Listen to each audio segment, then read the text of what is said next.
Entity struck fear into the hearts of his opponents in the PUBG Mobile Pro League South Asia League stage.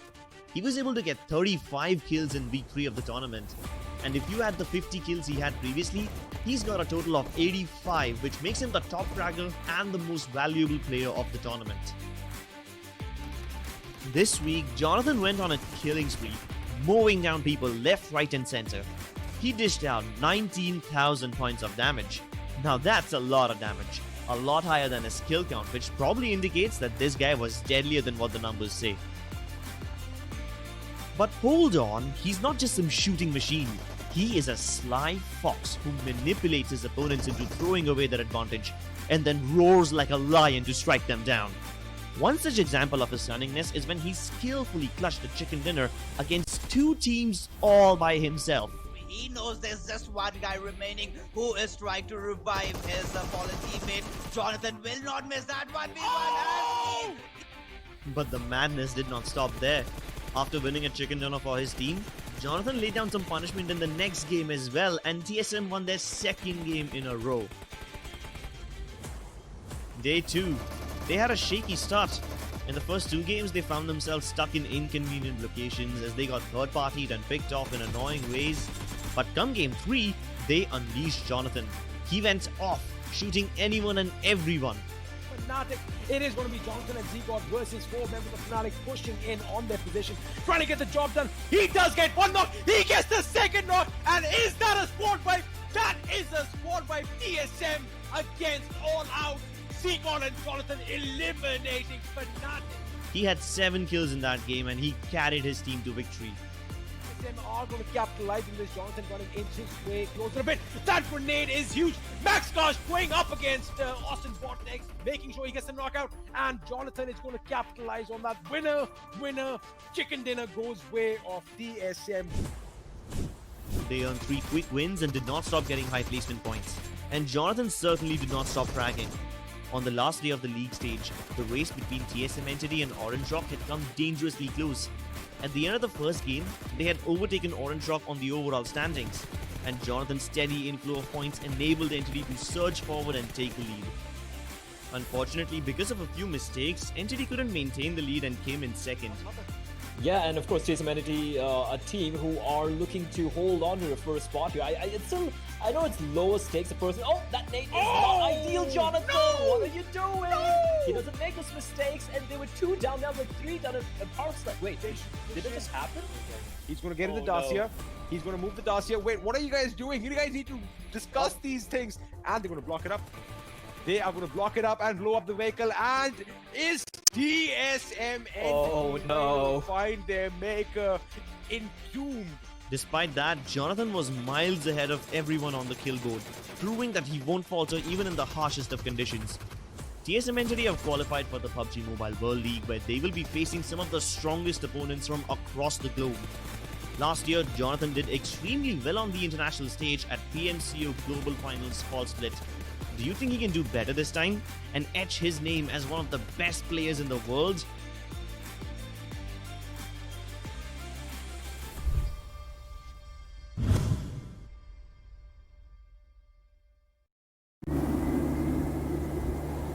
ये तो बहुत खतरनाक stunt है। पता नहीं आपको डर कैसे नहीं लगता?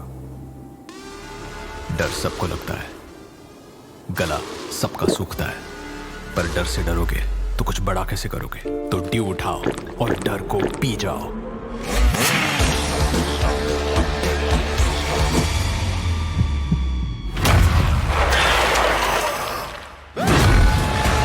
माउंटेन ड्यू, डर के आगे जीत है।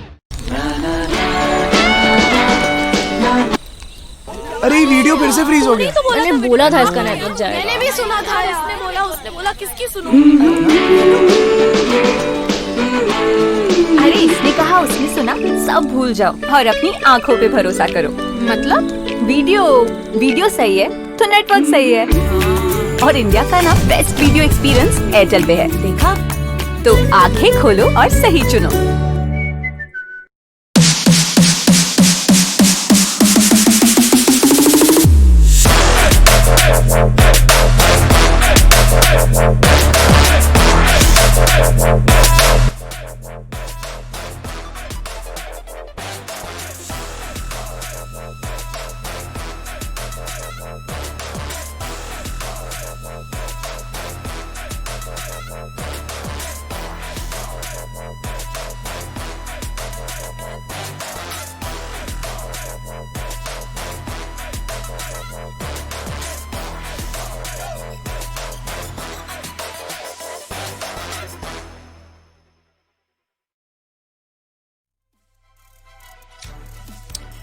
Welcome everyone to the finals of the PUBG Mobile Pro League South Asia, fueled by Mountain Dew and sponsored by Airtel, who are our preferred network partner. My name is Blair, and joining me as usual on the final day, looking prim and proper, sharp and ready, is going to be Experiment and Fixes. Gentlemen, this is it. It's the finals. We're finally here, and it's been a long journey to get all the way here. Now, we had a few days of a break to kind of prep our minds and our bodies for what we're going to be witnessing today. Let's start with you, XP.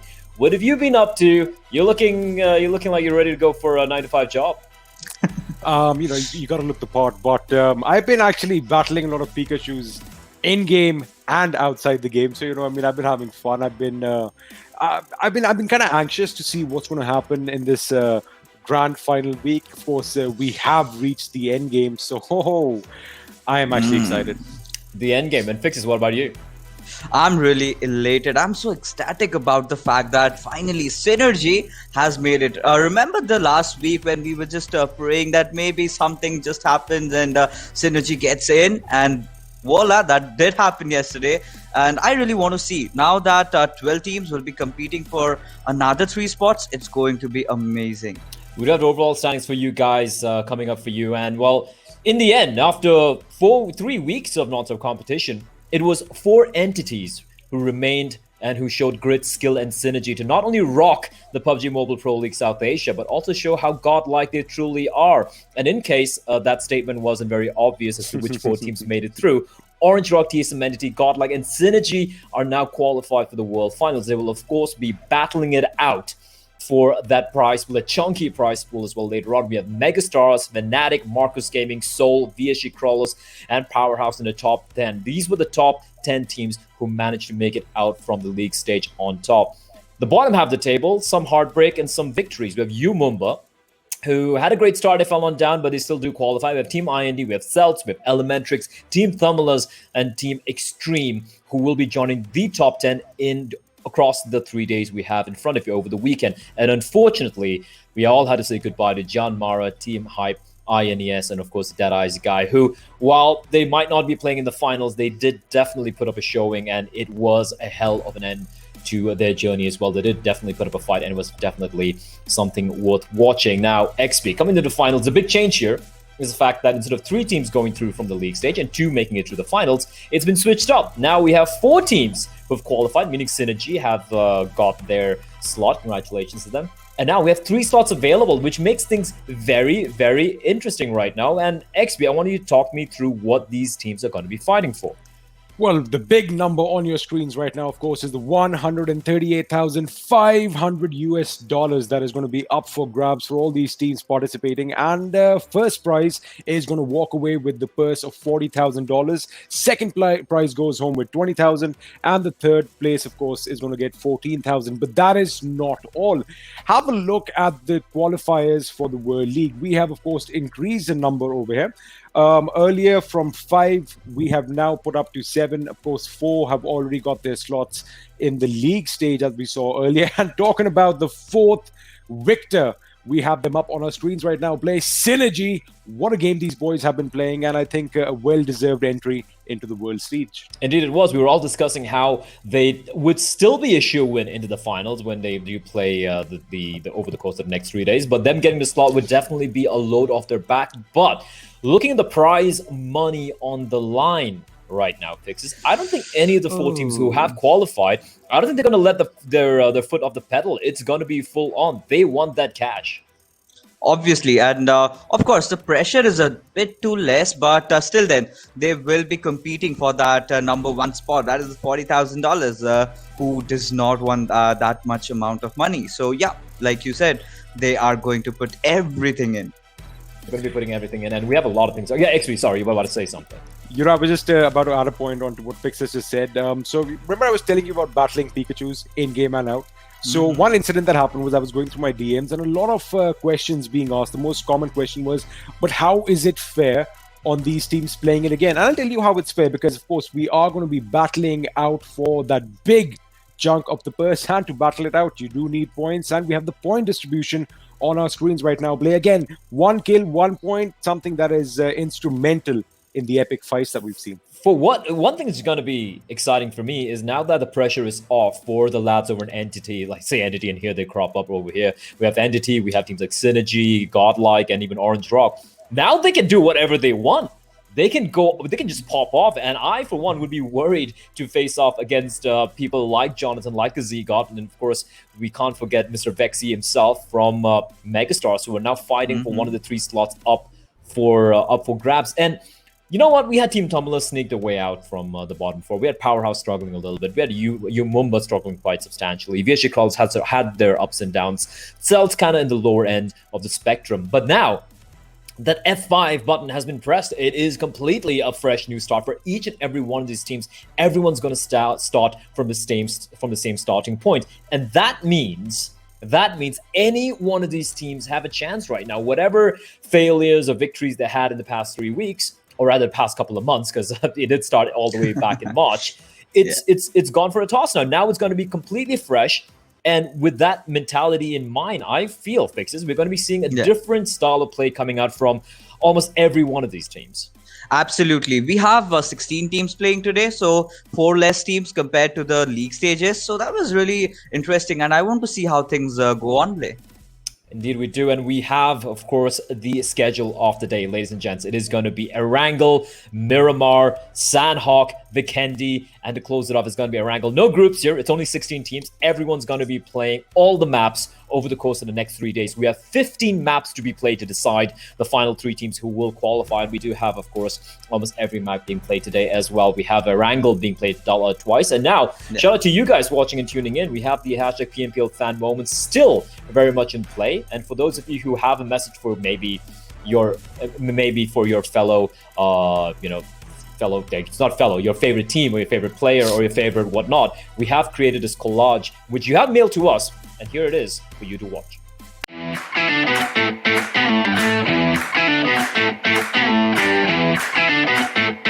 Hello and namaste to everyone. It's me Vikendi Gurung and सबै नेपाली टिमहरुलाई चाहिँ best of luck भन्न चाहन्छु. I am supporter of Team Soul.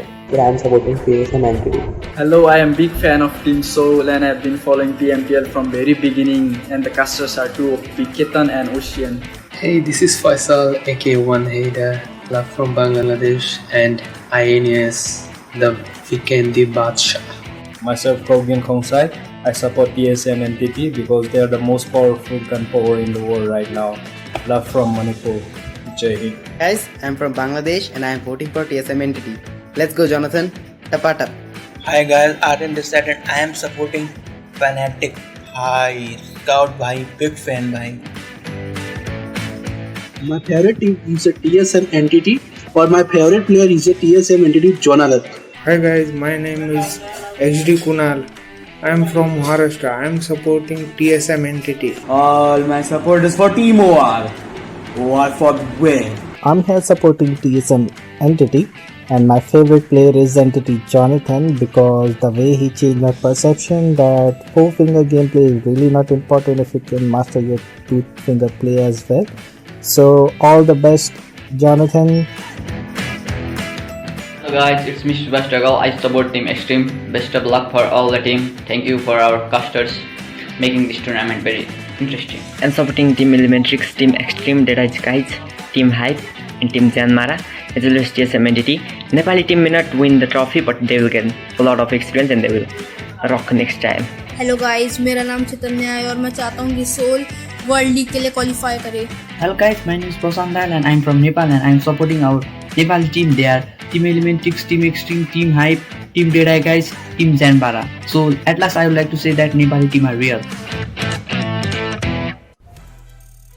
A lot of fans there, a lot of fans who are very, very passionate about their teams or your favorite players and whatnot. And speaking of fans, I know all of you guys watching right now, tuning in right now, here's something special for you guys. We have the peak viewers milestone.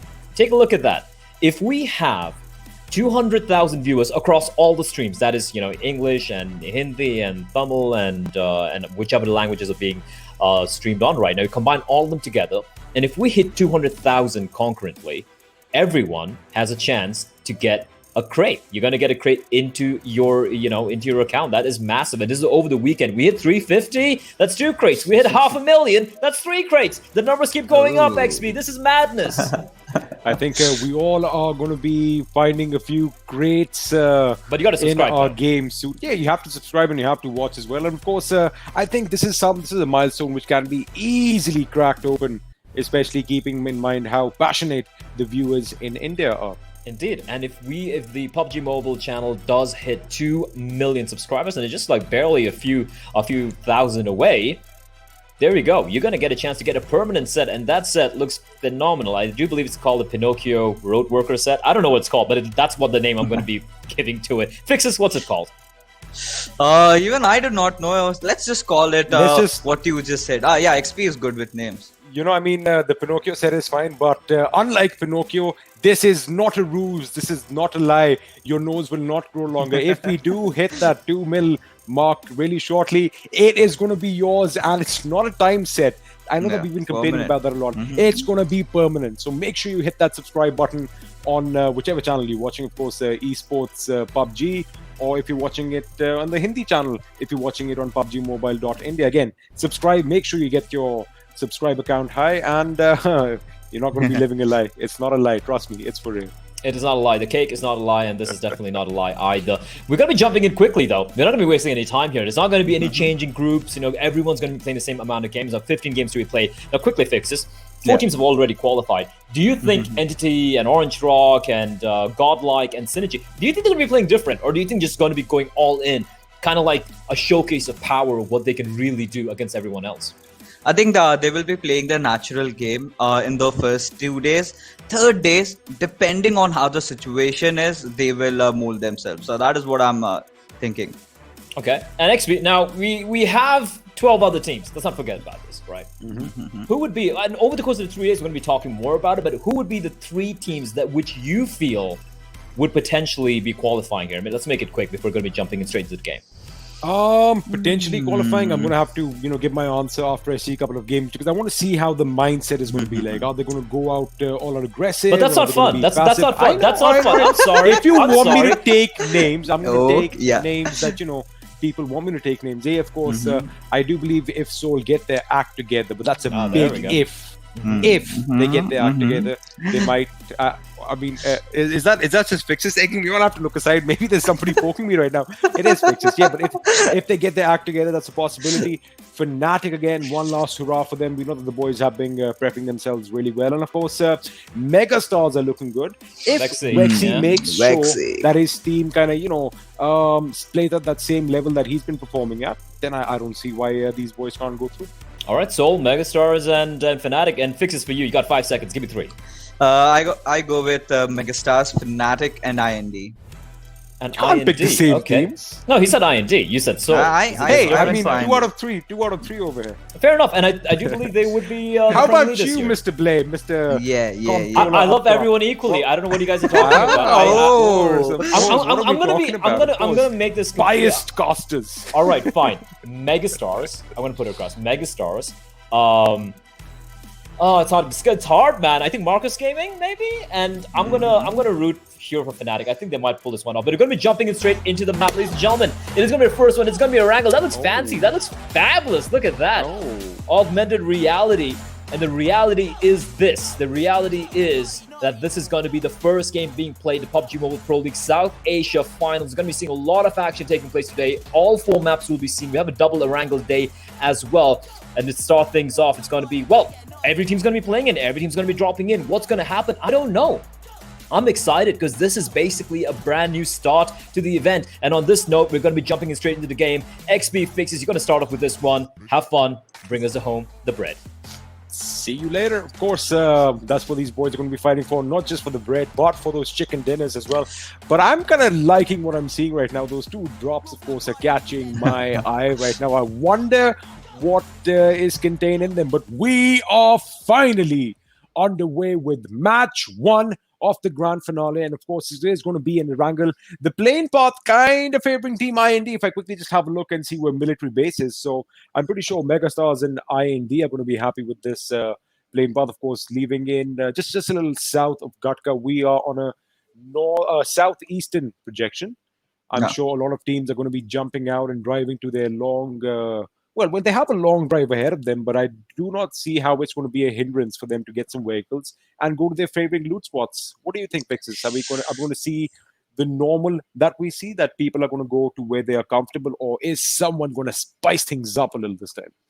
Obviously we are going to witness a lot of drop changes from the teams that actually did not fare too well in the league, so we'll have to see how they have adapted to this meta right now. But yes, talking about the flight path, it's favoring Megastars, and then you have team IND, Fnatic, Powerhouse, Celtz. They are all going to be the happy faces over here. But for some teams like SynerGE, for team Orange Rock, things are going to be a little bit difficult or different as we speak. But looking at the players dropping around, we see Marcus Gaming going toward their obvious drop spot. I anticipated a few vehicle fights, but that only time will tell. But oh my god, holy moly, Me XP. likey. Me likey. Me Now too. that is a zone that I'm sure that a lot of you have been waiting for, because we've only seen fights basically taking place towards the north side of the island. But when you have the entire military base island in contention, it's going to get exciting. We might actually see a couple of bridge blocks, as we like to call them, and of course how people, they can be quite creative. Either you take a bridge block head on, or you take a boat and you go your way around it, or sometimes people even swim across. So we're going to be excited to see where the action is going to take us. A lot of water in the first zone fix is something that, like I said, I think ever since Vikendi came out, every single map is just trying to emulate it. Yeah, definitely, you are absolutely right. But yes, talking about this particular circle, it's gonna break a lot of hearts today, because we do not know where that last shift is going to be. It can be towards the central island, can now really go towards a southern island. So a lot of teams will have to make that prediction coming in as to where the circle will actually go in. But IND's Kratos does spot out Elementrix on top, and it's always a usual affair between these two teams heading on, having a clash with each other. But then again, we haven't seen them fight it out a lot. But right now, team TSM Entity, team Tamilas, these teams have to make those quick rotations, because they've gone all the way top on the northern side. And while rotating, I'm pretty sure they're going to face a lot of enemies. Talking about what we just saw right now, of course, Elementrix in their element over here. We know that these guys are going to be landing over here. And we also know that IND is going to have full control of all the military base islands. So it was kind of surprising to see Kratos just all by his lonesome up a bit north. Possibly, pretty much coming in the enemy's crossfire. But lucky for him, they weren't really paying attention. That could have been a price that they did not want to pay this quick. Again, IND, they had a fabulous start, right? And these boys were doing good, and we were using words like consistency, band of brothers associated with Team IND, but they kind of fell off the map towards the end. Not this map. I'm just talking in general as a metaphor. They kind of fell off towards the end. They obviously need to analyze what they are going to bring to the table and execute it to perfection, because we know that these boys tactically are very sound. And if you talk about their rotations, that is something that we've seen them, outsmart the enemy time in and time out. So I guess maybe they just need to get a bit lucky. They need to start those rotations a little earlier, make sure that they have time on their hand, and that might be something that is actually going to be a bonus for them. But just talking about something that you had mentioned earlier. Well, we do see Mega with somebody in the crosshairs, and that somebody is, of course, the Powerhouse. Well, known as Powerhouse. The boys on a little bit of a drive. I thought they're going to stop at the bridge, but seems like they have other things in mind. Absolutely. And why would you want to stop? You know that Encore is alone there, and Encore was even smart. He just relayed all those information towards his teammates. But like you said, this particular circle, if you're talking about this game in particular, this is actually going to be favoring IND and Megastars a lot. I have seen a lot of Megastars trying to take that lighthouse just behind Encore over there, and they capitalize on that high ground place. They just spot enemies here and there, and start ticking off on all those kills. So Megastars will be really praying to their stars that let the circle just end near this lighthouse. But Team IND, they have also been doing really well. But look what we see on our screens. Team Fnatic are making that quick rotation, trying to cross over. But we do know Scout is synonymous with that military bridge camping. So we'll have to see UME and Fnatic side by side. This might be our first fight of the finals, XP. I mean, it's because of players like Scout that whenever I cross the bridge, I actually had to stop and look up and left and right towards, those high points on the bridge. And now, well, pretty much just synonymous with the bridge block. Meanwhile, we are going to join a fight straight off the bat. It looks like Bhishma is going up against Ash. Both have sustained some damage. Both come out for that final hurrah. But it does look like Bhishma's Uzi is going to come out on top and secure that knock and finish. So Fnatic already down a member this early on. Again, this is my thing. What I've seen from Fnatic is that they get eliminated one by one towards the start of any game. That is where they are weakest, in the sense that they need to just stick together a bit more, communicate a bit more, and maybe that might just end their little drought that they find themselves in. But another interesting fact is Ronak is not going to be playing this game. In fact, we have Frankie787 filling in. So again, Frankie is known to be a very good sniper. But I wonder if we're going to see a lot of bolt action in these games. Of course, we have seen it in the past, so I'm not going to be surprised if one of them whips out that Car 98, attaches an 8x scope to it real quick, and boom, we're going to see some heads popping real soon.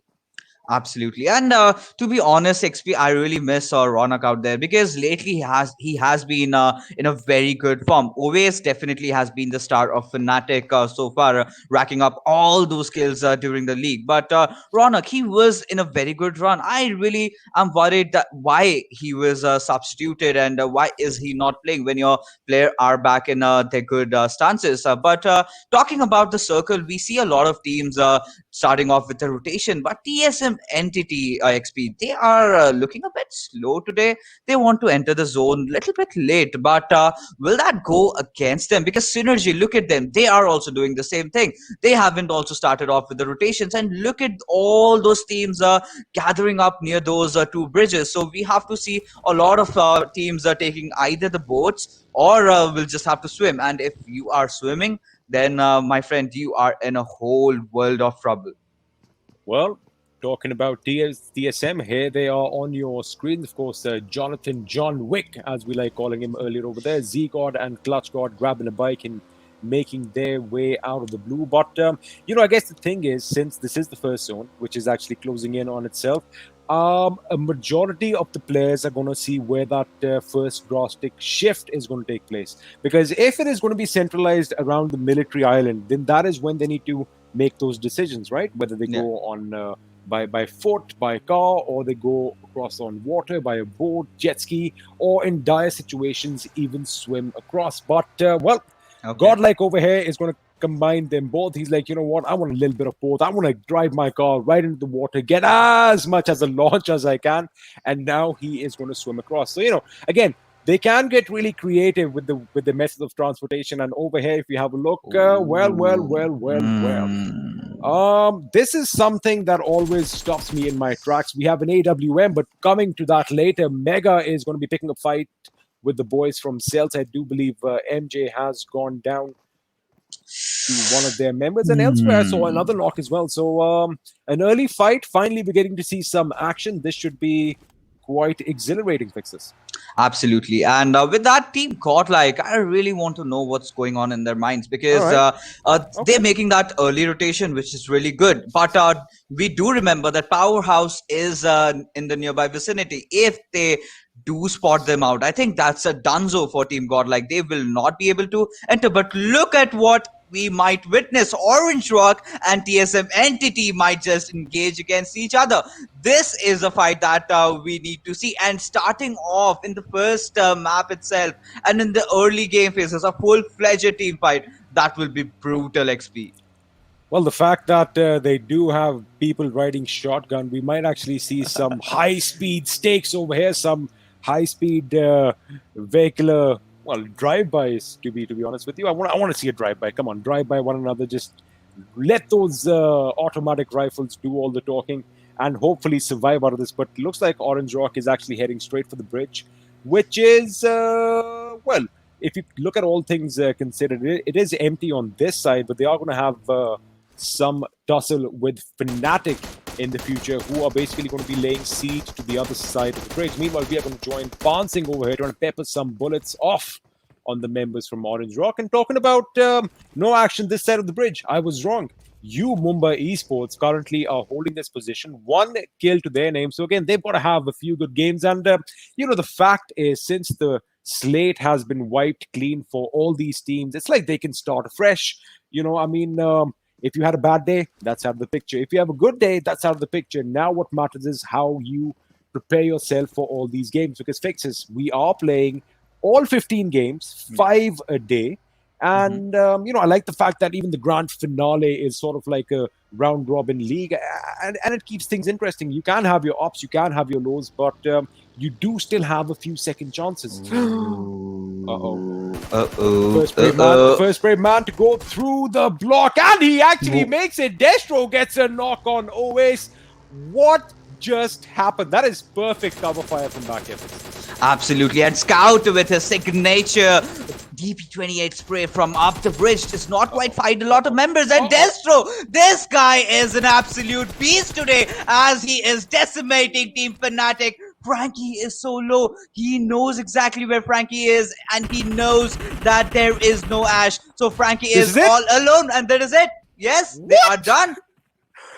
Did we just witness what we just saw? Did Fnatic just get outgunned at something that they are pretty much known for? I guess, you did say that Scout was using his signature DP28 up there, but I guess, people have caught on. They've caught on to the suspicions, and Destro, in fact, the moment he realized where the bullets are coming from, I've got to give kudos to him, because his reaction time, getting out of the buggy, taking a few shots, and then knocking down Scout is no small feat. And talking about knocking out people on top over here with that M44X, trying to get the damage done on the enemy just beyond, but it's not going to materialize too much, as the distance is a bit too much, and I think Team Tamilas might actually make their way across to greener pastures. Again, like we said, a lot of options for all these boys crossing over, but have a look at the zone. We are now imploding in on itself towards the military base, so IND is going to be really happy, but I do see Soul has already joined the fray. Meanwhile, we are going to have a little bit of a pike battle over here between Celtz and, of course, TSM Entity. Now, will they make it, or will they get stopped in the tracks? By the looks of it, a few members have crossed over, but Neo is still left out as Team Celtz.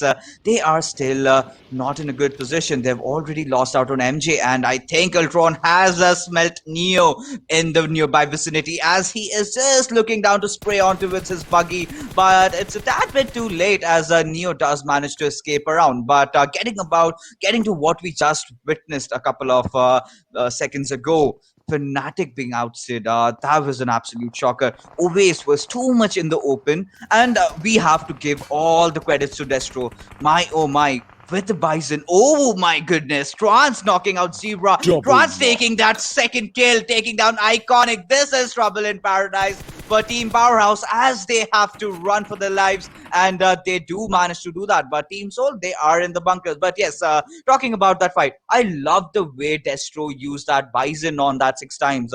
Bison using it on a SMG, on a kind of a mid-range area, that's really difficult. But he did that, and yes, Scout kind of got just a little bit more predictable. He needs to change things up a bit when you are actually bridge camping. Well, it really shouldn't come as a surprise, because these boys are professional players. And if you don't see a Bison with a 6x on them, where are we going to see it, Fixes? But again, that was a beautiful spray. And of course, wonderful cover from behind. But PH over here down to 2 members. Nova King and his good friend and comrade Doc are the last 2 members surviving. That was quite a devastating blow. I initially thought that maybe they would come under Soul's firepower, but looks like the boys from Soul have got a nice little niche kind of carved out for themselves, in the sense that they do have the bunkers. They're 2 man apiece on each bunker, so they've got each other covered to some extent. And well, if the zone is going to still favor them, that is going to be a good spot. Dead over here getting knocked down by Demon with that ratatatat, that AKM that I love so much. And he is going to make sure that he gets that kill. Of course, Kazi coming in and making sure that his teammates knock does not go in vain. But we do have Austin Bordex. We know that these boys can deal one hell of a blow to the enemies opposing them, and the fact that they just qualified for the world stage is definitely going to mean that these boys are on cloud 9. But that grenade is actually pretty good. Is it going to do any damage? Ooh, just falling a little bit short of SynerGE. That is something that he's going to try and capitalize on. Meanwhile, the play zone has picked a knock of its own fixes, and looks like Team Tamilas might be out in the blue. A lot of teams did try to rotate through the waters, and now they are paying it off. And Team Tamilas are being one of those teams. And Team Tamilas has always preferred that water route, even if you remember in Sanhok. But We've seen that SynerGE, multiple times. yeah, we've seen that multiple times, and it has always been a disaster. I've never seen them actually pulling that off. But yes, talking about SynerGE, TSM Entity, and Team Xtreme, this is a good duel. As Strider takes down Niku, will get some revenge, but Z-God, he has smelt blood XP. He knows that there are two teams fighting out amongst each other, and whoever remains is gonna get taken down, as Jonathan does spot out Nova King and will take him in the process, as Powerhouse are down to their last survivor again. No surprises there. That's dark. I mean, no surprises there, but a little bit of pandemonium over there. I think Nova could have kind of avoided that, but what's done is done. Utsarga over here will fall to Austin Bordex, and they are going to add another kill to their kitty. SynerGE and Shredder have to move in. Meanwhile, elsewhere, Regeltoss gets a knock on TSM, and Z-God is going to go in for that quick assistance. Smoke grenades already been deployed, so that's what I'm talking about. The way the Soul Boys are split up, they can actually cover a large area. Meanwhile, Demon over here trying to get a knock on Celtz Rock. He does. He goes prone, and in fact, his teammate is the one who gets that initial knock, but he's going to make sure that he finishes the job and makes that kill count. However, it does look like Team Xtreme is going to be going up not against one, but two teams. Make that three teams, because although the Celtz are under fire down to the last man, they do have to contend with TSM at one end. And I do believe we have another coming in right behind them in the form of SynerGE. So they've got to be careful getting shot at from all angles. Austin over here is going to make sure that he takes out Niku. With that little bit of a drop, the boys from SynerGE can actually push in, making sure he keeps all his angles covered. That is something that we haven't seen a lot from them. Mr. Hyozu, meanwhile, returns fire, and Demon, by the look of things, is going to be down as the last man. He does have to bandage himself up and possibly go in for a revive, but that revive does not seem like it's going to materialize, because have a look at how he's kind of engulfed by the enemy. In fact, right here, Fixes, he might get spotted out, and talking about getting spotted out, Jonathan just took a nade from a member of Megastars.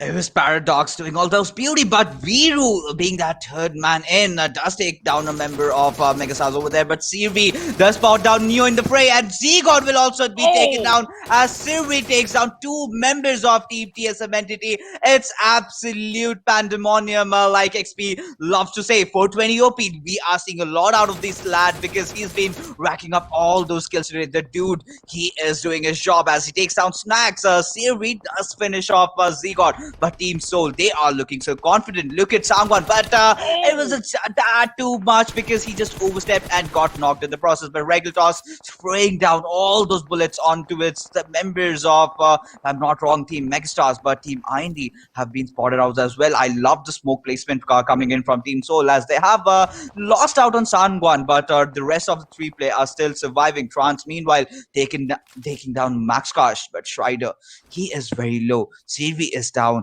He will take that first hit up, but right now, Austin X, he is the one that needs to do all the magic down there. But Pansing, he is doing a lot of damage. He has taken down Godlike. It is absolute chaos in the final stages of the game, XP.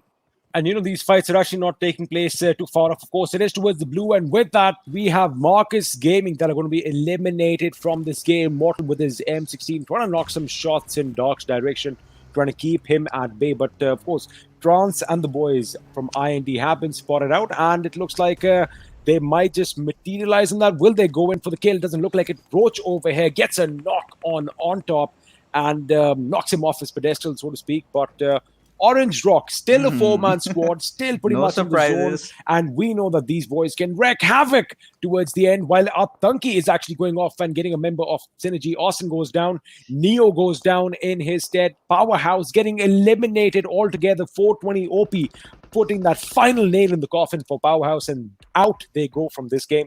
UME, 7 kills to their names already, and I do believe they might be in the spot to pick up a few more. Clutch God, meanwhile, is whipping out that car 98, gets a knock and a finish on Mortal. So I do believe that is going to be end of Mortal's game, but Viper and his teammate trying desperately to do anything to make sure that they come in towards the top 10, because this is going to be utterly chaotic. Soul and Viper and Regaltoss, I do believe, are the last guys remaining.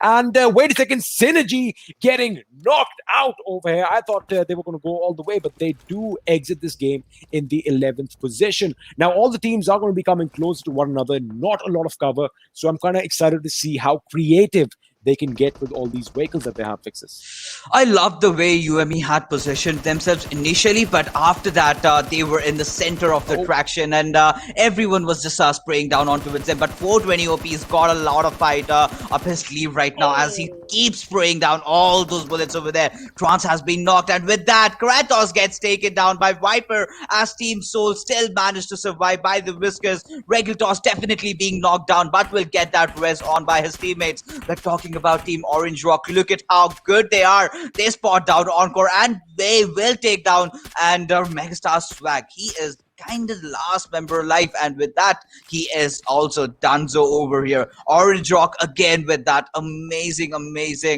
zone prediction and a good placement in the final circles. Clutch God, the last surviving member of TSM Entity, does try to sneak around Godlike. Has he spotted them out? And he is the one that could dish out a lot of damage to him. He knows that Team Godlike is right in front of him, and he is just waiting for that absolute perfect opportunity to capitalize on that situation. Mubby, however, takes down Evo, and with that, Diljit putting the final nail in the coffin as VSG-Crawlers go down. VSG-Crawlers kind of found themselves caught in all directions. They were in fact being bombarded by not one but 3 teams at a time, so that is a little bit unlucky. Orange Rock, the only team with all 4 members still surviving, are going to make their way towards the center. They know that they have all these vehicles for cover. Smokes are going to be definitely deployed, and a few of these vehicles might even be blown to smithereens. We're going to have to wait and see. But Elementrix, a 3-man squad with 2 kills to their names. Umumba Esports are still in the fight, 8 kills to their names. These boys are definitely out to make a statement this time around. Soul, having lost 2 members, are still in contention. So is Godlike, and of course TSM. They are going to be survived by 1 last member. Meanwhile, as soon as I said that, I do believe UME's 420 just got a knock on Regaltoss. So they've got an idea where Soul is, and I think if they just have a little bit of a look, maybe get those binoculars out, they might actually see a snake in the grass, and that snake is going to be Viper, coiled up and ready to strike. Now, I wonder if that is going to happen, but he is going to make his way into the zone slow and steady. He's going to make sure that he gets his medkits on as well, while OR are going to be dominating right towards, well, the northern side of the new zone. But they have that advantage, the way they can control. They have that little bit of a ridge for cover, especially in the form of Team Elementrix, who have been playing phenomenally. Mind you, these boys, of course, have also got their zone control pretty much down to point, but Viper does not look so good. Fixes out in the blue. Is he going to bleed out, or will he make his way in? He had, I think, 6 first aid, so he is going in for that heal battle. But Team Orange Rock, look at them. Nothing has absolutely changed for them. They are again dead smack in the center, have all of their members alive, and 420 OP. Talk about changes. Look at the way this guy is playing today. The way that confident. Oh my goodness. Viper did dish out all that damage, but gets eliminated by Orange Rock. But still, now Mavia is exposed. Now Team Elementrix can actually make that play onto its Orange Rock. They need to lob in those 2 or 3 grenades, and Orange Rock will just fly out over there. But no, Team Elementrix has decided to be a lot patient. But talking about someone being patient, look at Clutch God. He is absolutely silent over there. Mavi, meanwhile, getting a knock on 420, that is going to be devastating for you, Mumba. They've had a good run so far, but I do believe Bhishma is going to come in their sights any second now, as the zone has moved out. And talking about any second now, he does come in their sights. You, Mumba, what a fantastic display they've shown us. 11 kills in this game. So these boys are definitely going to be making a statement out in the fourth position. But yes, they do mean business. In no way was that a small time thing. These boys are obviously here. And like you said, well, business is open as usual. Down to the final 3 teams, ladies and gentlemen. No surprises as Orange Rock are going to find themselves as a whole team towards the end. Elementrix with a 3-man squad and TSM still pinning all their hopes on a man known as Clutch God. And if he lives up to his name and manages a major upset, well, he is going to be following his teammate Z-God, who, of course, we've seen doing a similar thing in Erangel not so long ago. But this is how it's panned out. Clutch God is going to try and sneak in behind them as close as he can. He is going to have to take a fight at some point or the later because he is going to be guarded out. And talking about taking a fight some point or later, he gets a knock and a finish on Marvi, making sure that he gets as many kill points as he can. Smokes are definitely going to be deployed on those grenades. I think, wait a second, Daljeet might actually get spotted out. Oh my goodness, Mr. Hyosu with good reaction time and that Groza getting that knock on a member of OR. Daljeet has gone down. Viru is in a lot of trouble, and this can actually look really promising for TSM or Elementrix right now. Things are looking really intense as we approach our final phases of our first game, and Vampire does need to deploy all that smoke trying to revive Daljit in the process, but Clutch God, he is silent. He strikes when opportunity calls for himself, but right now Clutch God knows that he has to let both these teams fight it out and will have to get the better out of these two guys over there. But as Clutch God does spot out members of Team Elementrix as he will try to lobby a grenade onto its Poo Poo Man, and Orange as Mr. Kyozu is knocked out, and Clutch God does spot out Poo Poo Man. He does spray him down, but Poo Poo Man will spot him, and he had the cover with that. Clutch God getting eliminated on that 3rd position XP. I think maybe if he just held off a couple of seconds, he would have been in the zone, and that could have been devastating because they had no idea where he came from. But valiant effort on his part. We are now down to the last 2 teams, and looks like Vampire might have to have an angle on Orange. He does. He gets up. He shoots. He gets a knock, and he goes back into cover. But wait a second. He is going to go on an encore and repeat him, and that gets him that chicken dinner. Winner, chicken dinner. I mean, Orange Rock, are you guys not tired yet? Are your bellies not full? Because they are still going at it hard. These boys coming out on top with another chicken dinner. Elementrix, what a performance by these boys. Getting knocked out in second. But boy, oh boy, Orange Rock has not had their fill of protein, and they are just going for more and more fixes. Well, if you have 2 Punjabis in the house, that is Daljeet and Mavi, that is out to happen. They want those chicken butter masala coming in, and 1 week has changed, but nothing has changed with the gameplay style of Orange Rock. I actually thought that maybe teams will figure out how they rotate, maybe teams will try to stop them, but Orange Rock still standing supreme, and I don't know what is going to stop them. But one good thing is that a lot of teams have stepped up. Elementrix, UME, I'm really impressed. Oh yeah, I think UME, Umumba did go down with 11 kills, and Orange Rock have amassed 11 kills as well. And I do believe we might just take this discussion on after a little break. So go nowhere, because we'll be back in a quick 2 minutes. See you guys on the other side.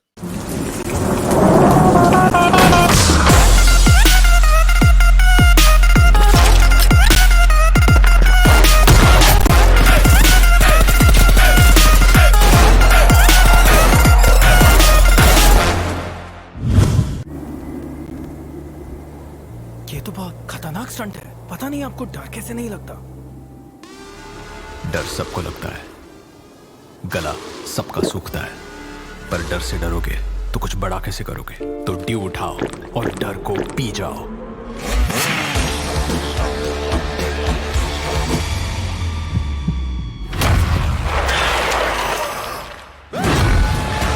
Mountain Dew, डर के आगे जीत है।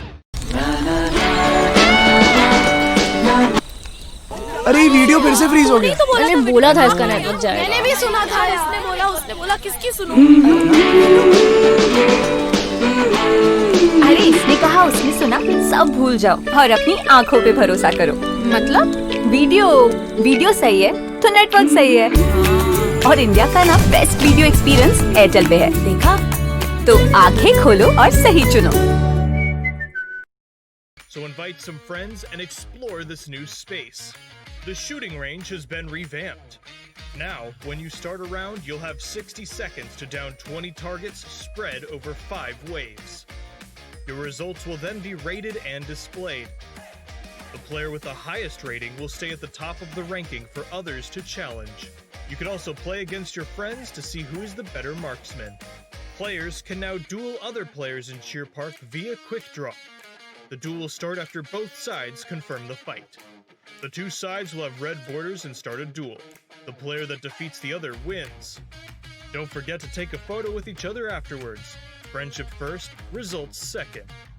The selfie system is also available in Cheer Park. Get together, find the right angle, and strike a pose.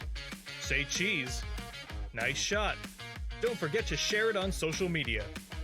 Players can also create their own cheer parks and invite their friends.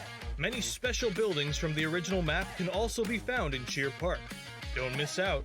Of course, there's a lot more than what was mentioned, so come explore Cheer Park's features now.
Welcome back, everyone.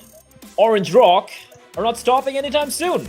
They won the league stage, they got all that moolah, and they're like $40,000. We want that in our pocket. There's no stopping these guys. I don't even know what to say at this point, but that was an interesting game. We saw a lot of teams step up, teams who have been struggling in the league stages. Umumba comes to mind, obviously. And apart from that, we saw a few failures there. XP, Fnatic getting knocked out without a single kill. That was sad. That was unfortunate. And the way it happened is pretty much what we've been seeing all this time. I don't know what's happening. I get it. They'll send one person out, just to try and scout out. But when you have people like our MVP, how many MVPs? How many MVPs does Mavi have at this point? Because it is getting a little I'm pretty sure he's ludicrous. pocketed quite a few 500s per week in his pocket because, of course, he has been on fire. What is he? The Michael Phelps of South Asian PUBG Mobile? It is ludicrous how this guy is. He does everything. He in-game leads. He goes for a scouting mission. He entries. He clutches. I mean, this guy's a perfect husband material. If you look at it. Overall package, isn't it? His overall package. There you go, ladies out there watching right now. There's a man you want in your life. He does everything. Fixes. Any standout moments for you? Okay, the best moment was when Destro took down Oasis. But yes, if we go analytically, there were a lot of mistakes committed by Team Fnatic. But Play, take this off. Yeah, I mean, top 5 players. Unfortunately, Umumba couldn't place top there, but what a showing from them. They got 19 points, and mainly from all the kills. They had 11 kills, if I'm not mistaken. 7 of them was a 420 OP. And of course, can't take anything away from Destro as well. They just completely destroyed, utterly annihilated Fnatic. What a play with him and the Bison. Mavi coming in second with 5 kills, of course, MVP because they did win the game. Megastars Paradox coming in 4th, Trance from Team Miami 3rd, and of course, Viru joining his captain in the top 5.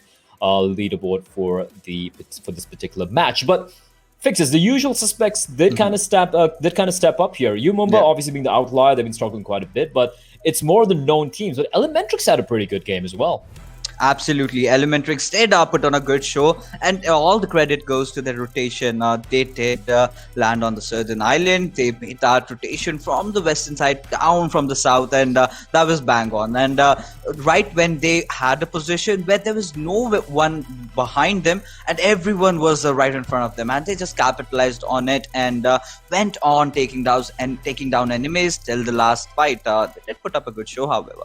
They did indeed, but who put up the best show? It was Orange Rock. 31 points to start things off, 11 kills and 20 placement points. Umumba coming in second, helped out substantially with the 11 kills they had as well, tied with Orange Rock for the most number of kills in that map. They did go out fourth. TSM Entity, Clutch God doing a great job staying alive till the very end there, but unfortunately just getting 3 kills. Elementrix coming in third. So Orange Rock, Umumba, Elementrix, TSM Entity, and Megastars closing out the top 5. Seoul having a decent game so far. They had the 6th position, VSG-Crawlers coming in 7th, and of course IND there in the 8th place. Now remember, you got to remember, TSM Entity and Orange Rock have already qualified. They don't really need to battle it out, so to speak. But they're fighting for money. I disagree. Yeah, because that's what makes it interesting. Because this is the most common question that I was asked I was coming to this earlier, that isn't it unfair that, they'll help each other out? Not when you have $40,000 on the line. It's like, you want to take the World Sport League? Sure, go ahead. Hell no. They're going to make sure that they try and topple those people even more, make sure they get a bigger chunk of that purse. And, money makes the world go around. So I definitely think it's going to be heated. But if we come back to the standings real quick, Godlike in 9th with just 1 kill. Of course, their job is done. SynerGE, I'm happy to say, only 1 placement point in play, but 5 kills. Guns ablaze. These boys are still at it, huh? They will never stop doing that. They will always keep on just mowing people on. Tamilas coming in 11th. Marcos, Xtreme, Celtz, Powerhouse, Fnatic to close it out. Now, I keep saying this time and time again, but it is still early days. We still have 14 more maps to be played. So I'm not going to read too much into the results of this particular game. The only outlier being Umumba are definitely here to play. And, of course, Orange Rock. Like I said, money does make the world go around, XP. Some people say love makes the world go around, but I think money would be the more realistic choice here. And they're looking good. I used to be a believer. I used to be a believer, heartbroken. Is that why you play video games? To soothe your aching soul? Pretty much. I like how you. Video games are my love. I like how you have a Toy Story toy over there. It's like you add a new thing every day. Because after all, this is one chance, the final chance for some of these teams to actually go infinity or beyond. To go infinity and beyond is exactly what we saw here, though. This was the D moment, the Dalkage moment right then. This was Daljeet. He stood up, he tried to deliver, it didn't work out, but this was Clutch God's play, right? I feel like he probably jumped the gun a little bit too early there. Yeah. Just a little bit, right? He could potentially have even wiped out Team Elementrix, but unfortunately he falls. But this was a play from Vampire, from above, swooping in like the Count himself. He gets one, he gets a knock, and then he finishes it off, pretty much mowing down remaining members of Elementrix there to get the chicken dinner for Orange Rock. Now, Fixes, going to the next map, it is going to be Miramar, and of course we have I'm sorry, XP, is a toy telling you something? Saying something to me. It's whispering sweet nothings. All right, we'll talk about it later. But Fixes, final takeaways from this map. This was exciting. It was a good start to the day, and also helped out, I feel, with a circle. Circle was fantastic. Yes, absolutely. And if you talk about the entire circle that we did get to see in Erangel, it was favoring the southern side, something which we did not get to see during the league stages. And I was really waiting to see one southern circle, and finally we got it. And we did expect Megastars or say Team IND to actually capitalize on. But look at the cover fire coming in. Destro. Always here was so much in the open. He could have just jiggle peek, but he did not do that. But right now, this is where Scout commits the mistake. He does miss out on a lot of sprays, and Destro just exits and spots him out and shoots him. Wham! There you go. And spots out for Frankie as well, but Pansing is there. He finishes things off. But Team Umumba, they are looking so well prepared, and getting into the second map, I might as well vouch for Team Umumba, because the way they have been playing, finally 420 OP living up to his name, living up to why he was chosen in the roster. I hope he's not living up to his name, but XP, go on. Just talking about that Fnatic fight, the first time when Pansing, of course, he has cojones like no other man that I've ever seen, because up against the bridge block, when you know that Fnatic is going to be up there, I mean, they had an idea, right?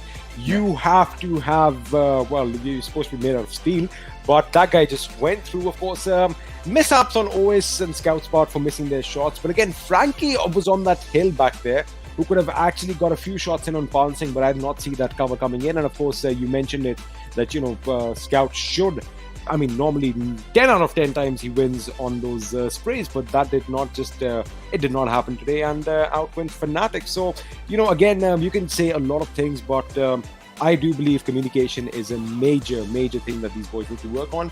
Whether they will, since again, we know that it's their last tournament or not, it's going to be evident in the next couple of days.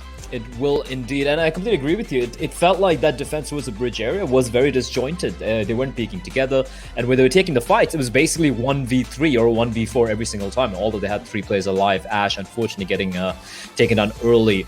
The first player, in fact, to get taken out in the server. But again, it's early days, and hopefully they should be able to iron out whatever kinks they had in that gameplay. We do have Orange Rock coming out on his screens right now, though, and these guys, there's no stopping them. There's literally no stopping them. They are they're basically a boulder rolling down a mountainside, and that, you know, one of those big, massive boulders just basically crushing everything and everyone in their path.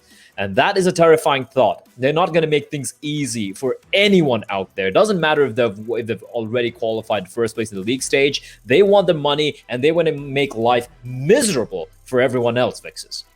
Absolutely. They really mean business, because what is to stop Team Orange Rock? We always have said, yeah, they just got lucky over there. They are taking all those final fights. But look at the way they have rotated. They made that very early rotation into the southern side. And the prediction, the way Mavi predicted where the zone is going to be, that's sheer brilliance from him. And he made sure he will not expose his teammates. They did have those ridges like we saw in the earlier game. And unlikely what Umumba did, they had the place right dead smack in the center, and they got gunned down from absolutely everywhere. But Orange Rock, they were patient. They did have all the 4 members alive. They were all together. They were spotting out from every angles, and they did deliver, and easy chicken dinner for them. Easy chicken dinner for them. And right now, how to get easy, well, not chicken dinners, but you're going to get a lot of easy, cool stuff right there. XP, you can talk about this one for me.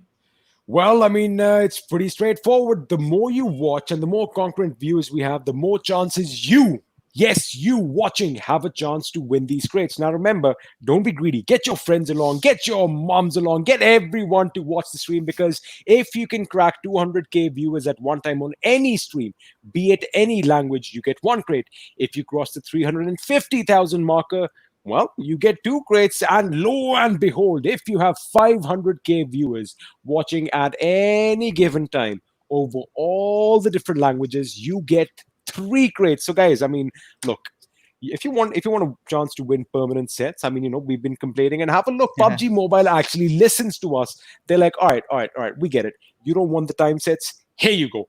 Do this little for us, we'll do this for you. So again, it's a nice give and take, and all you have to do is watch your favorite stars in action. So go do it right now. Go do it right now. I mean, that's a very impactful statement right there. And not to forget, you have to subscribe as well. Do be subscribed, and if you do manage to, or rather, if the PUBG Mobile Esports YouTube channel manages to cross a 2 million subscriber mark, there's going to be a subscriber giveaway. You need to be a follower, need to be a subscriber of the channel, of course, for this to happen, and you get a chance to get this set. It looks fantastic. It looks better than some of the models out there. There's a Pinocchio set, who's also a construction worker when he's having his downtime right there.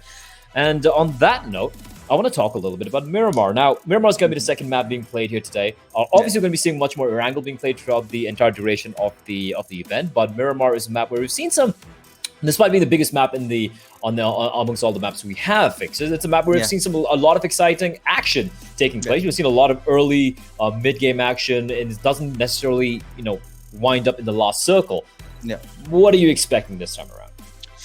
I think Miramar will be pretty much slow in the start, because it's a huge map and we have 16 teams over there. But Umumba will be having a good respite, as Team INES is not playing, so they have that El Pozo towards themselves. And talking about the other teams, I'm actually looking out for Orange Rock, their TSM Entity, Godlike. These 3 teams are very near to each other.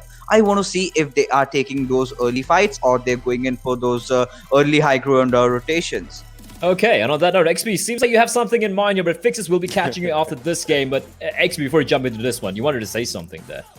I did, but I want Fixes to be here to listen to me say it. I want to see his face, how it lights up when I say it. So I'm going to hold on to that for the end of this game. But okay. We are going to Miramar, and by the look of things, that looks like a pretty sight. I mean, Blay, I wish I can actually just touch it. I can almost touch it. But this isn't real, is it? It's not real. It's just augmented reality. That's what it is. Oh my God. Shout out to production. Eyes are deceiving me. I can almost smell the dust right there, and I can feel the sunburn coming in. But ladies and gentlemen, game number 2 about to go live in the PUBG Mobile Pro League South Asia Finals. Fueled by Managing, of course, brought to you by Airtel, who are, of course, our preferred network partner. And it is going to be in Miramar.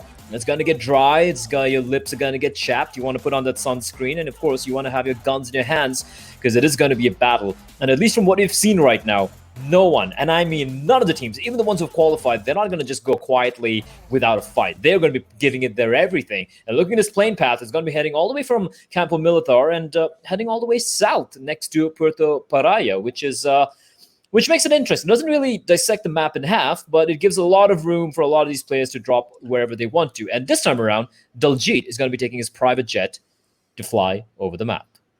Hey man, I mean, when you've already won the league stage, all that money is coming in. I don't see any problem with that. If they want to flex a bit with the private jets, go for it. But I think he's a selfish kind because it was only him. But I think he heard us. He's like, you know what? I'm going to fly economy. He goes back to his teammates, and that's a smart move, guys. I mean, fly economy, man. You're going to get to your destination as it is, but you do save a lot of money on the way. So.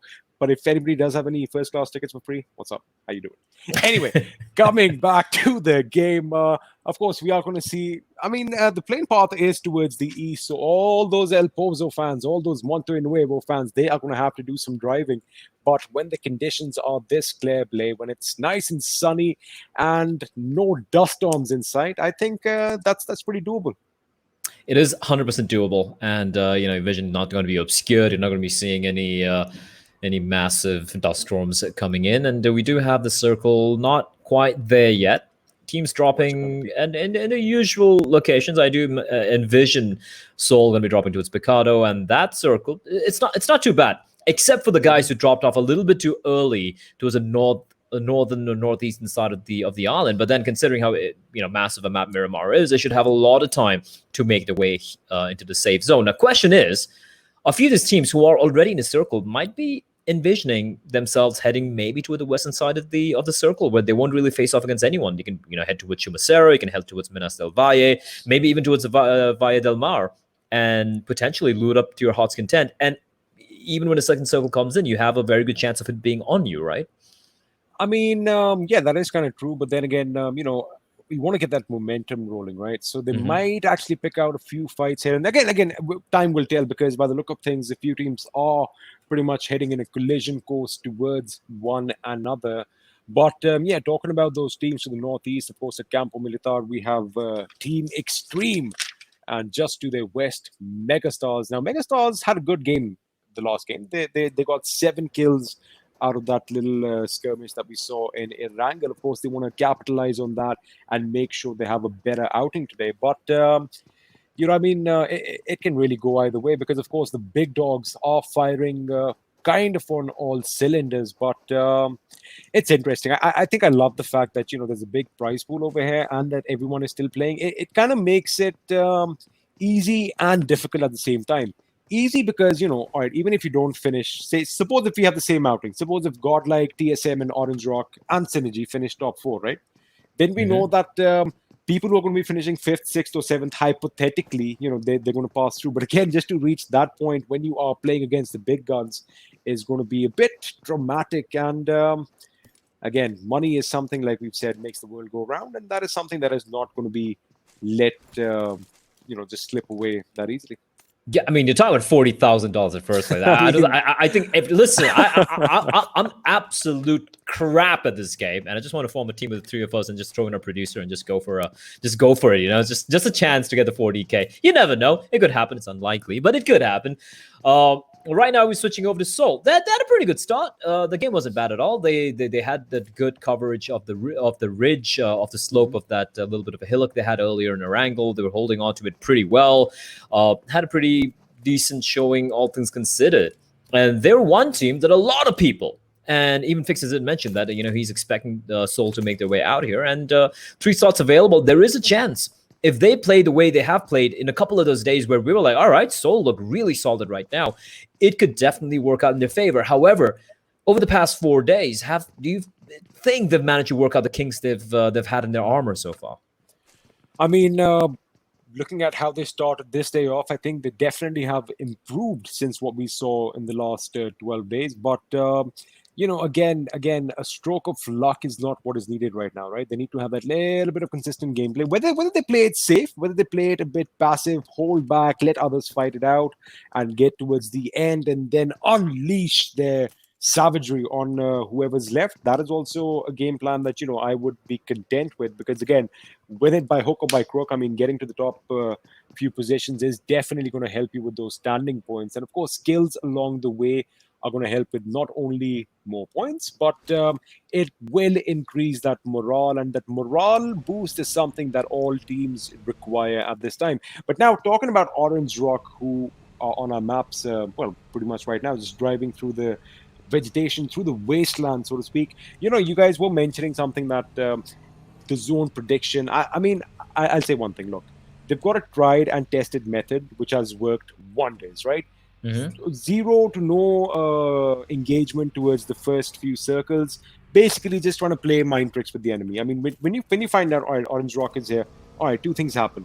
A, you're going to be like, we're going to go up against the big boys, but poof, they just vanish because they play for those zones. And I think call it zone prediction or call it lightning quick speed. As soon as the zone changes, they are doing something that is right.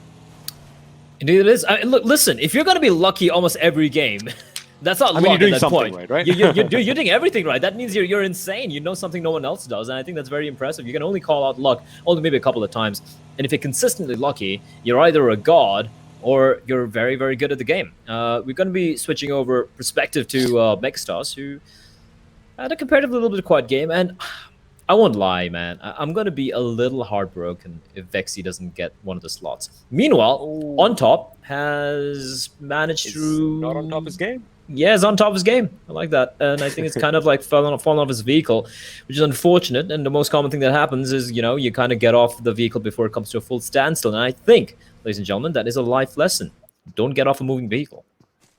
There you go. And the chances are a little bit higher in Miramar. We all know that this map is kind of notorious for knocking people over with their own vehicles. But I know some of you are going to be saying, oh, he must be under heavy fire. And that's what happened because, we play. I mean, I'm sure you know that we get some slack from time to time. We the adoring audience that watches, of course, they have their opinions. And sometimes I've got to agree with most of them. But at others, I'm like, all right. I mean, we all are entitled to our opinions. But I do believe On Top was not under fire in this situation. And what is going on? Fell out of his vehicle, and Ultron is going to join him. He's like, you know what?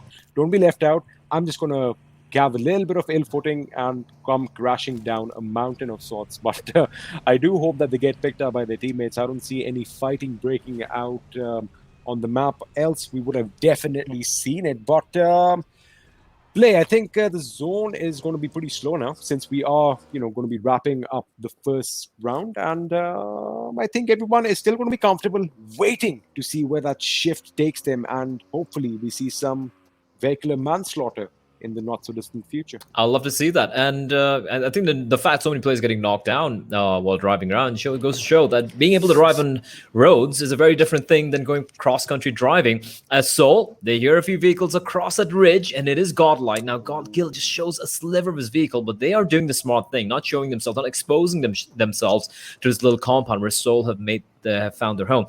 One thing I want to point out about Team IND as well, they seem to be pretty comfortably looted up. They're already setting up, they have the vehicles, and someone's on a little bit of a scouting mission.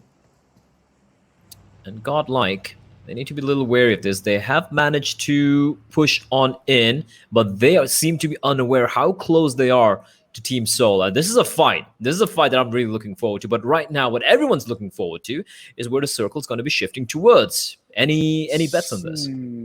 I think we might just have it implode on itself by the look of things. Probably, I guess, Picardo, Landrea will still be in contention just a little bit. I think it's going to be a simple circle. It is a simple circle, so to speak. So, again, the major teams that were already in the zone don't have to move around much. And if I have a look at Soul and Godlike, these boys are, of course, west of Picardo. One team has those warehouses under its control, and the other has this little compound just a little bit to the south. So they've got to be careful. Again, the drop is pretty much nearby. I think Godlike might be in a good position to go and loot up not only that level 3 armor, but that Rapido Mark 14, which of course, in single fire, it works brilliant. And when you switch to an all-automatic assault rifle, it's basically a BFG slip play. Yeah, it is pretty much a BFG if you think about it. A slightly faster firing BFG indeed, but I like what Soul are doing here. They're not exposing themselves. They know that they have the information advantage, and they spot a Godlike, but now the jig is up. Couple of shots in the back from Regaltos. He's done a little bit of damage. Of Godlike, that's going to be the warning bells ringing loud and clear. Now they're aware that they are not alone. There is a team nearby. They don't know which team it is. Now, with that being said, with a few bullets in their back, they're not going to be going for the drop right now. It's really not worth it. But I say that. Well, okay, never mind. XC's like, you know what? Screw you. I'm just going to go for it. I don't care if you're going to be shooting at me. I still have my smoke for cover. And he's going to loot himself up. Picks up the Mark 14. And the MK on a map like Miramar can be quite deadly indeed. Now, Soul's like, hey, wait, there's another caravan crossing the road. And it's going to be someone spraying blindly. None of the bullets connecting, though. Vampire protecting his vehicle with his evil magics. As Viru, unfortunately, not so lucky. It takes a bit of damage, but I do believe Orange Rock will be able to traverse this treacherous territory without taking too much damage. Viru is stopping for a bit, he's going to be healing himself up before he resumes the journey. And the migration has started. Orange Rock, we don't usually see them in action early on, but what they usually do is exactly this. They rotate to where they think the circle is going to be shrinking towards off the under the leadership of Mavi. And he just seems to know, man. He just seems to know. Two things I get off from Orange Rock right now. A, Vampire is not a team player because he could have cast a spell on Viru's truck as well, but nah. He's like, I've only got enough juice for one, but Viru does make it to his team, and they're going to be a little secure. But behind them, actually coming up pretty near them, is TSM Entity. And if I just talked about the zone, right? The fact is that the boys from Orange Rock, it's not that the prediction is good because they go dead smack center every single time and hope for the best. And Demon is going to hope for the best. That is M4 connects a few shots with that 6x latched on, and SynerGE's under fire. 2 magazines down, still no hit. What is I think it might be time to give up, but Bonsing is going to be coming in for the attack. SynerGE gets the better of him this time, makes sure he goes for the knock and quick finish because Strider is bleeding. Dead is bleeding, courtesy of UME Bhishma. Now, UME, they tried to sneak up behind them, but they paid heavily for that price. Meanwhile, elsewhere, Z-God is lighting up the boys from Orange Rock. I like it from Umumba. I like how aggressive they're being here. They have got the knock, although they lost a player. They're not stopping anytime soon. 420 is looking to recreate the magic from the previous game. Now, Strider's out. He's been left for. I think he's going to be done as well. He's lying, bleeding out. There's no one near him, and he will be meeting his maker very, very quickly. Austin just tossing in a couple of energy drinks real quickly. Another one of his teammates has been taken down. Ted on his knees too. He's going to fall, and Austin's going to be left alone all of a sudden. This is not looking good. Circle's going to be a problem as well. And Umumba going for the hunt. That is a massive team wipe coming from Umumba. They're here to play here. They're here to play today, XP. 4 kills, a team wipe. That is massive. They are, however, from afar. Ghazi with that Mini 14 managed to get Bhishma, and now he gets another member of UME. So their celebration is going to have to be short-lived because they have to make sure they get the boys up and get into cover. Meanwhile, we were talking about this fight. Orange Rock versus TSM Entity. 1v2. That's the positions, basically. We are going to be going up against the 2 best teams, the current leaders of our board right now. And looks like TSM might have the upper hand simply because they are on top of this building. But they do have to go in. OR is going to make sure that they cover all the exit and entry points, and they just hold their angles. Vampire is being a little bit sneaky. He goes outside the building trying to get that flank on the flank, so to speak, if he gets them. But he is going to let loose a few shots on Z-God. Does manage to connect a few, but it looks like Z-God is going to make it into cover. Vampire is going to make sure he keeps his assault on Zeke or the thing, because he's trying to get that left flank, making sure that he doesn't peek over that little ridge and just lay waste to these boys. But Clutch God with a Molotov off his own, which does connect. And Mavi, wait a second, I think he goes into the fire. Vampires can apparently be killed by fire too now. I thought it was only a stake that is going to kill them, but nuh-uh. Fire does a lot of damage as well, Play. What's going to happen over here? Let me just ask you, who's going to come out on top? Is it going to be TSM? Listen. Pick one. Oh, this is really hard, man. I'm going to say TSM. I feel like when it comes to early game fights, TSM always seem to come out on top. Now, Vampire smoked himself off, and that's going to make him a target. Look at Jonathan. He's just jumping and gunning from the air like an angel of death. He drops down and finishes off Vampire. Well, the fire might not kill the Vampire, but AK-47 bullets definitely does. And with that, Orange Rock loses a member. You know, Clutch God is feeling it. He wants to kill. He spots a player right above. It's going to be Viru. Not able to quite land a shot, though. And Mavi playing together is going to find Zika, trying to finish him off. But while that's happening, he actually gets a kill. He actually finishes him off. Now it's a 3v3. And I like how Clutch God and Neo are playing in tandem. And in the meantime, we have IND and Marcus Gaming duking it out. But I like what Mavi did there. He ensures that a man advantage has been neutralized for now. Viru spotted out. He's head spotted up by Jonathan. And TSM is circling this building like a pack of hungry coyotes. And Neo spots a player there. He rattles off a couple of shots. Third personing himself. Trying to spot the player. Giving the information to Clutch God to push in and potentially go for the kill. He gets to knock this Clutch God. And this is big. And now the push comes in. But Daljeet is holding the line. He finds one looking for the second kill. But he gets wiped out. And that is going to be Orange Rock hitting the ground. TSM Entity. They come out on top. They lose a player. But what a massive scalp they managed to net. I mean, Orange Rock eliminated this game this early in the game. You are still watching the PMPL, but well, of course, surprises do happen every once in a while. That is a bit of a shock because I'm sure people would have been like, wait a second, this is the last game. Oh my goodness. I thought Jonathan blew him out.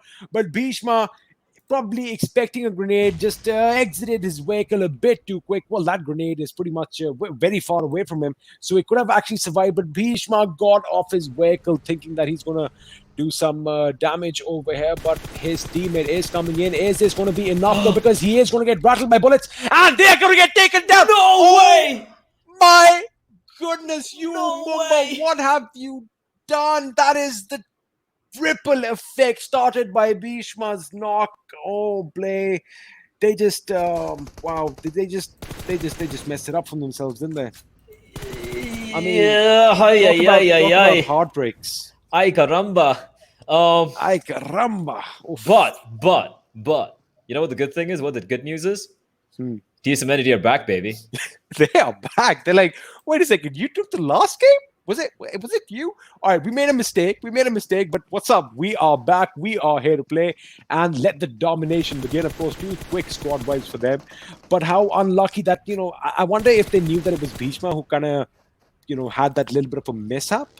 Because it just played well for them. I mean, he thought he might just get a couple of knocks when he was trying to burst that vehicle, but forget a couple of knocks, you get an entire squad wipe, and that is something. Well, of course, TSM, as you said, are back, but we are now joining a fight between Elementrix, who have actually had a good day so far, but they are going to go up against the boys from Megastars. Now, Megastars, Vexy, of course, is the guy who has been the man in charge of that squad. He needs his boys to really buck up under pressure and deliver along with him.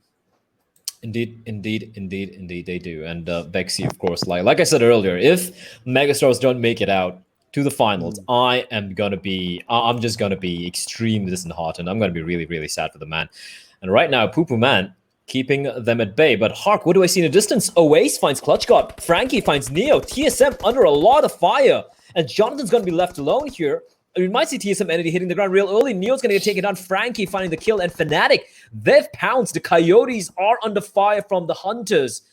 And just like that, I do believe TSM Entity are now down to 1 member, unless I'm very much mistaken here. And this trifecta of death, Godlike, Fnatic, and Celtz. Things are starting to look very, very interesting. But it's actually it helps out TSM Entity because now their attention has been taken away from them, and Fnatic and the boys from Fnatic, of course, Frankie, OSH, and Ronak is going to be playing this time. Scout is not in this game. He's going to be sitting one out. So good little roster shuffle on display for us. And Fixes did mention that he was missing Ronak. Hopefully Ronak is that missing piece that kind of fits into that whole puzzle that is Fnatic, and they come out with something good in this game. But they do have Godlike in front of them, and Team Xtreme coming up behind, and Celtz on the other end. So it is going to be interesting, especially since the zone is going to be collapsing in on itself at any given moment, and little bit of wayward wind can blow the zone any which way, and that is going to be an issue. But is it going to implode on themselves? We are going to have to wait and find out where it goes. And wow, it is going to pretty much center in around, well, just a little bit to the southwest of Chubasera, but we are going to see a lot of mountaintop action, which for me is going to make things exciting. I think we might see some snipes finally. We might see some bolt action, but meanwhile, a little bit of a stalemate going on over here, while Mr. Spray falls to his rock as well. I mean, people are just falling from the skies, Blake. People are falling from the skies. You'll have to see. It's raining men. Hallelujah. And for Fnatic, this particular standoff, it's more like they don't really need to move because the circle is right next to them, but they need to ensure that when they have to rotate, it won't be much of a problem because there are going to be so many people nearby. Now, Sangwon from Seoul running up, he hears a few gunshots, he hears a little bit of a sound, and he knows that some team nearby, and the team's name is Powerhouse. It spots them out. This could be free frags, and Powerhouse are now pinned down, pincered between two teams, but Sangwon misses his chance, and Iconic is going in for the kill. Mortal needs to help his teammate right about now, or else someone just might be done for. And look at Iconic, look at Power just pushing up to someone just going to be legging it. The circle is definitely shrinking, and they want to make their way into the safe zone. Now, Reckles has been caught out, and he is, by the looks of it, taken out and down by Marcos Gaming as Mortal replies back onto the side of Powerhouse. Iconic on his knees for now. Viper very low on health. He needs to get some health inside of him, and Mortal holding the line, but he's getting shot from every direction, and that team is going to be IND from above that hill as Maxi's going to also fall to the vehicle, and the chaos continues. This is complete chaos, and then Nade right in the face of Sangwon, but he doesn't somehow survives. How does he survive that? I don't even know, and Powerhouse gets eliminated. Mortal getting the kill, Sangwon finishing it off, and that was a fight that Seoul desperately needed to win, and they do. And Tamilas just got blown to bits by Swag. That is going to be the last member going out, and with that, they are eliminated from this game. Frankie and the boys, they have the work cut out, however, because they do have Godlike still at bay, but they are in the zone, so they're kind of comfortable right now, rattling off shots in the distance at the boys from Celtz. Meanwhile, Mortal coming under fire from Trance, and Trance is not done yet. He gets another knock on Viper. That is going to be devastating. Meanwhile, his teammate Snacks gets a knock on Evo, and Trance makes sure that he finishes that kill on Viper. And with that, Seoul is going to be eliminated from this game. The final blow coming in from Marcus Gaming onto Sangwon. So again, a little bit of kill share over here, so to speak. Not skill share. I'm talking about kill share. This is completely different. We share kills in games, but Fnatic are looking good. They have 4 points, 4 kills to their names right now, trying to get a few more in the form of Celtz, who are currently cowering behind those burnt vehicles. Not a lot of cover for them. However, they are in the zone, so they've got to make sure that they survive this little onslaught of bullets being rained upon from Fnatic's direction. And if they do that, you never know. And Jonathan, against all odds, is the last man standing in the most peculiar of places. He finds cover just at the edge of the zone, and I think he knows there's utter pandemonium going on across him, but he's just going to sit back, relax, and sip that cold energy drink.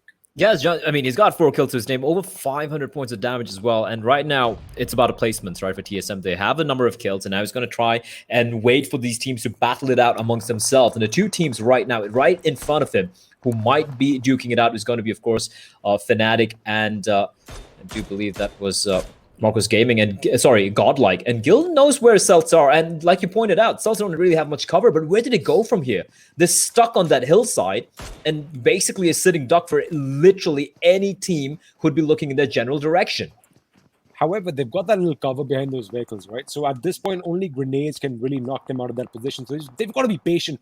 They can't be coming out for picks, because if they do, this is what happens. And you come out for a pick, you get shot in the head. And with that, TSM Entity are going to be bowing out of this game. Jonathan getting spotted out by Gil, and Gil is still not done. He is rattling off bullets in Fnatic's direction. Again, if I quickly have a look and talk about well, the Celtz, right? I mean, they're in a good spot. Don't get me wrong, they're in a good spot, but they are tightened in right now. They've got to be careful. They can't be a little bit too silly. And talking about silliness, Fnatic getting wiped out in the 8th position, 4 kills to their names. They were getting caught up from all different angles play. And again, they were taking a fight at one front, while the second front was pretty much open, and it was basically whoever is going to shoot at them is going to walk away with those kills, and that is going to be devastating for them. Meanwhile, Godlike and the boys, they need to make it to this ridge for cover and into the zone.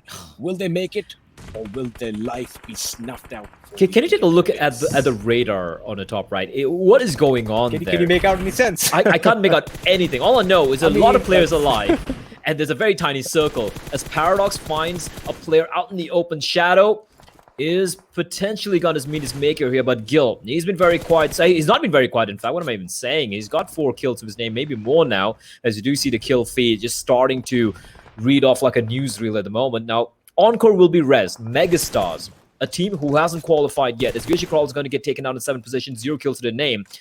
This is a chicken dinner that Megastars could potentially be tasting already. You know, they have 4 players alive. They're the only team who has 4 players alive, although one of the players needs to be res right now. Smoke's going to be tossed in, and for that to happen, Encore being the aforementioned player.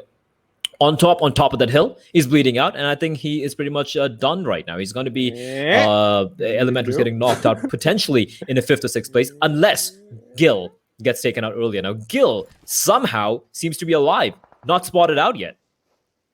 On top is still on top of his game. I mean, he still has those first aids. He's going to use another one. I think we might see him succumb to his injuries. Finally, this blue zone might get the better of him. Is he going to get this first aid? And he is. And now the last first aid on top. We're going to wait and watch and see how he dies, because he will die eventually. But Megastars find themselves under fire courtesy of Marcus Gaming, and Maxgosh gets a knock. He gets the final blow on top, and with that, Elementrix are going to be eliminated from this game. Meanwhile, Encore is trying to pin his teammate Surya down, and now these grenades can be devastating because Swag is on another fight with Team IND, keeping them at bay, so they do have the advantage. But if they get those precision lobs, that can be totally decimating the enemy down below. But again, they can't expose themselves like they are right now. They've got to be careful. They've got to act quick. And talking about acting quick, Swag is going to go in for the kill. He knocks, he shoots, and with that, IND are going to be eliminated in the 5th position. Blade with 5 kills to their names. We are down to the last 4. Megastars still a 4-man squad, but Marcus Gaming putting the pressure on them, and talking about pressure, he gets a knock on Encore. Are we going to see them topple over here or not? Well, it remains to be seen right now. Marcus 2 alive, Megastars with 3. As Paradox continuing his reign of terror. 580 points of damage. Finally, he'll be stopped in his tracks. Vexy's just going to run across the Tunky, and that's going to be Celtz getting eliminated. I don't even know how they stayed alive for that long. But ladies and gentlemen, down to the final 3 teams. 5 players left alive. Surya trying his best, but he will fall to Vexy, the sexy, and he still stays alive. Just 1 kill to his name so far, though. And on Max Cash, he's alive. Swag all alone. They're all so far away from each other. This is looking so rough. And talking about his name, he just pops up on our screens. He is still in this. Now, this can go either way. If Vexy gets an angle on Maxgosh, he shoots. He gets shot instead. He is going to try and go for the finish. Oh, my goodness. Was that a mistake on his part? But Godlike comes in, capitalizes. Marcus Gaming, what a valiant effort. 12 kills to their name, 2nd position. But the moment I said it, Godlike Gil is still in contention, and he might be in a position to do some heavy damage because they weren't even looking in that direction. And Godlike come out with the winner chicken dinner play. So we've had the team who came in 3rd. We have the team who came in 1st in the league stage. They're just stealing chicken dinners away from everyone else, showing why they deserve those world spots. For Gil, it was like he was sitting downstairs, like downhill, lying down, having a picnic, just looking up the hills and that's a nice fight. It's almost done. Takes out his gun, rounds off a couple of bullets, boom, chicken dinner. That was played so perfectly by Gil, but effortless. That was probably one of the most action-packed and it wasn't too ludicrous either. It was one of the more action-packed Miramars I've personally seen. But on that note, ladies and gentlemen, we'll be cutting to a very quick break, and we'll be back to break down this map and, of course, introduce map number 3, which is going to be coming up, and that's going to be in Sanhok. We'll see you after the short messages.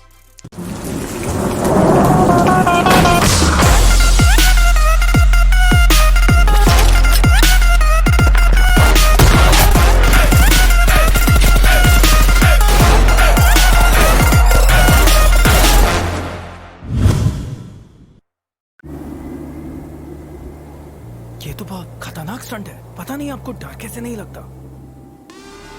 डर सबको लगता है, गला सबका सूखता है, पर डर से डरोगे तो कुछ बड़ा कैसे करोगे? तो ड्यू उठाओ और डर को पी जाओ।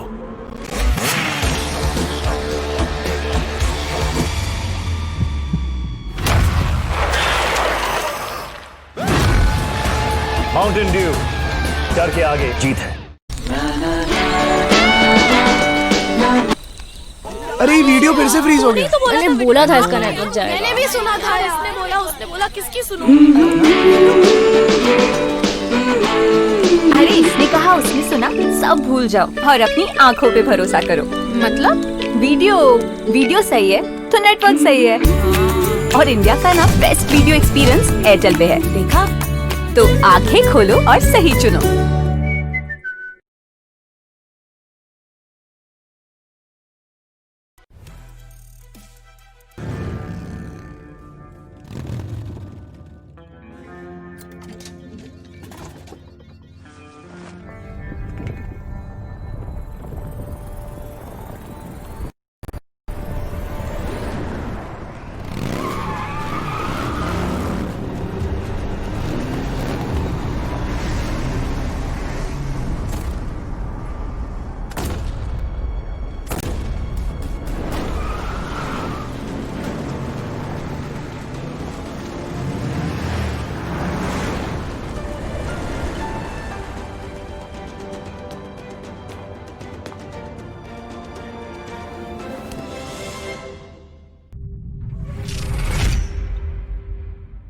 Cheer Park is a brand new feature in patch 0.18.0.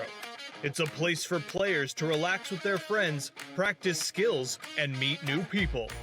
You can enter Cheer Park through the main menu, so invite some friends and explore this new space. The shooting range has been revamped. Now, when you start a round, you'll have 60 seconds to down 20 targets spread over 5 waves. Your results will then be rated and displayed. The player with the highest rating will stay at the top of the ranking for others to challenge. You can also play against your friends to see who's the better marksman. Players can now duel other players in Cheer Park via quick draw. The duel will start after both sides confirm the fight. The two sides will have red borders and start a duel. The player that defeats the other wins. Don't forget to take a photo with each other afterwards. Friendship first, results second. The selfie system is also available in Cheer Park. Get together, find the right angle, and strike a pose. Say cheese. Nice shot. Don't forget to share it on social media. Players can also create their own cheer parks and invite their friends. Many special buildings from the original map can also be found in Cheer Park. Don't miss out. Of course, there's a lot more than what was mentioned, so come explore Cheer Park's features now.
Welcome back, ladies and gentlemen, to game number 3 of day 1 of the Grand Finals. 3 days of PUBG Mobile Pro League action coming your way, and we're done with game number 2, which Godlike managed to steal and kill.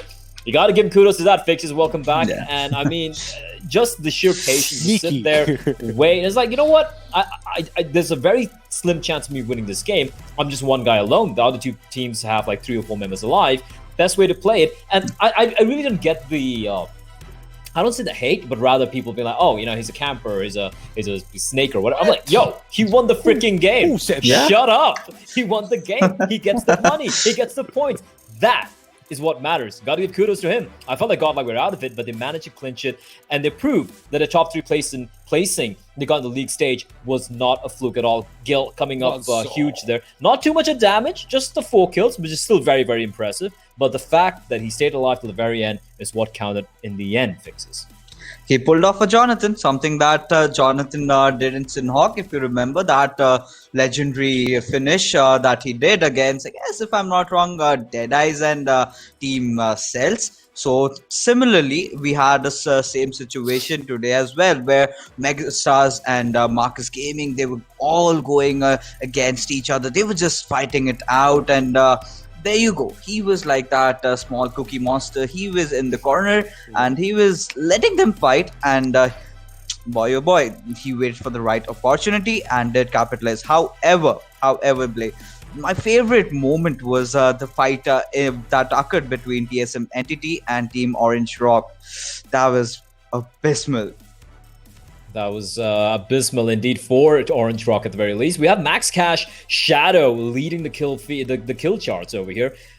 10 kills and almost 1,600 points of damage XP. They had a great game. Unfortunately, they didn't get a chicken dinner, but they had a hell of a game. I do believe they finished off with 12 kills, so that is these boys again here to make a statement. But talking about Gil real quick, I'm just going to christen him over here, just a little something for me. For me, he is now Godlike Buzzsaw Gil, because looking at his hair, whenever I see it, that's the first thing that comes to my mind. I mean, that is just perfect. And that's actually a pretty dope name as well. It is aggressive, and you know, like a buzzsaw, he literally shreds and cuts through his enemies. So you know, I mean, 2 in 1. I hope I've done him some justice. But Snacks putting up quite a fight as well. 3 kills to his name, 665 damage, and I just want to point out something. I just want to point out like how when you watch any anime, you just tune in. You know, it comes to the classroom, and they're like 20, 30 kids sitting there, and then you see this one guy with hair bigger than his head.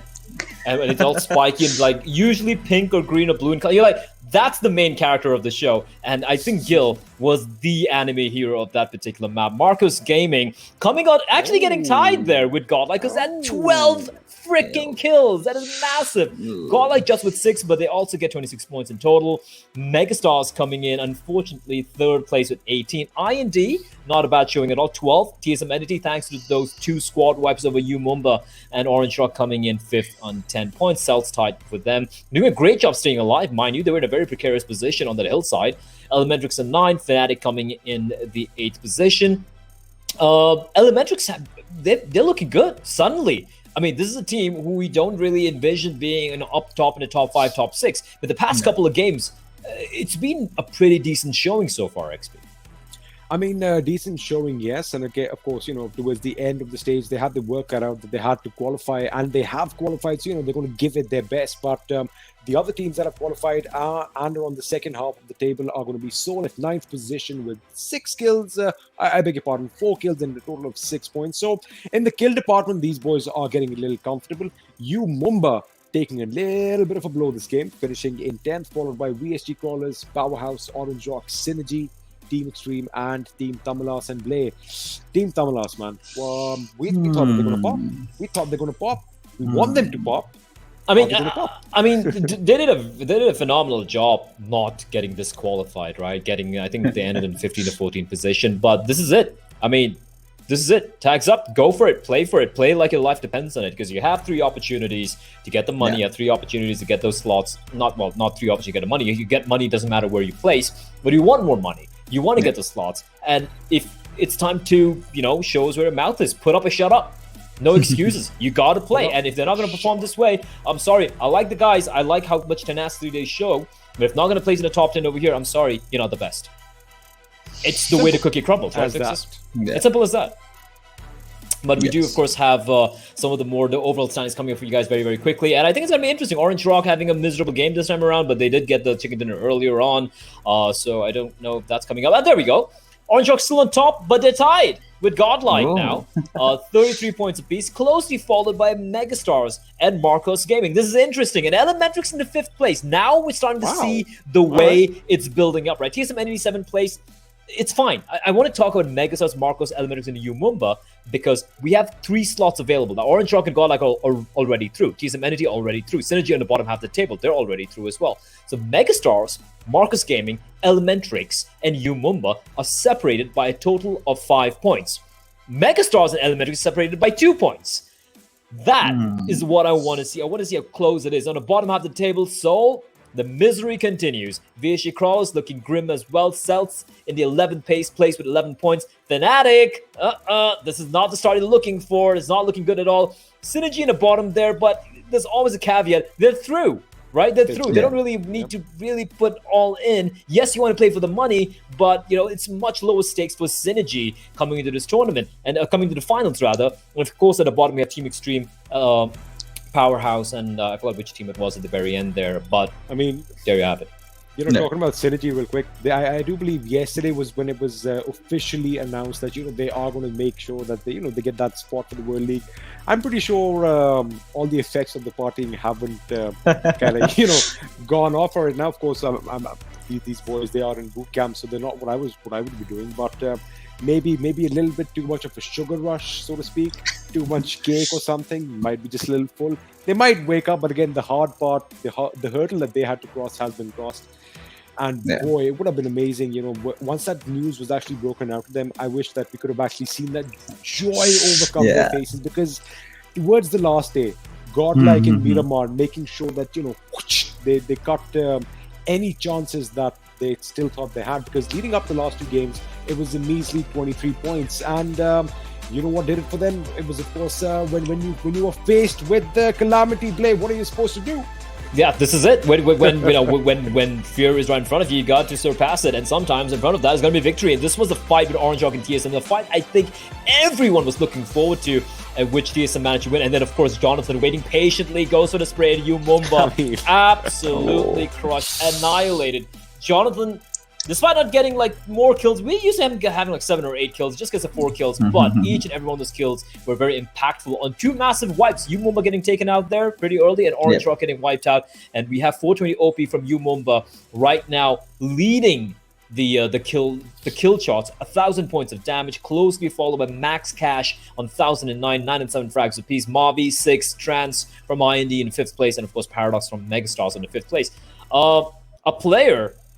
A couple of players who are distinctly absent. I don't see them. Jonathan, Zigod, Sirvi, Vexy. What is going on here? It's a little early, but surprising, and it's a little jarring. Oh, there they are. There's Jonathan. But we still are missing on Vexy. We're still missing on Zigod, and it's a little jarring for us for the duration of the 3 weeks. It was those 5 on the top 5 every single time, and it's a little weird for us that everything's been reset, starting from scratch, that of course they have to earn their place on that table. But now, fixes. Let's talk a little bit about Sanhok. We're coming into Sanhok, and look, I don't want to just harp on one particular team or not. You did say Team Seoul we're going to be taking, they're going to be taking a little easy, they're going to be boot camping a little bit, they're going to be prepping a little bit, and they're going to be ready for the finals. From what you've seen so far, only in 2 maps, right? I'm going to be going to Sanhok, where they've had the most success so far. Do you think they're ready? Yeah, I think they are, because we are getting to see a more aggressive Seoul this time. But however, they could work on a few things, like put a few smokes around when they're fighting, have a little bit of synergy between their players, like Team SynerGE actually do.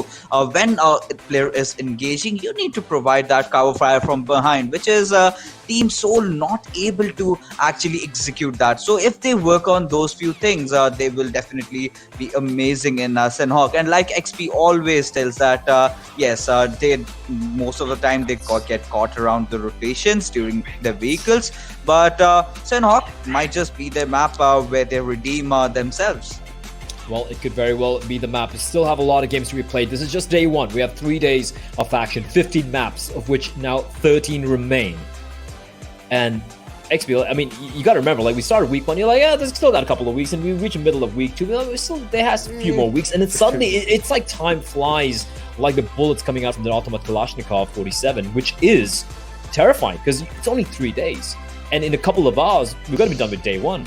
You don't have that breathing room to work with, which you had in the league stage. So the pressure is definitely on some of these teams. Primarily, I'm going to say teams like Seoul, Fnatic, Team I&D. These are teams who are right now struggling a little bit. Let's be real here. While Megastars, Marcus Gaming, and a couple of other teams, they're looking very promising at it.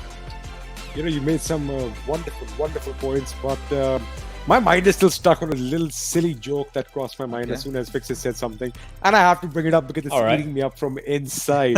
Well, we do have Godlike on our screen. Let me just throw some light on these boys. I like the fact that they are, they're keeping this roster going for them right now. Gil, Hastar, Existence, and Smokey are going to be leading the charge, and of course, Gil has done wonderful.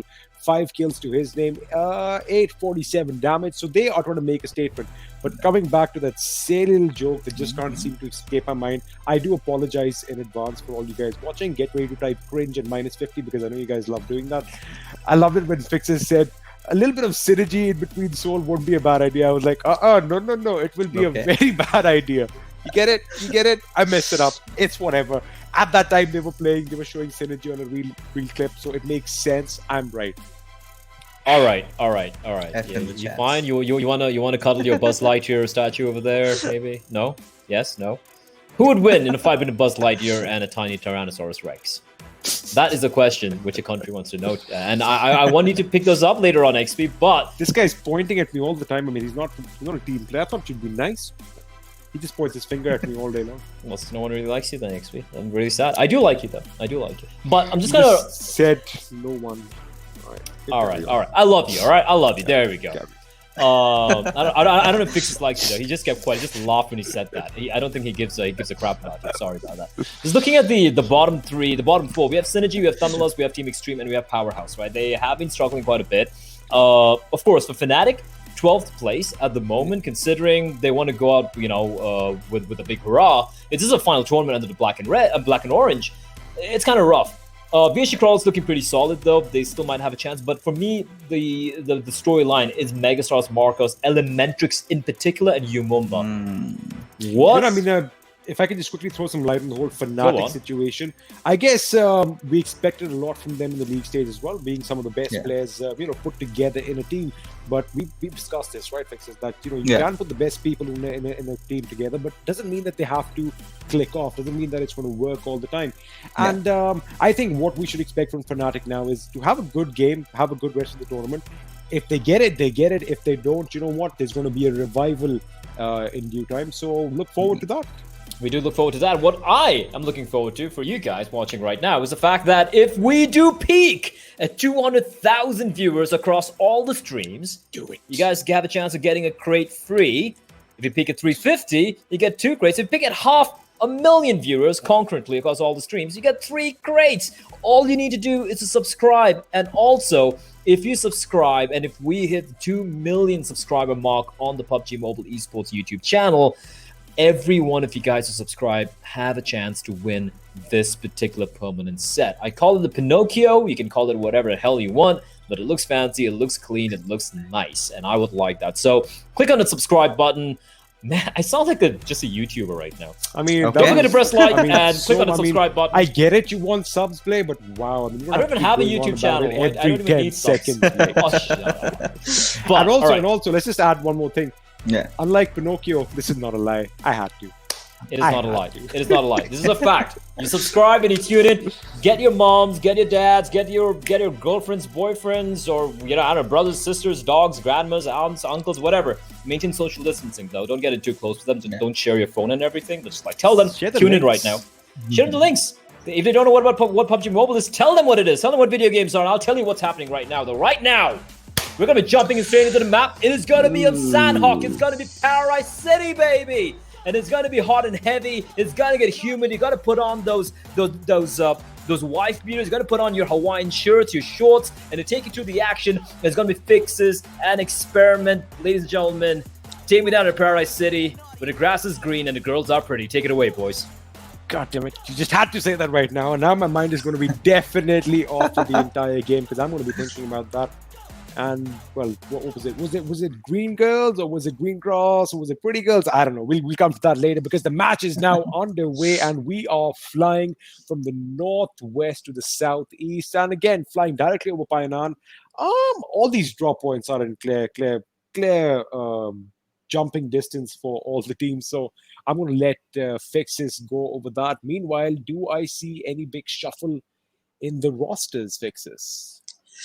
Not much in the roster department because we still see Scout sitting out this time as Fnatic go towards bootcamp. But however, we see something new. That is Team IND this time not going towards the western side of the map. And this time we get to see a new drop location coming in from Team IND. And we have had always seen them struggle with Team Orange Rock, Team Powerhouse, Team Dead Eyes in the fray. They were always getting stuck over there. So this is a good change and I really love it. And Soul have a breather for themselves because this time INES is not there to compete beside them. But look at this. Team Xtreme is the one who are dropping nearby at Lakawi. But TSM Entity, okay, that's a shocker because time and again we have seen them changing all those drop locations from ruins. They went to Painan. Now they are at Camp Charlie XP. Well, I mean, they can experiment a little bit here and there. I'm sure that is something we're going to see from the teams coming up. And that was actually, I meant experiment, right? All right. I'm not going to be a sellout over here, Fixes. But anyway, what's up? They can experiment every now and then. Anyway, coming back to the game. Team Xtreme, they've had a good outing so far. I mean, not too bad for these boys, but they are going to want to capitalize on a few more kills and getting those placement points, and they might just actually climb up on the table. We are going to have to wait and see because their compatriots, the boys from Elementrix, are currently on a high. Wonderful outing by them in game 1 and 2. And again, they've got to make sure that they don't get. I know it's pretty easy to say, "Oh, don't get cut off in your rotation." That is bound to happen. It's inevitable, especially on a map like Sanhok. But talking about IND and the fact that they kind of did something different, I guess you are right to an extent that they probably got tired of getting gate kept by Orange Rock all the time because any single time they wanted to move into the zone, I've seen probably they even. Should I say 2 out of 5 or 3 out of 5 times Orange Rock have actually got the better of them before they've had a chance to leave that little island. So a little bit of shuffle up from their end is something that is going to be quite promising. Of course, these boys need to play for that World League slot. Orange Rock doesn't. So that is going to be a little bit of a mentality shift, so to speak. And talking about a mentality shift, they are going to be facing up against the team we were just talking about, Team Xtreme. So I think we might have some early action here on Sanhok.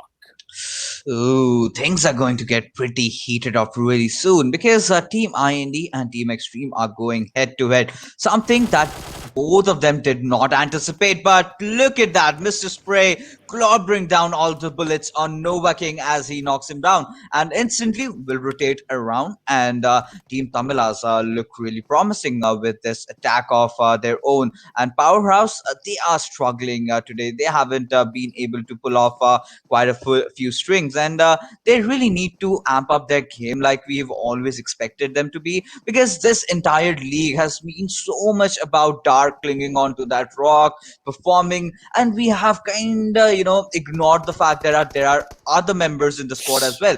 But like I said, Dark again performing, does knock out Mr. Spray. Mr. Spray is in the open, will be offered towards the members of Team Powerhouse right now. I don't get that move from Mr. Spray. What was he thinking? That his teammates are not going to be around? This isn't a classic where the guy is jumping in solo. He is definitely going to have his teammates around, and that was a little bit of a mishap on his part that he got a bit too over-eager and he paid the ultimate price, and he just basically ran to his death, because even when Dark caught him off guard, I mean, he didn't have his weapons out. He thought this compound is going to be up for grab, because what was interesting is we all know that PH is going to go towards Hatin. This time around they kind of dropped off over there, but quickly made sure they came on the main island right off the bat and then looted all these compounds where we see them right now. So that is something that was not, of course, expected. And meanwhile, I do believe we have another bit of a fight going on between Team Xtreme and the boys from IND. They are opening up. Kratos gets a knock on Ghazi, while Trance got knocked out a little bit earlier. They are going to make sure that they get the people up. They get the boys up and running, and Kratos, oh my goodness, almost getting wiped out. I do believe he slid under those bullets like people sliding to DMs in the nick of time, and that is what actually saved his life. But Trance is in a bit of a pickle, but it shouldn't be for too long because Ghazi has been put out of his misery by Slayer, and I think a revive should be pretty central and should be something that should be coming up on our screens any second now.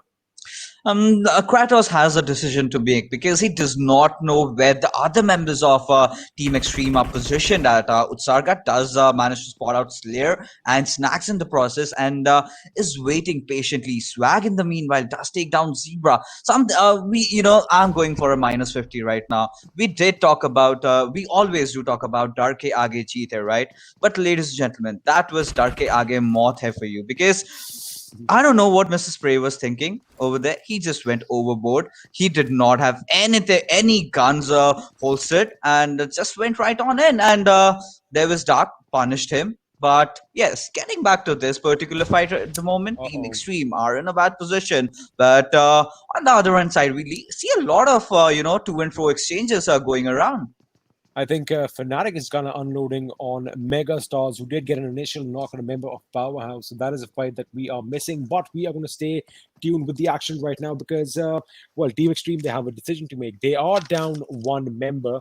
Do they take the fight with IND? They kind of have them surrounded on all sides. But the way that IND is actually split in twos across the road is something that is thwarting that inevitable attack on them because they have no idea on how many people are in which house. So that is something they are going to play to right now. A little bit of a reshuffle over here, making sure that their teammates come on their side and are covered by their line of fire because lo and behold, up top on the hill, we have more enemies coming in. Meanwhile, Ronak over here is going to get that finish on Swag, I do believe. And is that the end of their game? I think Megastars might just be down to two members. Of course, Wexy is going to be flying high, and with him, as usual, we've seen in most of these cases, is going to be Encore. So Megastars down to a two-man squad. Is that going to be detrimental for their efforts of getting that World Stage League qualification? We are going to find out. Meanwhile, we focus our attention back to the fight between Team Xtreme and Team IND. And I do apologize if my voice kind of cuts off in between. I am on medication. I'm trying my best fixes. If I do break off, please help a brother out. And don't worry, I got you. That's what I like about you. All right, just take over for me for the next 1 minute then. Absolutely. One thing I'm really skeptical about right now is XP, they are overextending the fight. But on our screens, we see another fight emerging between TSM Entity and SynerGE as ZGod takes down Siri. That was one quick knock, and ZGod will try to find out the second one as he calls it for Austin. But no, he does not succeed. Right now, Utsarga, on the other hand, takes a few knocks elsewhere. But ZGod with that second knock, and Ted is running for his life. He knows that he does not want to engage with Entity right now, but Jonathan does not leave away one of their members. That is Siri. He finishes him off. But Ted, oh my god, all the members of TSM Entity are pouncing, are hunting for him like hungry wolves. And Ted, somehow this teddy bear is going to get caught, and I'm really scared about him. I mean, okay, XP. I don't know if you're going to get any. I don't know if you're going to get any wolves over here, but definitely, it's like, what came to my mind for some reason was like pack of howler monkeys, right?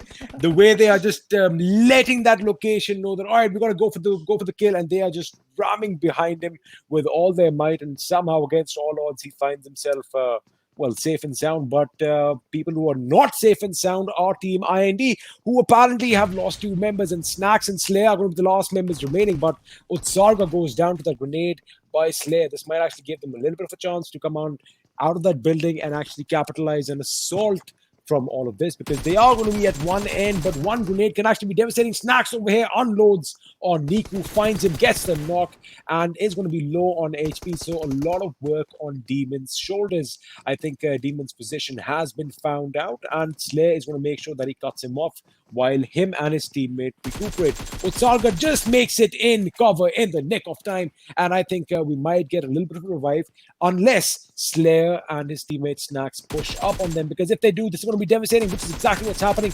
Demon's got to make a decision. Does he hold the fort right now, or does he go for the revive? And unfortunately, that decision doesn't have to be made because they are out of this game. And IND against, well, they had everything running for them. How they lost 2 members is something that we're going to come back to later.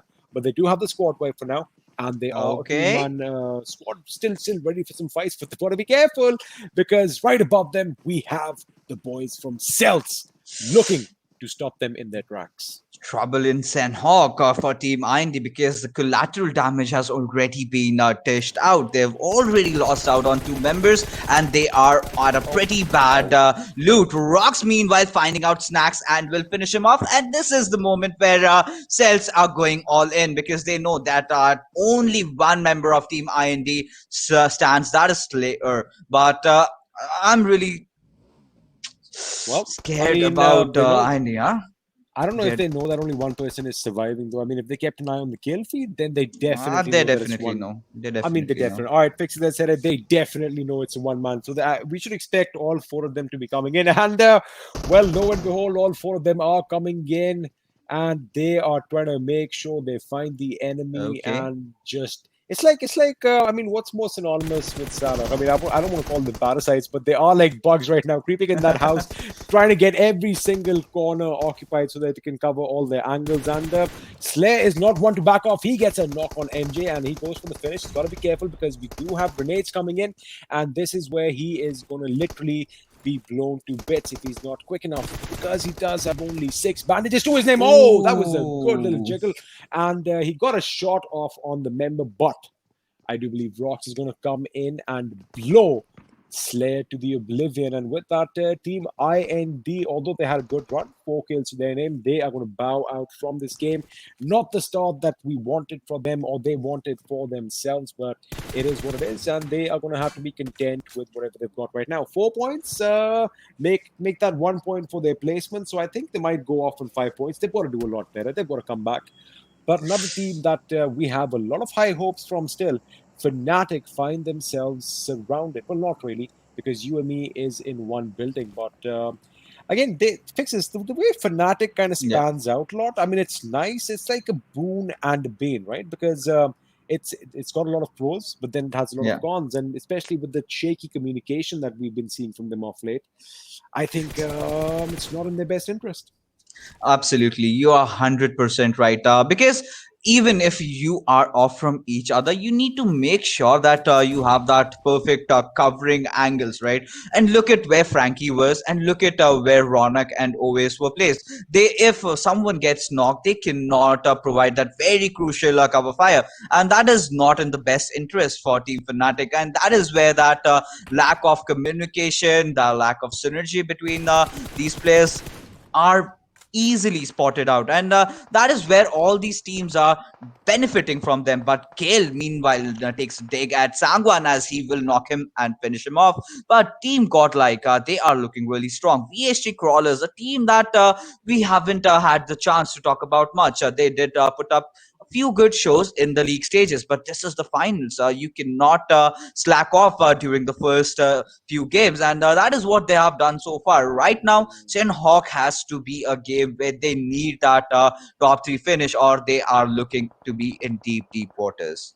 You know, Godlike, we know that these boys love being up on that mountain and they can do a lot of damage. But when you are getting pushed from TSM at one end and Mega on the other, you've got to be careful because they are now going to find themselves amidst a little bit of a power struggle for this King of the Hill position. TSM at one end trying to lay down the hurt. And I do believe Megastars are at the other, who are just out of the picture right now. But they should be coming up shortly. They are going to be wrecking some havoc of their own because VSG, they were in a bit of a fight with Soul, but Soul kind of backed off as soon as Godlike Gil opened up on them. So that is a smart move from them that they'll rotate a bit and live to fight another day. Meanwhile, TSM is actually going to pull out towards the center of the map as well. It looks like they are on a little bit of a southwestern projection, getting away from Godlike because they do know that these boys are very handy when it comes to their hilltop gameplay. But they've got to be careful because although there's not a lot of opposition, and have a look at the rotation that Seoul has done. They backed off from that fight altogether, are going to go down by this quarry and then try and enter the zone towards the southern front. It is a good call because they're not going to have a lot of opposition in front of them in any shape, size, or form. But again, they might leave it too late and somebody might see them kind of sneak in. So that can be a little bit detrimental for them. We'll come to that in a second while we join Iconic, who is being picked up by his friend and teammate Nova King. And these boys are facing off against the Tamilas. Yes, right now Team Tamilas are looking for a revenge because Powerhouse did take out one of their teammates and did knock out Maxi as well, but he has been rezzed up by his teammates. But Team Tamilas carry, I love his position where he is at right now. He has a higher ground, he has a lot of information reeling on towards his teammates, but Zebra is way too off. Meanwhile, Maxi does use all those boosters that he has because you need to expend everything right now. But Carry, he has had a lot of trouble to spot out the members of Team Powerhouse as he slowly lobs a grenade onto the members of Team Powerhouse. Striker does want to heal up, but this time Team Powerhouse are looking like a whole unit. They are pushing in from one angle, which I absolutely love because Maxi and Striker, they are not ready for this push to come in because Carry, he is all alone. He has to get fended off against this whole team. Right now, Carry does try in, and there is one knock for coming in from Team Tamilas as they take down Iconic in the process, but Carry still dishing out a lot of bullets. And yeah. That was Carry's grenade that knocked out Iconic, so that was perfectly timed. And I am not going to agree with you that push is not what PH should be doing. They have a lot of different angles, but they are just going for one, and now they're going to find themselves cornered in because another nade comes in. Striker is already down. Mr. Spray, of course, got eliminated early on, but Maxi shoots in the direction of PH, and is he going to get the revive over here? Dark backs off, Dark aims, Dark shoots, he does not connect. Carry OP gets that knock on Dark, so PH is going to be down to two members right now in the form of Iconic and Nova King, and they are both going to come and gun together. Double teamwork right now, getting the job done, and that is going to be a quick finish on Maxi himself. So Carry OP, he has picked up his teammate Striker, I do believe, so that is going to be an advantage. Zebra is still going to be crawling over there. He is put out of his misery by Carry, so Dark and Iconic and Nova King, in fact, as well, are still going to be in contention. Dark, of course, is knocked out. He is out of play for the moment. It is going to be a 2v2 situation. Meanwhile, elsewhere, Mortal gets a knock on Z-God. We are going to join that fight in a second. Carry going on that right flank.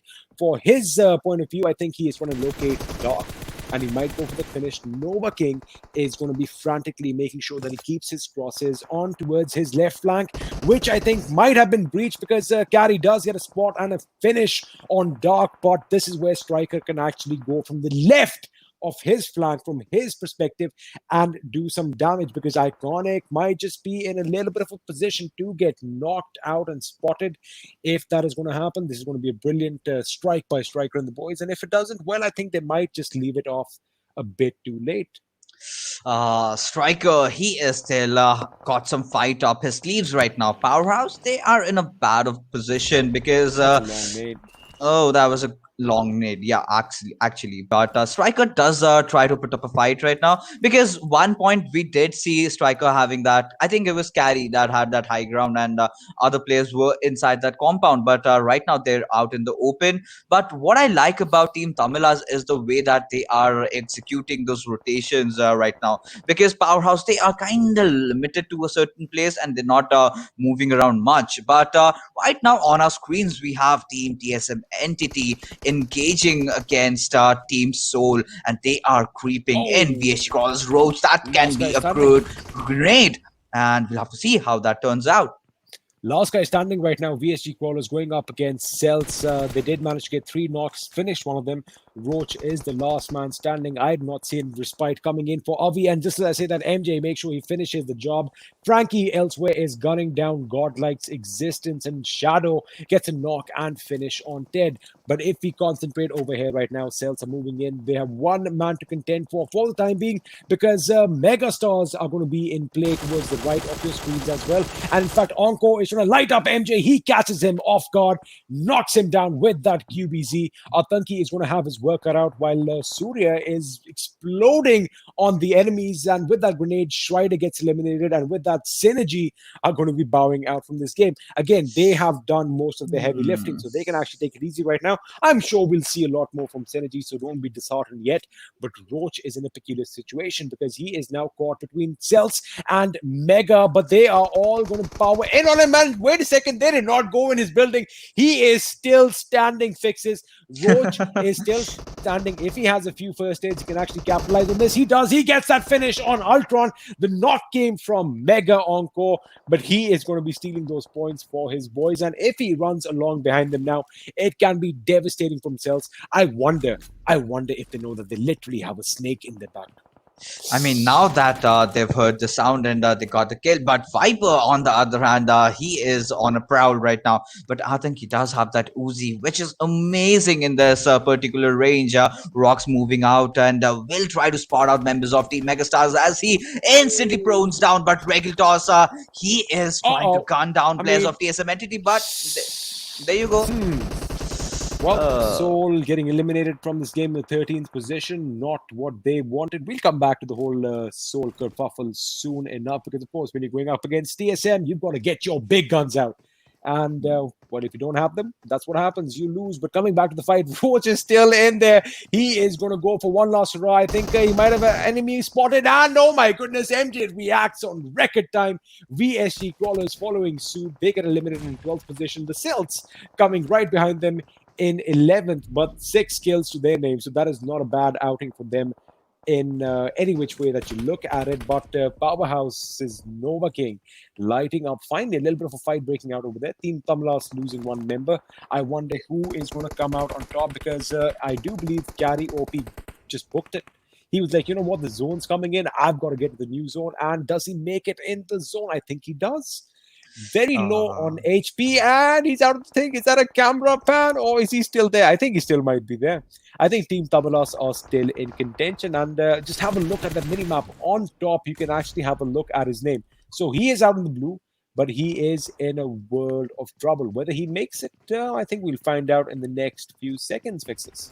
Absolutely. But talking about the current zone that we have, it's tended towards the bootcamp area. But 420 OP, he is playing phenomenally well today. And I'm impressed by the way he has made that comeback, taking down Clutch God, instantly finishing him off. Meanwhile, Godlike, this time playing around the warehouses. This Fnatic, this is a game that they cannot let go. This is the area where they thrive the most. But Orange Rock, look at them again having control over the circle, again being in the center of it all, and still having all that cover. So what do you want to say, XP? Now, I mean, the fact is that, they capitalize on the situation very well. Marcus Gaming being eliminated in the 8th position with 2 kills, and Godlike losing Smokey. The play zone is going to claim Onko, and with that, the entire Megastars team as well. So they get outed in the 7th spot, down to the final 6 teams. Now, Fnatic are going to be heading in the Orange Rock's direction because it's not about zone prediction. It's about them using the zone and realizing that, okay, something's empty.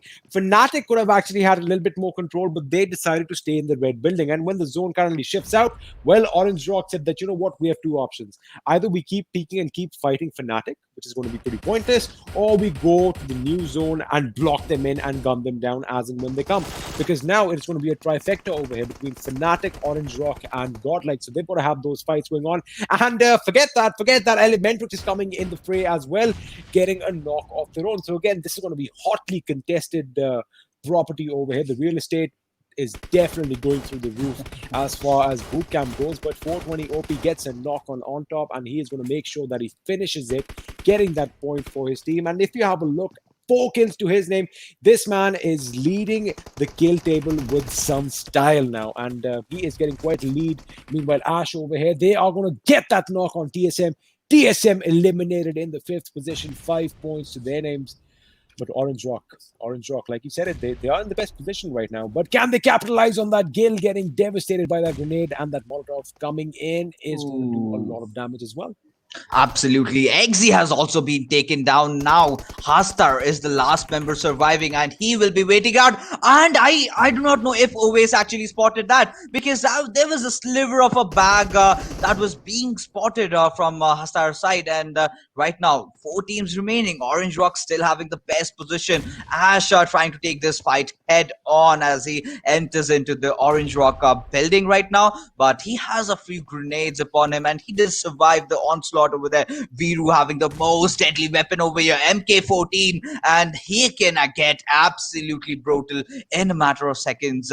But right now, things are very, very intense. Hasta does not want to move. He knows that he's in a very, very cheeky spot and will try to take that top 3 finish. But Hasta does knock down Oves, but will get instantly eliminated by Ronak over there. And again, Ronak delivering for his team when the time was needed. But Pansing being still surviving, and 4 players for team Umumba still in the fray. You cannot rule this team out. They're playing out of their minds today.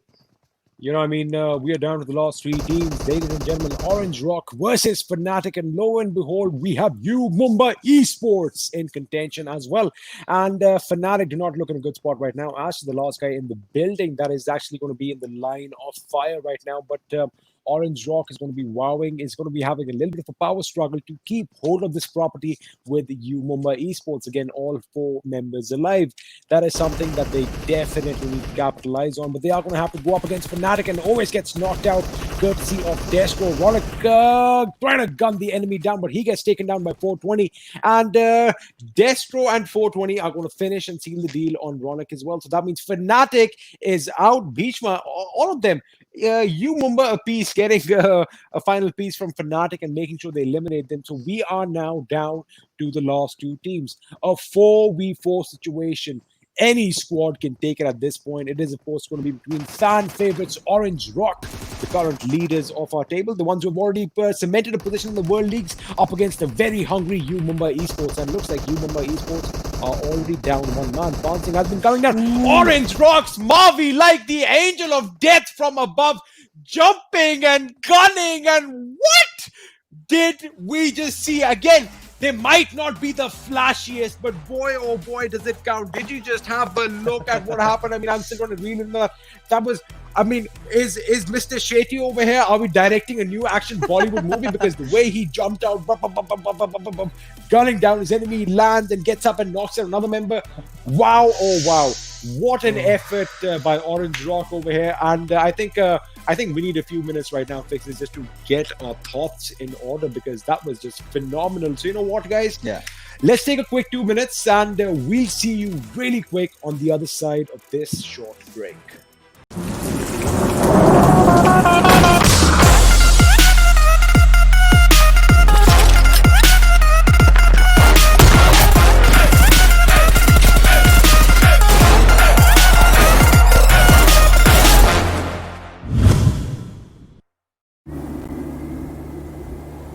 ये तो बहुत खतरनाक stunt है। पता नहीं आपको डर कैसे नहीं लगता?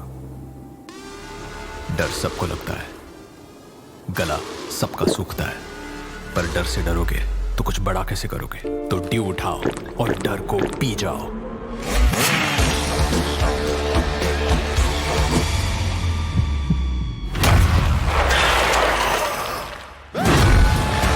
माउंटेन ड्यू, डर के आगे जीत है। अरे वीडियो फिर से फ्रीज हो गया। तो मैंने बोला था इसका नेटवर्क जाएगा। मैंने भी सुना था, उसने बोला किसकी सुनूं? अरे इसने कहा, उसने सुना, सब भूल जाओ और अपनी आंखों पे भरोसा करो। मतलब वीडियो सही है तो नेटवर्क सही है। और इंडिया का ना बेस्ट वीडियो एक्सपीरियंस एयरटेल पे है। देखा? तो आंखें खोलो और सही चुनो।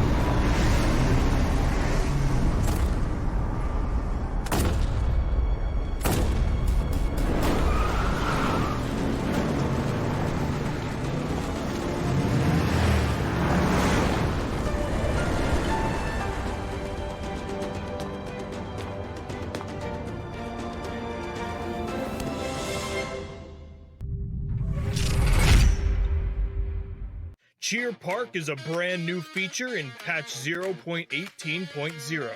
It's a place for players to relax with their friends, practice skills, and meet new people. You can enter Cheer Park through the main menu, so invite some friends and explore this new space. The shooting range has been revamped. Now, when you start a round, you'll have 60 seconds to down 20 targets spread over 5 waves. Your results will then be rated and displayed.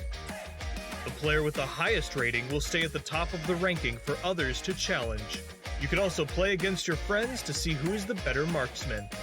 Players can now duel other players in Cheer Park via Quick Draw. The duel will start after both sides confirm the fight. The two sides will have red borders and start a duel. The player that defeats the other wins. Don't forget to take a photo with each other afterwards. Friendship first, results second. The selfie system is also available in Cheer Park. Get together, find the right angle, and strike a pose. Say cheese. Nice shot. Don't forget to share it on social media. Players can also create their own cheer parks and invite their friends. Many special buildings from the original map can also be found in Cheer Park. Don't miss out. Of course, there's a lot more than what was mentioned, so come explore Cheer Park's features now.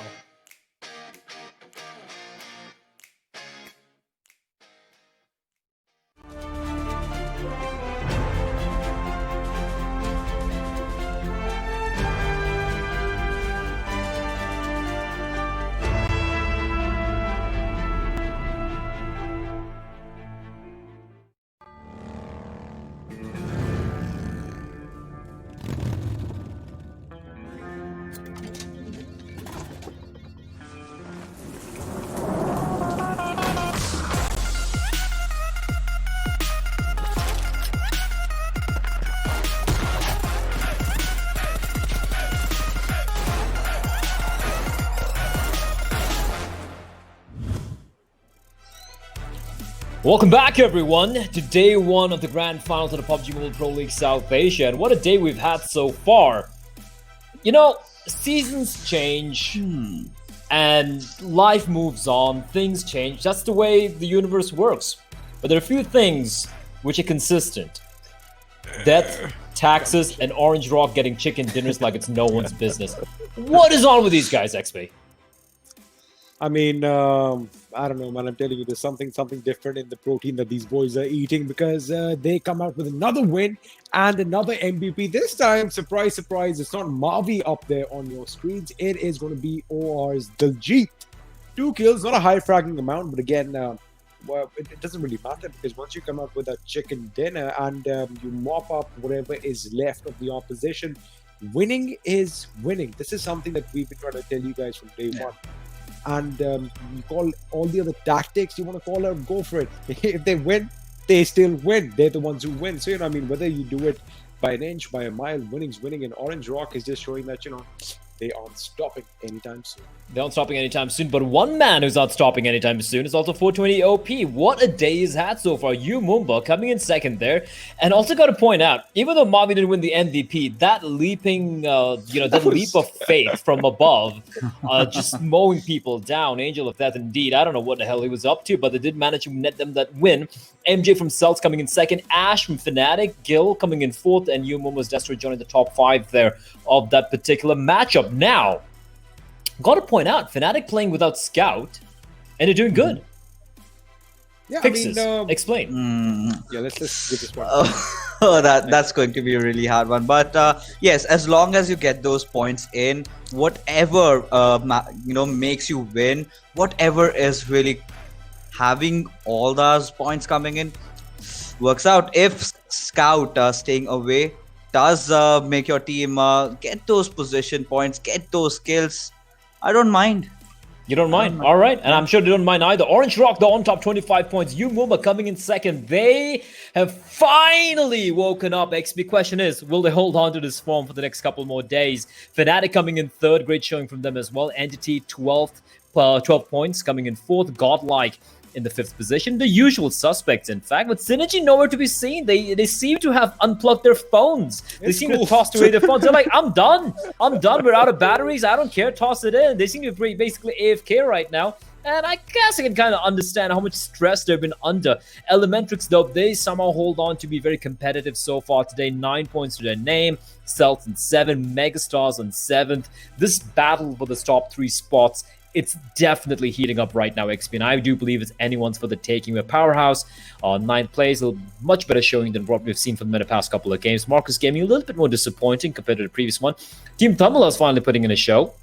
But at the bottom, we have find Xtreme, Soul, and SynerGE with not a single frag. That is something that is extremely rare. XP, that's something you don't see that often.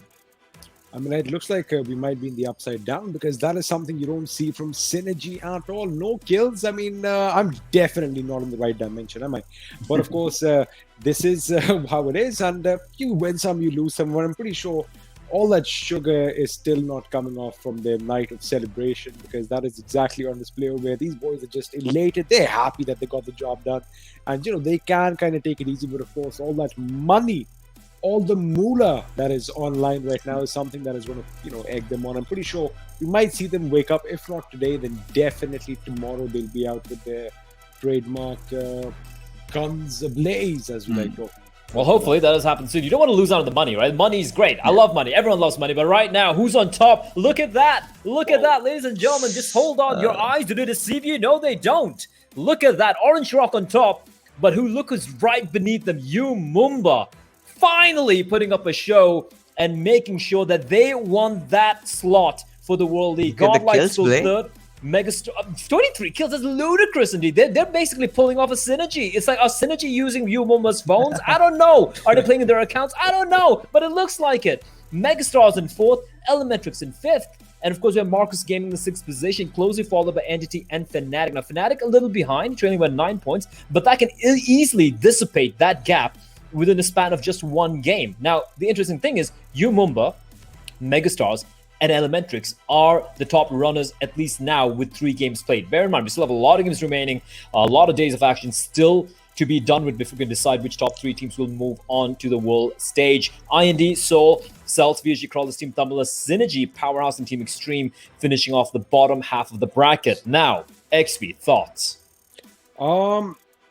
You know, just talking about Umumba Esports really quick, until or unless this tournament is suddenly postponed for a month or so, I don't think anything is going to stop them, because at the beginning, that is what we saw from them as well, Play, that these boys were off on a high, and they kept it going for 2 days. They were leaders. When we resumed after that 2-month break, Umumba, believe it or not, ladies and gentlemen, were actually the ones sitting on that throne, and they had everything. They were high and mighty with all that power. So unless we go on a break for a couple of weeks, I think they might actually hold on. They might actually hold on. But right now, we do have the Dark Agajita moment coming up for you from Mountain Dew. And this was, of course, there's one man I just want to point out here. I was just watching the end of the game. And look at Orange, look at Mavi, just waiting there like an assassin. He's running around, he's gathering all the information, and then he spots the first drop taking place. Pouncing is going to get dropped. Now Umumba is taking the fight, and from above, he's like, timing is perfect. There we go. This is my moment to show. He jumps over 2 stories. He's still running around with broken ankles. The man is a madman. Someone take him to the hospital and put in a couple of metal rods into his ankles, because I don't even know how he's walking after that leap. 7 kills for him, the kill leaders right there for you guys. 14 kills for 420 OP. Jesus Christ. It's like Jonathan and Vexy had a love child and they named him 420 OP. What is going on, Fixes? What is he on today? And don't tell me what I think is on, but what do you think is on? No, he is absolutely devastating. Oh no, I'm not going to say that. But yes, like we talked about 420 OP, he was picked up by Umumba for that particular reason, that he is an absolute demon when it goes to attacking and taking down enemies. And that is what he has been doing pretty much so far today. Something which he lagged out during the league stages, finally showing his true colors. Well, he's showing his true colors, but XP, yeah, you had a thought there. Good that he said that he added that little league thing, because I was just going to throw Fixes under the bus right now. I'm like, wait a minute. What did you just say? The complete opposite, like last week? I was going to do that, but he kind of said he seems like he's a flip-flopper. He's a flip-flopper, likes clipping and flopping depending on the way the wind blows, but sometimes that's what you got to do. We do have a few highlights for you guys here, but this was a pretty, I mean, as usual, Sanhok, I know it's not everyone's favorite map, but it does live up to the to the tagline of this map that this is where the blood does flow thick and fast. And I do believe we witnessed that here as well. But again, man, I'm still blown away. I mean, taking nothing away from Umumba, taking nothing away from any of the other teams. But the sheer consistency and the number of chicken dinners Orange Rock have had so far in their entire run, the PUBG Mobile Pro League South Asia, it's ludicrous. It just defies everything. I mean, this is a battle royale. There is still an element of luck. You try your best to play the odds, but there is an element of luck. And for some reason, they seem to have unlocked the secrets of Lady Luck. Like, I want Mavi to buy me my lottery tickets, man. I mean, well, I wonder if that is actually going to help out because, no, I mean, definitely luck is a factor that, we do incorporate in a game like this. However, and, forget, I'm not a big believer in zone prediction, right? I mean, I get it. You have a few cues here and there. Okay, where the next drop is falling. You have an idea where the zone is going to head out to. But I think what is really working for Orange Rock is the fact that they respond to a zone shift so quick. And that is something that, kind of gets people a little, well, they get scot-free because of it. Reason being that, they traverse in the time when people are still expecting people to be coming in from the outside of the zone. So they're like, what, all right, the zone shifted, boom, let's move. And they have, and this is what I've seen, Blake. This is what I've seen, that it's not like they'll just go into the new zone and chill around at the periphery. No. They'll go for the center so that the next time the zone shifts, well, A, they either won't have to move, or B, it'll just have to be a slight nudge in either direction. So I think that is something they have got down to perfection. And to add it up, they do have those gun skills. So I think they're definitely the whole package, and they're on top for a reason. Indeed they are. And I think you hit the nail right on the head. Like, yes, you can't predict the zone. It's an impossibility. But the fact that they play the odds, it's pure mathematics, right? All right, this area, this compound has a higher chance, let's say a 60% chance of being in the safe zone. They're going to go for that. They keep playing the odds. And if you keep playing the odds right, you're going to get on top more times than often. This was madness, though, from Orange. I love the way they just pouncing from every direction, just mowing down remaining players of Umumba. But right now, Umumba, we kept cracking jokes. We're like, they were on a downward, not just a trajectory, they were in a free fall during the final 2 weeks of the PUBG Mobile Pro League. But they have now, they're looking in a very good spot. That being said, 2 more games left to be played today and 10 more maps remaining, which will be played over the weekend on Saturday and Sunday. Taking a look at Orange Rock, though, right now, once again, claiming that hill as theirs, claiming themselves to be the king of the pack, the king of kings, the emperors of South Asian PUBG Mobile, Mavi, Viru, Daljit, Vampire, Anto. Fixes, we've run out of adjectives and superlatives to talk about this team. They've done everything. Yes, pretty much everything, everywhere. This time, again, perfect rotation. They did not get caught out by Fnatic, who were actually waiting for them in boot camp. They still managed to. However, somehow, I do not know, the zone god does have it on their names. And we thought maybe it will bend towards Team Fnatic, maybe go towards the center of the boot camp, but no. It went towards the edges, somewhere where Orange Rock were. And talking about Orange Rock, Viru had MK14, which was the best possible gun. And that one knock on Pansing in the last moment when he just went above Mavi, that was when everything changed. And then Mavi was all free. He knew that there are 2 members below me. He just went all guns blazing. He was raining terror on Umumba, and they could not do anything but just watch. Just watch. And XP, it looks like you were doing a Doctor Strange there, just looking at possibilities. I've got a counter fixed on this thing that, yes, I mean, we've seen, again, zone prediction, push it out the window. All right, now, no, you're wrong. Orange Rock was not in the zone at the time. That's what we hit that point at the time also. No, they made it inside the zone. That's what I said. The red building controlled by Fnatic, zone around them, pretty much center.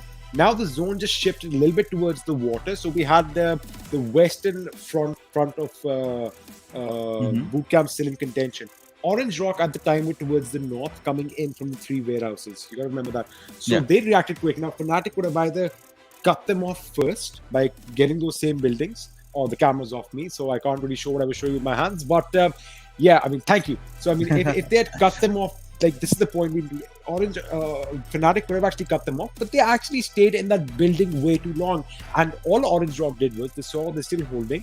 Yeah, that's what I'm saying. They don't lose time. They didn't think twice. They started that rotation from north coming into the western thing, and that's how they blocked them off. So PUBG gods, I don't know, but definitely that little thing of soft tissue that Mavi carries over here is definitely looking full. He's not a smooth brain, is he? He's got a lot of wrinkles in that brain of his. Oh yeah, that's a good sign. He's a lot of gray matter up there, and people say this like I've heard many places, but we'll talk about that later on. But right now, we want to talk a little bit about the milestones that we have for you guys. If we do hit 200,000 viewers today, which I think we're very close to hitting, I think we might have even crossed it, if I'm not mistaken, across all the streams. Each and every one of you who has subscribed to the PUBG Mobile channel have a chance to get a crate. 350k, 2 crates. 500,000 viewers, 3 crates. It's incredible. It's great. It's free stuff. Why don't you want free stuff? So call your family, call your friends, call your schoolmates, your girlfriends, your pets, all of those things. All the good guys. Get your dog, get your cat as well. Give them a phone and be like, watch the freaking stream, and you might get a chance to get some of these free crates. And of course, if you do cross 2 million subscribers on the channel as well, you get a chance to get a permanent set, a perma set. This one's not going to go away. That terrifying Pinocchio face is going to be in your account forever. How cool is that? How cool is that, Fixes? Tell me how cool that is. I mean, I would love it. And who does not love freebies, right? Last time you got those trench coats, you got those hats, but this time a full set, and does contrast with a lot of maps. So if you have Sanhok, you can just blend in with the grass. You can definitely blend in the grass, and right now you can't blend in the grass because this is the grass where we're going to be heading towards. It's going to be Vikendi. You can barely see the grass. It's white. It's white indeed. And very soon it's going to be stained red. XP will be catching you later, and we're going to be jumping in straight right now into Vikendi, the 4th map of the day, the 4th game of the day. Who's going to come out on top? Is Orange Raw going to get another chicken dinner? Is TSM Entity going to find their chicken dinner? Is Umumba going to snatch it with the first position? Is Fnatic going to continue the performance from the map number 3? We're going to find out right now as you do see the plane path taking place. It's going to be starting off on top of Hot Springs and ending towards Krichas. Is that how you pronounce it? I don't know, Fixes. Is that how you pronounce it? Absolutely, that's how it's pronounced. But right now, if you talk about the circle, which will be seen in a short while, I'm really actually waiting for that. But yes, the flight trajectory kind of dissecting the entire map into 2 halves, and we see all the teams are taking their plunge. Soul going towards Winery as usual. Team Tamilas will drop right next towards them. Team Orange Rock, however, this time, are they on their own jet? No.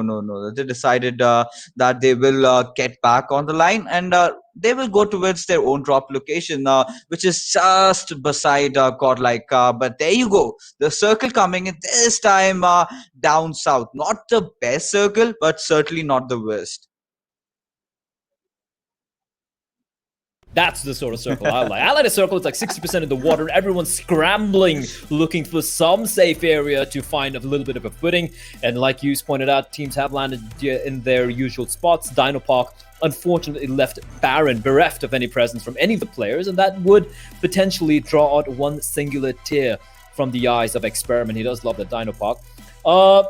Quite interesting how far many of these players are from the circle. The thing is, it's still going to take a while for the blue zone to come in, but once it does come in, it does start dealing damage much more faster than many of the other maps. Now, looking at Soul's position, they're looking very comfortable. They're next to Winery. Right next to them, we have Megastars, we have Team Tamilas, they have Team Xtreme, not necessarily the big dogs right now.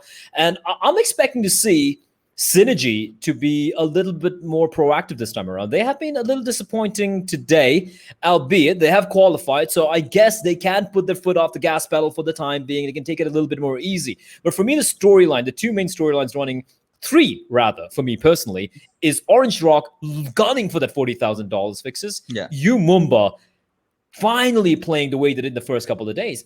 And Fnatic, a little bit of resurgence on map number 3. I love the way Umumba are really confident in their fights this time, because if you remember about the league stages, they could not take a proper 4v4 fight, and look at them, that drastic change. They're looking so confident, they're racking up kills after kills, and they are the only team that has crossed that 20 kills mark, and which is a very good sign for them. And we did talk about it last time during the league when SynerGE was doing the same, and this time Umumba has taken a lot of kills, is holding up good positions. If you kind of analyze their placement position and kill positions, kill points, they're both the same. So they are looking pretty promising. But this time, SynerGE, like XP said, they are looking really in a bad position. That they need to take those kills. Obviously, you have qualified. You have that relaxation space that you can call. But if you let things off, you might just underperform. If you let things off, you might just underperform. There you have it, ladies and gentlemen, coded from Fixes. And that is a mantra you want to keep with you throughout your life. Never let things off.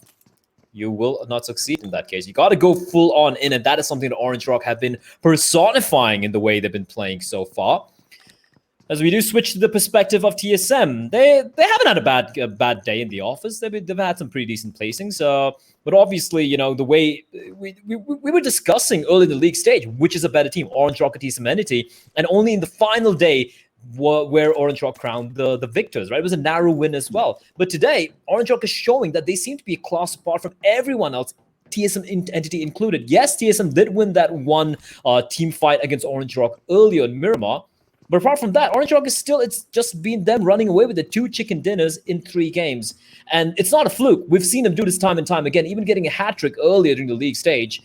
So hopefully we see more coming out from Orange Rock. They want that 40,000 smackaroos. That's a lot of money, man. I'm just going to do the math right now. That's like, listen, wait, I'm going to do the math right now. I'm just going to 40,000 US dinarinos in INR. That's 30 lakhs. Plus what they've won in the league stage. That also comes in handy as well. That's, but yes, that's 10K. That's 10K, right? So yeah. Let's do the math here. If they place on 37 top, lakhs. So they get 50,000 USD. So they get 38 lakhs. That's not bad. I'm just saying that's not a bad amount of money. I mean, if you're Orange Rock, you will be the happy person over there. But yes, like talking about Orange Rock and TSM Entity, what really sets them apart from each other is the strategy. We know both these teams have players who are really good at their gun skill, but the way they position themselves, all the players working in SynerGE, that is beautiful for the side of Team Orange Rock. But Encore right now dishing out all those bullets on Powerhouse, as 2 players of Team Powerhouse have already been taken down, and Paradox does finish Nova King off as Iconic has been knocked down. Dark will desperately try to keep him up as he will try to go in for the rest, but trouble in paradise for Team Powerhouse as Megastars. They look at their position. They're so well split apart, and they can just press in any moment they want and finish them off. And Powerhouse has been very lackluster in this entire day of the first day of finals. And this is the day. These 3 days are the days the Powerhouse needed to be a powerhouse. And like you said, the house seems to be made of gingerbread. It is crumbling. It is not looking good, and that's an unfortunate start for Powerhouse. The first 3 games not looking good. In the 4th game, by the looks of it, heading the same direction. Iconic has managed to heal himself up for the time being, but like you said, they are pinned down, and Paradox is rattling off bullets right beneath the car, trying to find a shot. The Dark replies back. This is a nice reply from Dark. But Paradox has got the cover of that house, so he's going to be feeling very comfortable. And while he keeps them pinned down, Swag's nearby as well. I mean, there is no escape for Powerhouse right now. They're just stuck behind there. Zebra's a distance away. If he's going to make his way, if he's going to gallop his way over there, I don't think it's worth it. He just might get slaughtered on his way to help his teammates. So they need to make an escape, but for now, it is a standstill. Fnatic are in a bit of a pickle. 2 members down, 1 dead. Frankie's going to make his escape. And Ash, I like to say it, but I hate to say it right now. It's ashes to ashes, dust to dust. Ash will meet his maker very, very soon. And always is going to be left alone alongside his teammate, Frankie, to try and keep their opponents, to keep the dreams alive. They had a great game number 3, but again, off to a terrible start. And that is rough indeed, Fixes. Absolutely. And the one mistake that they did commit here was the 2 men instantly ramming out on SynerGE. They did not scout properly, and this time as well as Oves and Frankie ram into its Paradox. And is Paradox ready for him?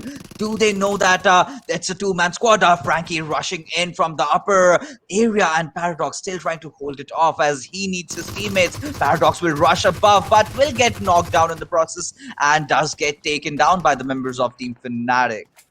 Oace, well, at least he gets one consolation kill. It has been a very rough day in the office, at least in this particular map. And now they have the position as well. And like you said, no trade possible. Powerhouse is far, far away from the rest of his teammates. So at least the one consolation kill for now, and the both of them will stay alive. However, the position is compromised for the time being. Doc trying to scout out where the players of Megastars are. The problem with Megastars is they are spread quite thin. Now, they're close by, but there is no possibility of an immediate trade if a push does come in from a particular team, which is not the case right now. Everyone's playing this very safe SynerGE, all clumped up together, they're scouting things out, trying to figure out where the bullets might be flying in from. And for Powerhouse, Doc and Zebra, the two members left alive, and they will be trying their best to at least have a superior placing point, because with two players alive, it's going to be really, really hard to get a lot of kills unless your name is Jonathan. Or in the case of the finals, if your name isn't 420 OP. Absolutely. And Tark right now, I think he might just get spotted real quick because Swag is on the rooftop of the terrace, and any moment he can just spot out Dark, and he is right in the open. That's an easy kill for Swag, but he is not overextending courtesy to Team Fnatic because he knows that if he overextends, he will get knocked down, and then his teammates will have to come in to give that res, leading to a lot of other things. And so Swag is playing it really safe because they have already lost out on their IGL, something that they did not want to. But right now, Team Soul and Hindi, they are also real close.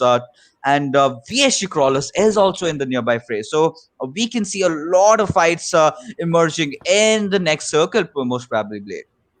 Indeed, it should. Right now, just a waiting game, trying to wait it out, figure out where the circle is going to be. We do have a few more minutes, a couple of minutes before we have the next zone. And right now, everyone is kind of smack in the center of the safe zone. So even if the circle does rotate a little bit, just move around a little bit, I don't think it's going to be that much of a hassle for most of these teams, as they will be just holding on to the positions. You can. I like the way Team Anu is set up. You know, they have the four, they have the couple of rocks there, they have the couple of tents on the right-hand side. They spread this rectangular formation, looking in every cardinal direction, ensuring that no one is going to be flanking in. And as the circle shrinks in, we're going to have a little bit of a lull in the action. No one really looking to take a fight right now. They're taking this very slow.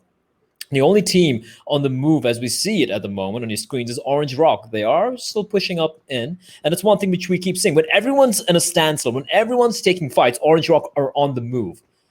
And I know there's a lot of factors into success, but I think that is one massive, massive factor indeed. Absolutely. You need to know when you have to make those movements, and especially in the map of Vikendi, where you have so many compounds that you can take over. You can see that central cluster of population.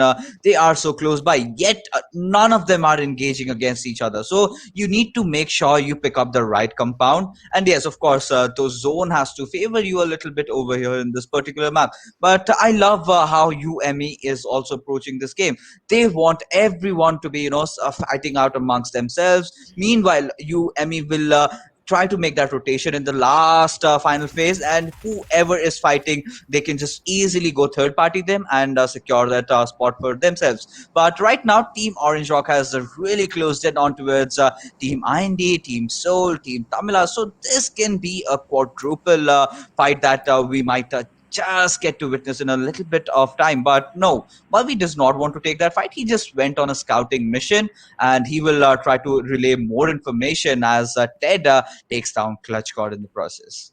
Yeah, trades going back and forth. Meanwhile, SynerGE facing off the TSM entity pretty early on. Bear in mind, it hasn't been too many casualties. Orange Rock's Mavi getting spotted out on his scouting mission, but he does not get taken down. He immediately exits the vehicle, finds himself a little bit of cover. Now he knows where the bullets came from, and that is, of course, from the gun of Mr. Songwon from Seoul, who don't have to budge right out. They just hold on to the spot. They're good. What they're unaware is IND are just across the hill, and Songwon should be very wary of that fact. A little bit of a drop, MK14. You do like that, Fixes. The 8x as well. You can zoom into your opponent's soul and completely dismantle them. As for TSM entity, they're waiting around. They have lost a member, Clutch God, getting taken down.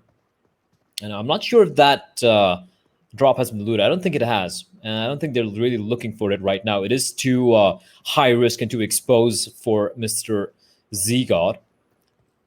You do see the circles shrinking in about a few more seconds. In about 10 seconds is where we're going to be finding out with the next circle. There's any guesses where it's going to be heading towards?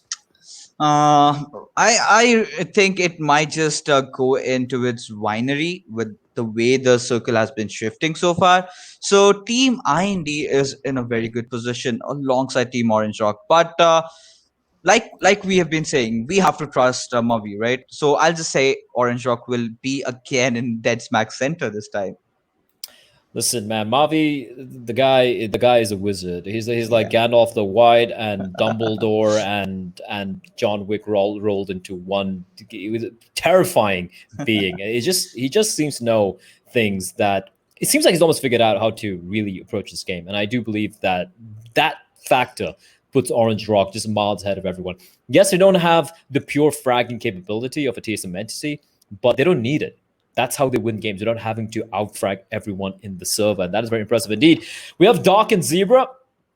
Just 2 members alive for Powerhouse right now. A little bit of a standstill, just waiting for the circle to shrink in. We have Oasis and Frankie over towards the houses. Both the teams down to just 2 members. And that means they'll be looking to play this one a little bit more passively, a little bit more safe, not really giving away with their position, trying to play for the late game, for the end game, rather than going for early fights, which might not go their way. And finally, we shall see the next zone coming up on his screens in the next couple of seconds here. I'm hedging towards Castle. I think I might head towards Castle. That would make things interesting. That means everyone's going to have to be forced to rotate, but that's not going to happen. It's going to be almost another concentric circle, and literally, and I mean literally, no team apart from maybe Celtz and Marcus Gaming will have to move their butts. Absolutely, and they will just chill things out. And Team Elementrix, they had a good start over the day. They did rack up a few kills on top, really at a good form right now. But you just cannot be at an average pointing, right? You need to put your A game forward, because this is it. You have 3 days to show up, and that's where Mystic Shiozu takes a knockdown onto its Max Cash, and the Team Elementrix will have to make those quick early rotations if they want to engage in this particular fight. Pupuman still trying to provide that proper cover fire as his teammates head in straight on, but are they gonna push? No, they have decided not to, because they are sort of playing around the edge of the circle, and I'm quite surprised why they did not go. Okay, that's because Marcus Gaming were outside the circle, so that's a pretty wise decision. And right now, Elementrix will want to try to get a place for themselves in the center area where a lot of teams are clustered around. Indeed, and this is a little scary for Marcos. They will, however, find themselves a little bit of a compound where there's no one in the immediate vicinity, and that is going to make life a little bit more easier. They've been looking very good so far. One of the contenders, at least for me, based off the games we've witnessed so far, alongside Umumba, alongside Megastars, it has to be Marcus Gaming. They've been looking really on point, especially Mr. Max Cash, really gunning a lot of people down. And they definitely would be looking for that particular spot. Meantime, Team Elementrix, they've been looking very good as well. A team which, I'll be honest, I didn't expect to be really gunning for those 3 slots available. I thought it would be probably Marcus Gaming or Megastars or Fnatic or Team Soul, some of the bigger names, but they have been looking very solid so far, especially. And I'm especially happy for my favorite name in the server, Mr. Poopoo Man. I mean, the fact that he created an account, and of all the words, and all the combination of words he could have had to come up with his name, he came up with Poopoo Man. And that deserves respect. Definitely does deserve respect, but play slowly and steadily. The circle is going to close in, and by the looks of it, we see a lot of people down there on Villanova. We have Powerhouse, we have Team Soul, we have Megastars, and what could have been an absolute disaster for Powerhouse, they have recovered pretty well. I really thought that Dark was an easy frag out there, but he had that rich cover for himself on which he was shrouded, and Zebra went in and took that compound just beside Fnatic, and now they are looking a little bit more stable, so as to speak. But Orange Rock Mavi, look at his positioning, look at the sheer brilliance. He is providing all those information that he can. He knows as a team, right on his northern side, on his western side, they have team Tamilas. So any moment his he gets under the bus, all his teammates can come and just help him out, and that is how Team Orange Rock has played pretty much so far. Mavi always delivering from every front, maybe from the front line, maybe in that support area, as a flanker, as a lurker, everything. He is a complete player, in my opinion. He is indeed. You know what surprises me about Mavi, though, is you always see him going on the aggressive front, you know, being, like you said, the entry guy. He's always the guy scouting around, right, moving ahead on his lonesome. What surprises me is how fast he can move, considering the size of his balls. I mean, how do you run around with cojones that big holding you down? Because this guy just has no fear. Look at this. How is he running around? Is it not heavy downstairs, Mavi? He's just rattling off bullets. He's attracting the attention. His Ani's there. I'm alone. I don't care. I have my teammates right behind me now. And Mavi, absolutely for me. We talk about Jonathan. We talk about Vexy. We talk about Z-God. But the best all-rounded player in the South Asian PUBG Mobile scene is Mavi. Without a shadow of a doubt. Take it from me in writing. And I'll fight you if you say otherwise. I'm not going to compete because I also still stick by my words over there. Yes, Mavi has been phenomenal, but Team IND, this was a lineup that we used to kind of compare them with the factor that they were so consistent, but nowadays they have kind of got that craft down, and they have lost out the title of being the most consistent team because Team IND, let's be honest, all the time during their fights that they take, they get caught out. One or the other member gets taken down, and that has always been a problem for that particular team. But Celtz, in the meanwhile, does pour out Dark and takes them down. Orange Rock still holding on to their compound as Team IND is right in front of them, and I am waiting to see when the fight really breaks in, because Team Tamilas will definitely want to capitalize if Orange Rock and IND go head up against each other. So far, though, it has been comparatively very quiet game, like you pointed out. You know, no one really looking to make the first move. Everyone being a little bit passive, not looking to give up their positions.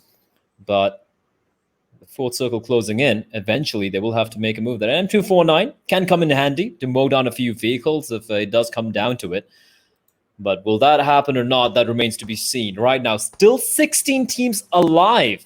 And this isn't Miramar, this isn't Erangel, it's Vikendi. It's the second smallest map in the game. What is even going on? And finally, the circle, it's feeling a little alcoholic. It's like I was feeling during the lockdown. I was like, I need a beer.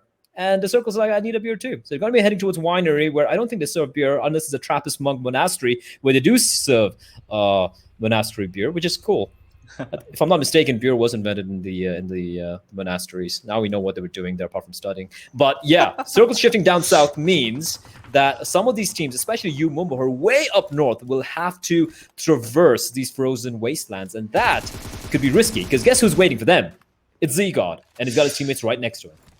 Yes, right now Z-God is also getting barraged by those grenades coming in, and Pansing will get a taste of Z-God's grenade right now. We'll just have to see that if it actually connects or not. But TSM Entity are looking well prepared. They know that this is a fight that they have to take in order to proceed, and they are willing to go all guns blazing. TSM Entity is a team that we know is very aggressive, but Umumba this time did not, however, take that particular fight. Did manage to escape around as they have to get inside the circle, have a good position, and which I would still say that is a wise decision and the better decision, to be honest, because look at the circle, it's closing it, and you do not want to be in the blue zone in the fifth circle. Right now, Fnatic's Frankie has been taken down, but Snacks does, however, finish out on rocks. But mind you, Blay, still 16 teams are still alive and still kicking. Yeah, indeed they are. Of course, we do have a few casualties by the wayside. Clutch got getting taken on earlier on. We had a team with just Fnatic and just have 2 more players remaining. As finally, Godlike facing a little bit of problems. Celtz are having a good time, and Umumba joining in the party as well. Godlike are getting assaulted from every single direction. Neo gets on. He spots a player right next to him. and he's just running around. So what is even going on? He spots out a player far away, and now they have a player trapped inside, and he just might get burnt alive. He's going to have to push on out. Neo does get the knock, but the trade comes in thick and fast. And there's going to be Snacks replying back. Umumba facing a little bit of pressure as well. And the fight finally, we were speaking about the lull before the storm, and the storm has finally broken out. Snack spots out a few more players from Team Tamilas as Team IND looking in a little bit of a pickle. Slayer's going to get taken down. Zgod's going to ensure that he will not get up and run away from this fight. In the meantime, always falling. That's rough for Fnatic. I do believe they're now down to just one player. And if you look at the circle as well, ladies and gents, it's right north of Winery, and there's barely anyone inside of the safe zone. That means there's going to be a mass migration taking place inside of this winter wasteland. And it's not just a normal migration. There's going to be bullets whizzing past as well, and that's going to be rough indeed. Strider's going to get dropped by Striker from Team Tamilas, and this duel, this standoff between Team IND and TSM Entity continues. The problem is there are other teams joining the fray.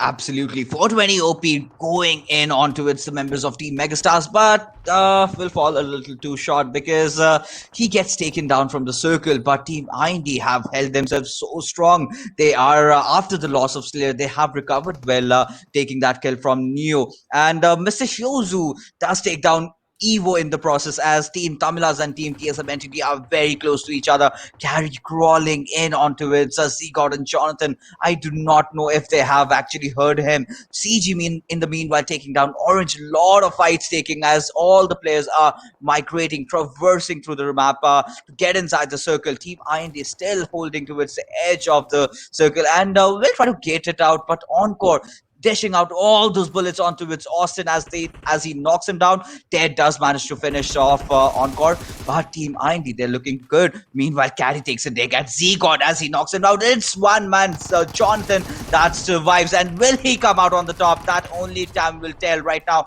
Jonathan holding off towards himself, applying all those bandages, has that cover of smoke, and he is in a lot of trouble right now, Blake.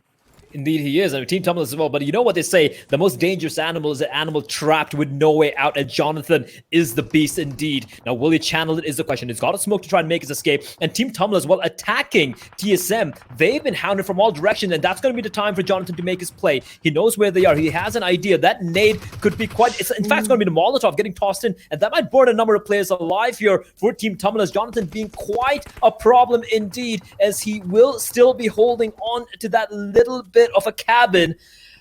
I don't even know how he's still alive and how no one's hounded him yet. But Jonathan, one thing we know about this guy, even if he's alone, even if he's one man standing against the rest of the world, he can and he has survived in the past. The problem is that exit of his is being watched by Snacks from Team IND. But the problem for Snacks is he's exposed right on top of that cabin. There's so many players who's going to be ready and waiting for him. Now, Jonathan, he might get hounded here. Spray is going to be pushing in, but Jonathan, he's like, hello, good night.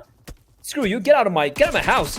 This is my house, baby. He's looking for more. Gets another drop. Takes him down as well. There's another one pushing in. Jonathan's taking a bit of damage, and the push has to happen right now. And Jonathan somehow holding on to this house. This is his house. This is his domain, and you shall not go through. Absolutely. Jonathan, this beauty, he is playing out of his minds right now. Snacks, however, spotting down the members of Team Orange Rock over there, gunning him down, and Jonathan does execute that squad wipe over there as he finishes the entire team of Team Tamilas before getting finished off himself by Team SynerGE, who are looking really promising in this particular game. Team TSM Entity again getting eliminated really early off at the 9th position.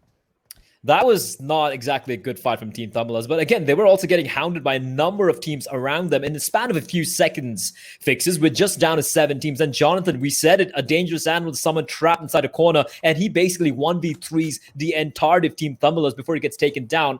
And even if he does go out of the server, he definitely goes down with a few kills to his name. Now, Demon, he knows that a couple of players across the distance, but he's getting shot from every direction as well. Marcus Kim is going to go out in 7th place. Demon blows with a vehicle, and that's going to be the end of Surya. Down to the final 6 teams and 12 alive. That's an average of 2 players alive per team. And that's how much of a battle of attrition this entire map has been so far. Yes, SynerGE, they are looking good with 3 members surviving, and they are pretty much inside the circle. Kratos, however, is sneaking past Team Xtreme. I think they have heard him and they will try to attack him down, but Snacks is there for the cover. And any moment our Demon decides to push in, Snacks will gun him down. But we have to see how they are proceeding with this particular fight, as these two teams also have to get inside the circle. Kratos did come out hard and does knock down Demon as he will go to finish him off, and Snacks will do the job for him as the last member surviving for Team Xtreme is Utsarga, who is holding himself up. But Kratos does realize that he also has to get inside the circle. Kratos still fumbling around that place. Utsarga still having that high ground, but question still remains: will IND be able to make it inside the circle? Only time will tell. Time will tell, and in fact, a circle will tell. Look at them, both of them just holding the line. It's a standoff, and they're just waiting to see which one, who is going to blink first. Gil is going to get taken out by the play zone. This time around, Gil not able to stay alive and clutch it out for his team, and he goes out in the fifth position. Just a one-kill team. Xtreme's going to get knocked out as well, and we're down to the final 7 left alive in the circle. Well, some of them not even inside the circle. Ultron, Balls of Steel, just running. It's just driving into the safe zone, and we're down to the final 7 with 3 teams alive. That is a 2v2v3 as Ultron is going to take on Kratos as a god of war. Eliminated in the 3rd place will be IND, and we have the final standoff. The 3v2, it is Celtz versus SynerGE, and SynerGE have finally decided to charge their phones, plug in their phones, switch on the power button, and start playing the damn game, because now they're well on their way to get the first chicken dinner of the day. A team who managed to qualify from the league stage, but Celtz, they still have 2 alive fixes, and anything can happen, as we found out in this game. Absolutely. And SynerGE, they are looking really strong. And what a comeback in the final penultimate game for tonight. And Celtz, a good show off from themselves as well, because Celtz have had their own troubles. Now they're looking really strong. I love the way they have positioned themselves. Ultron making that move. And if someone can actually make the plays happen from Team Celtz, that's got to be Ultron. Ted does throw that molly down onto him. Will barely just miss out as Ultron will throw his own utility onto it. Ted will, however, damage Ted a little bit, but he still has his boosters going in, and he will be back at full 100% HP in short time.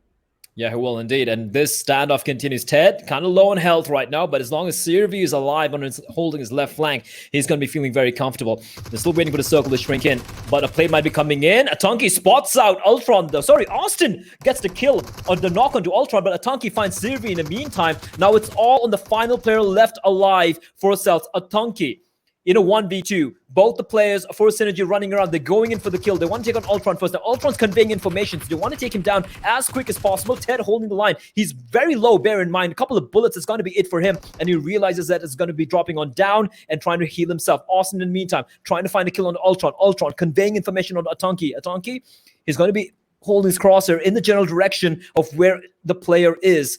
That is Austin, I'm sorry. As a Molotov is going to be tossed in.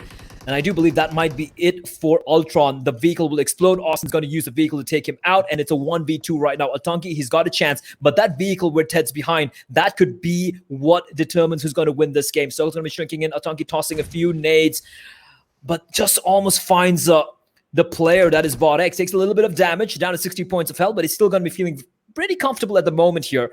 And Team SynerGE, just to 1 kill away from getting the chicken dinner. And if they do it, so far, we've had all the chicken dinners going the way of the ones who have already qualified. Atunki trying his desperate best to figure out where the 2 players are, and this might be the play here. Ted standing and running around. Austin's there as well. They might be pushing in together here. Here they go, zigzagging around, trying to find a kill. Atunki's going to find Austin, though, and that is huge. He does a little bit of damage on Ted as well. Ted rattling off bullets, though, and in the grass, he stains it with blood, and that is going to be the winner chicken dinner, going the way of SynerGE. Finally, the phones have been switched on, and they're here to play, but Celtz, shout out to them. They get 2nd place, and they get 9 kills as well.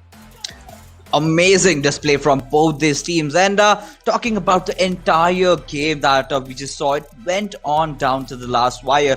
Every team was just holding it on till the end, and it was bizarre in the final circles. It was very tight. It was very hectic. And you know what's going to be even more hectic? It's going to be the final map coming up next after these quick messages.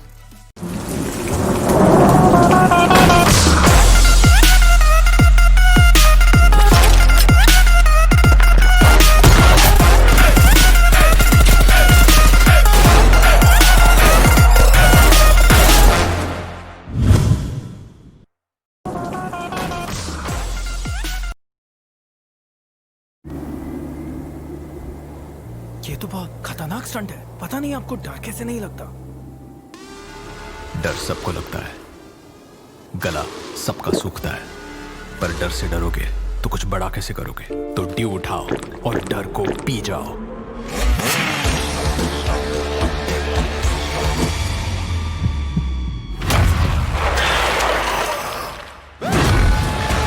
Mountain Dew, डर के आगे जीत है। अरे video फिर से freeze हो गया। तो मैंने बोला था इसका नेटवर्क जाएगा। मैंने भी सुना था, उसने बोला किसकी सुनूं?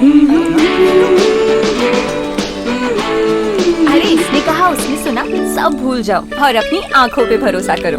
मतलब वीडियो सही है तो नेटवर्क सही है, और इंडिया का ना बेस्ट वीडियो एक्सपीरियंस एयरटेल पे है। देखा? तो आंखें खोलो और सही चुनो।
Cheer Park is a brand new feature in patch 0.18.0. It's a place for players to relax with their friends, practice skills, and meet new people. You can enter Cheer Park through the main menu, so invite some friends and explore this new space. The shooting range has been revamped. Now, when you start a round, you'll have 60 seconds to down 20 targets spread over 5 waves. Your results will then be rated and displayed. The player with the highest rating will stay at the top of the ranking for others to challenge. You can also play against your friends to see who is the better marksman. Players can now duel other players in Cheer Park via quick draw. The duel will start after both sides confirm the fight. The two sides will have red borders and start a duel. The player that defeats the other wins. Don't forget to take a photo with each other afterwards. Friendship first, results second. The selfie system is also available in Cheer Park. Get together, find the right angle, and strike a pose. Say cheese. Nice shot. Don't forget to share it on social media. Players can also create their own cheer parks and invite their friends. Many special buildings from the original map can also be found in Cheer Park. Don't miss out. Of course, there's a lot more than what was mentioned, so come explore Cheer Park's features now.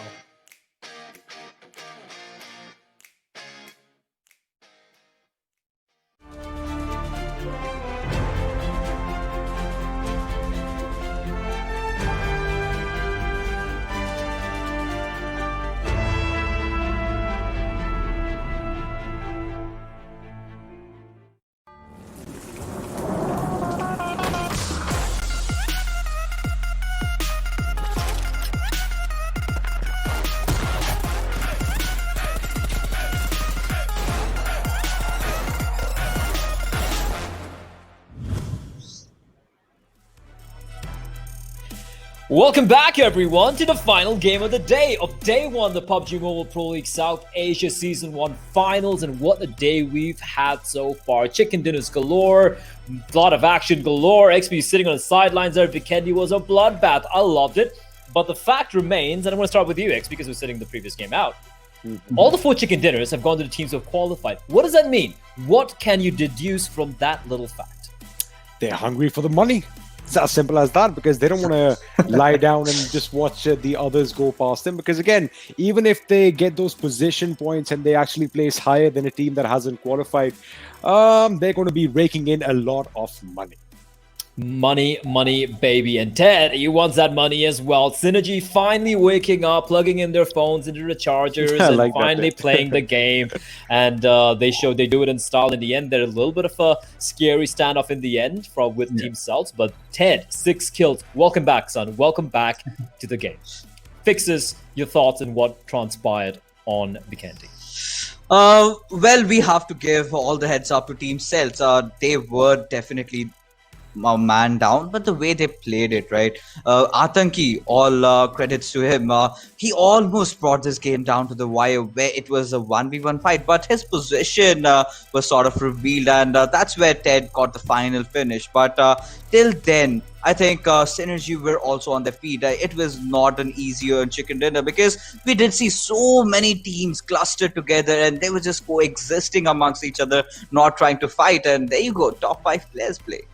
There we go. Ultron and Atanki, 2 plays we don't see that often in the fragging charts. They did a hell lot of damage, especially Ultron. 851 points of damage at 4 kills. Ted, of course, standing on top, getting chicken dinner alongside 6 frags and 3 headshots as well. You got to bear that in mind. The guy is accurate indeed. Demon from Team Xtreme with 4 kills, coming in the 4th place, and Snacks from Team IND in the 5th position. A game where, I mean, of course, we're going to have the game standings coming up for you guys very, very quickly. But XP, do anything which stood out for you, apart from, of course, Celtz and SynerGE having a good game? Something that stands out for me right now is the fact that Celtz actually have 2 jerseys, not 1, because both the members were wearing a very similar but a little contrasting jersey, which just shows me that these boys are on their way to stardom. Because, when you have 2 jerseys, it's always better than 1. But coming to the standings, of course... 2 jerseys are better than 1. Deep stuff, XP. Deep stuff right there. So 3 jerseys are like god tier? Anyway, we'll come back to this important discussion in a bit. But SynerGE finally waking up. They rubbed the Sandman sand from their eyes, and 30 points. Great showing from them. Celtz as well, 9 kills, nothing to scoff at. IND waking up, 16 kills. Xtreme, 14. Marcus Gaming continue to either have a very good game or a decently good game. Godlike in 8th position. Elementrix, they have consistently been in the top 8, and that's definitely going to help their matters as well. Powerhouse finally having a decent outing.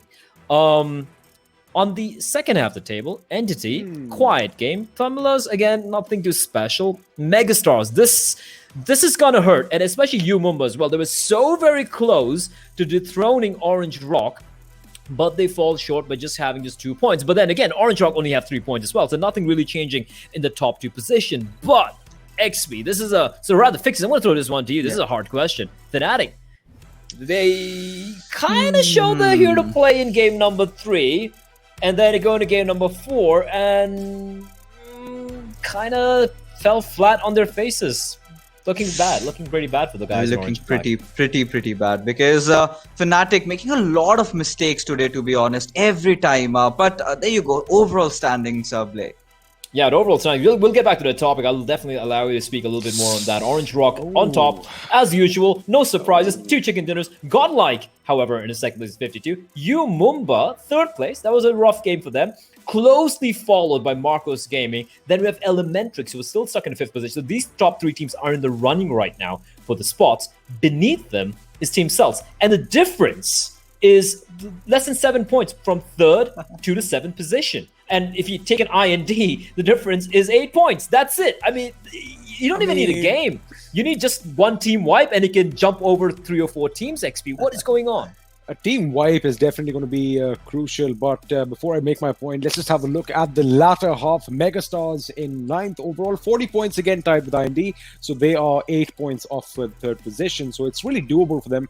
SynerGE making a little bit of a resurgence. Fnatic at 11th, they popped off with a few kills, especially in game 3, where we thought that, all right, Fnatic has probably heard all the criticism that we've been shelling out in their direction, and are going to do something about it, but, well, it popped and fizzled just a little bit too soon. Xtreme coming up in 12th. Soul, VSG-Crawlers, Powerhouse, and Tamilas forming the bottom 4 of the table, 21 and 20 points. Now, it doesn't look promising, so to speak, as far as the teams of the bottom half of the latter half of the, that's a lot of halves over there, of the standings go. But man, I think it's still 4 games down.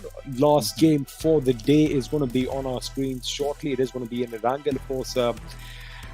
I've said this before, I've said this again, you are going to get sick of me saying it, but you got to bring something new and interesting to the table if you want to topple over the likes of Orange Rock over here, because they have a system that is working for them.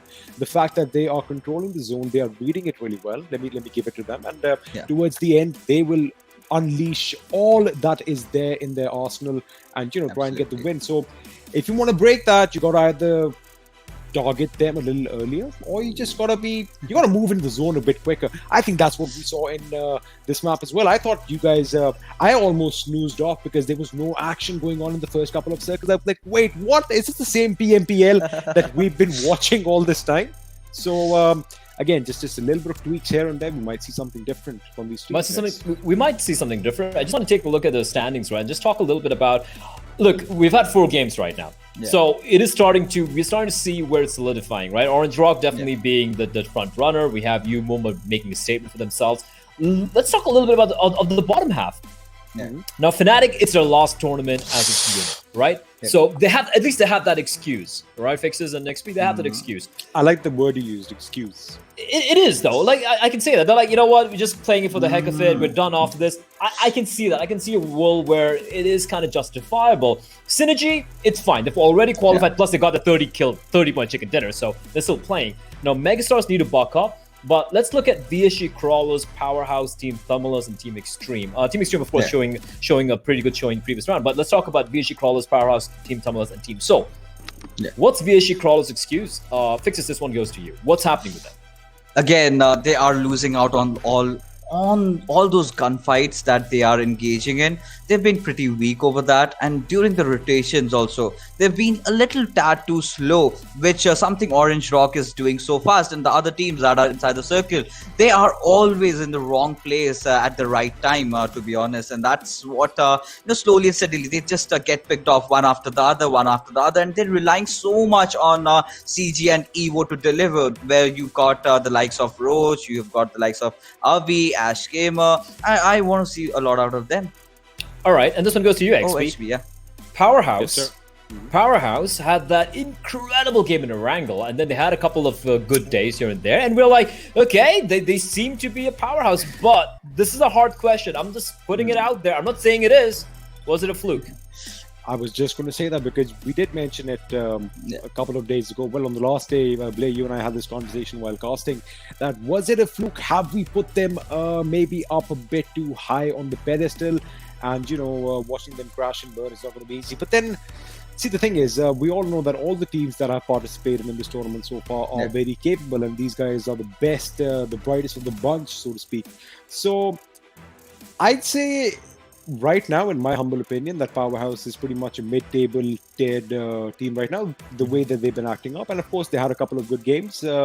A couple of good games even now can in fact kind of change their fortune, so to speak, because again, only 4 games have gone by.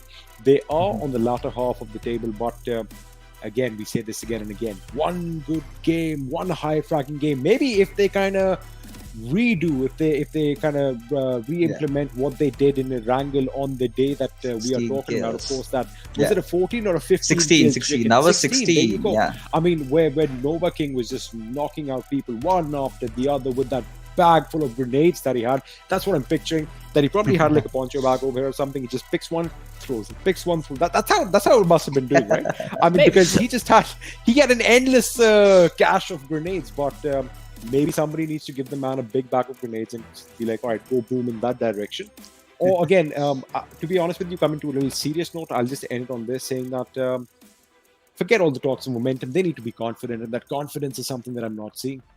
Confidence, something you're not seeing, but the confidence is something which we see in that. Look at. Okay, let's envision this. The house is on fire. The house is on fire. Everyone's burning alive, and they're trying to enter the house. They're like, we need that cover. And Jonathan just looks them square in the eye through that AK-47 and says, no. And just destroys them. And this is, and we said it, like, I said it, I'm like, Jonathan's alone, he's surrounded, and he's the most dangerous when he is surrounded all by his lonesome. He wipes them out. In the end, he couldn't do much more because he got scouted out by Ted from all the way across the fields. But what a play from Jonathan. Now, I have 2 more teams to talk about. We're not done yet. We have the kill leaders, of course, 420 OP, quiet game for him this time around, but still leading by substantial distance. Gil, Jonathan Snacks, and Max Cash, the top 5. Now, we have a couple more teams I want to touch upon here. Now, Team Tamilas, I'll talk about Team Tamilas since I keep asking you guys the hard questions. But Team Tamilas are a team who they were good enough to battle it out from the bottom four, right? They showed a lot of grit, a lot of tenacity to battle it out and make it to the finals.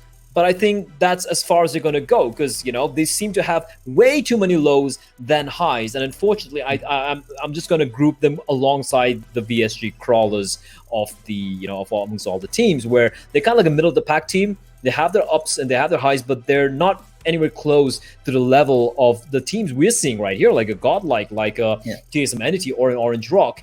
And that leaves one team remaining to be spoken about. And unfortunately, Fixes, this one goes to you because this is a little bit of a hard one. Team Soul, what in God's name is going on with them? And I'm going to lead it off with a preamble. Maybe, I mean, they were the best at one point in time.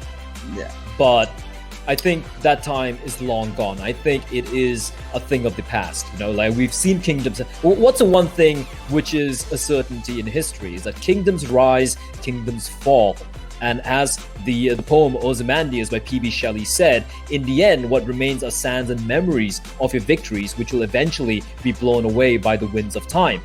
And I'm trying to make it sound a little poetic here, but the raw fact, the simple fact is, they're not as good as they once were.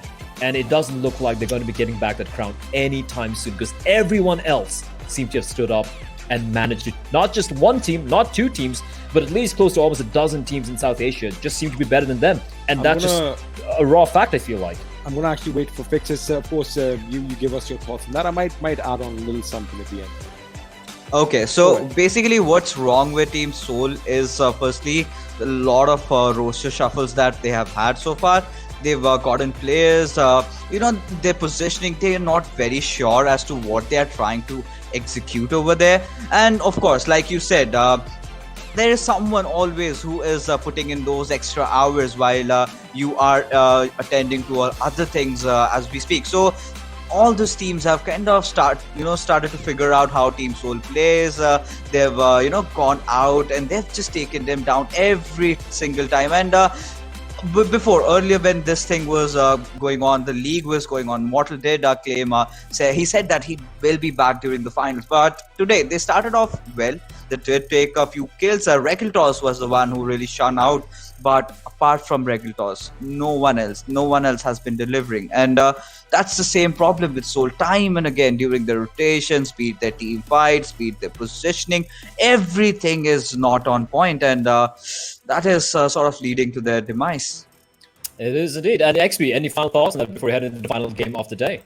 I'm definitely going to talk about that, but first, we got to talk about first. Yes, we have our peak viewers milestones, ladies and gentlemen. If you can get 200,000 people watching at the same time, you win 1 crate. If you get 350 views at the same time, you win 2. But wait for the big one. If you have 500,000 people watching, you get 3 crates. And of course, remember, you do have to subscribe to the channel as well. And if you do subscribe, you do stand a chance to win a permanent set. That's right, a permanent set, something that will not be out of your inventory real soon. And unlike Pinocchio on your screen, this is not a lie, and this is actually a fact. So if you guys just hit that subscribe button, and I'm going to give it over to Blay. Blay, how do you do it? Is it hit that subscribe button, leave a like, or is it the other way around? You're the YouTuber, yeah. You're the YouTuber here. I don't stream, so I don't know much about that. But I've never seen you this excited about anything. I just want to point that one out. I haven't even been excited freebies. About freebies. After all, I am we Indians love that, and it is again, it's vital. I mean, even if I may have everything, I still definitely want another one for free. I mean, I want that set. I mean, what's up, PUBG? I'm getting that already. Please give me that set. Yeah, give us some Mountain Dews. Like, we have responses. I've regularly been calling them out, like Mountain Dew and Air. I think we all of us have Airtel anyway. I think we should definitely be shipped at least a carton of Mountain Dew. Producer, can we get some Mountain Dews? Because you know what they say. He's telling us to go to a market and buy our own Mountain Dew. Absolute scenes here. Like, this is blasphemy. This is terrible. This is blasphemy. After like our throats being parched, getting destroyed, getting wrecked, but producer doesn't care. Anyway, on that note, we're going to be jumping in to something which we do care deeply about. It is going to be Erangel. Fixes will catch you after this game. XP, it is definitely going to be Erangel. Well, it's El Clasico. it has to be the map to close the day out. The question is, will we have either Godlike, Orange Rock, TSM Entity, or SynerGE win another chicken dinner, denying it from everyone else, or will we see finally some other team claiming that luscious meat of that fowl? Oh, damn. I mean, that just sounds delicious. But, I'm hungry now. I just made myself hungry. Now that you brought something up, I'm pretty sure the chat is also going to be involved in this. So you just said the El Clasico. I've got to ask, Messi or Ronaldo? I know a lot of people are going to hate me for this, but I know. Messi. Just go Messi. Yes! Has to be We just made ourselves quite a few enemies out in the chat. That's all good. That's that is all the right. best thing about We're best opinions. friends you now, are XP. Hey, there you go. We'll go down hand in hand. Wonderful. Anyway, coming to the game, the plane path is going to be flying over the military island. We are heading towards the northeastern projection or direction, whatever is best over here. But all those distant lands, as far as Georgia Paul, the hospital ruins, shooting range are concerned, they are basically in jumping distance if you just get a vehicle at the other end of it. Yeah, but the question arises: is it really worth it when you know already? Imagine you're traversing all the way to North Georgia or maybe to Severny. It's unlikely anyone's going to go to Severny, but imagine you want to go there, and halfway through you realize, oh crap, the circle's a military island. Got to turn around. What if the zone actually forms to the north? Then it's going to be just I like would love it. I mean, India's still see. going to be coming in last because they're still going to be in military island. But right now, it's about waiting for the circle. And Seoul, they've switched it up, right? They seem to be enjoying dropping towards Stalba nowadays. Oh, there we go. It's not. Oh my goodness! All the guys who wanted to go to Georgia Paul, go ahead. Now's the time. Forget your loot spots, the new positions you were going to drop in. I know a few teams might be going to Pachinki, but you know what? Just go to the garage, pick up that vehicle, and just dash your way forward because, well, lo and behold, I mean, are we even surprised that the zone does this? I mean, shouldn't we be getting used to it now? Because we should. Whatever we think is not going to happen, right? And okay, here's the thing. Like many people, I do believe would be questioning why we seem to particularly enjoy when the circle kind of screws with all the teams and where they've dropped, right? Look at what happened in Vikendi. It was concentric circle after concentric circle. There was no action happening till the very end of the game.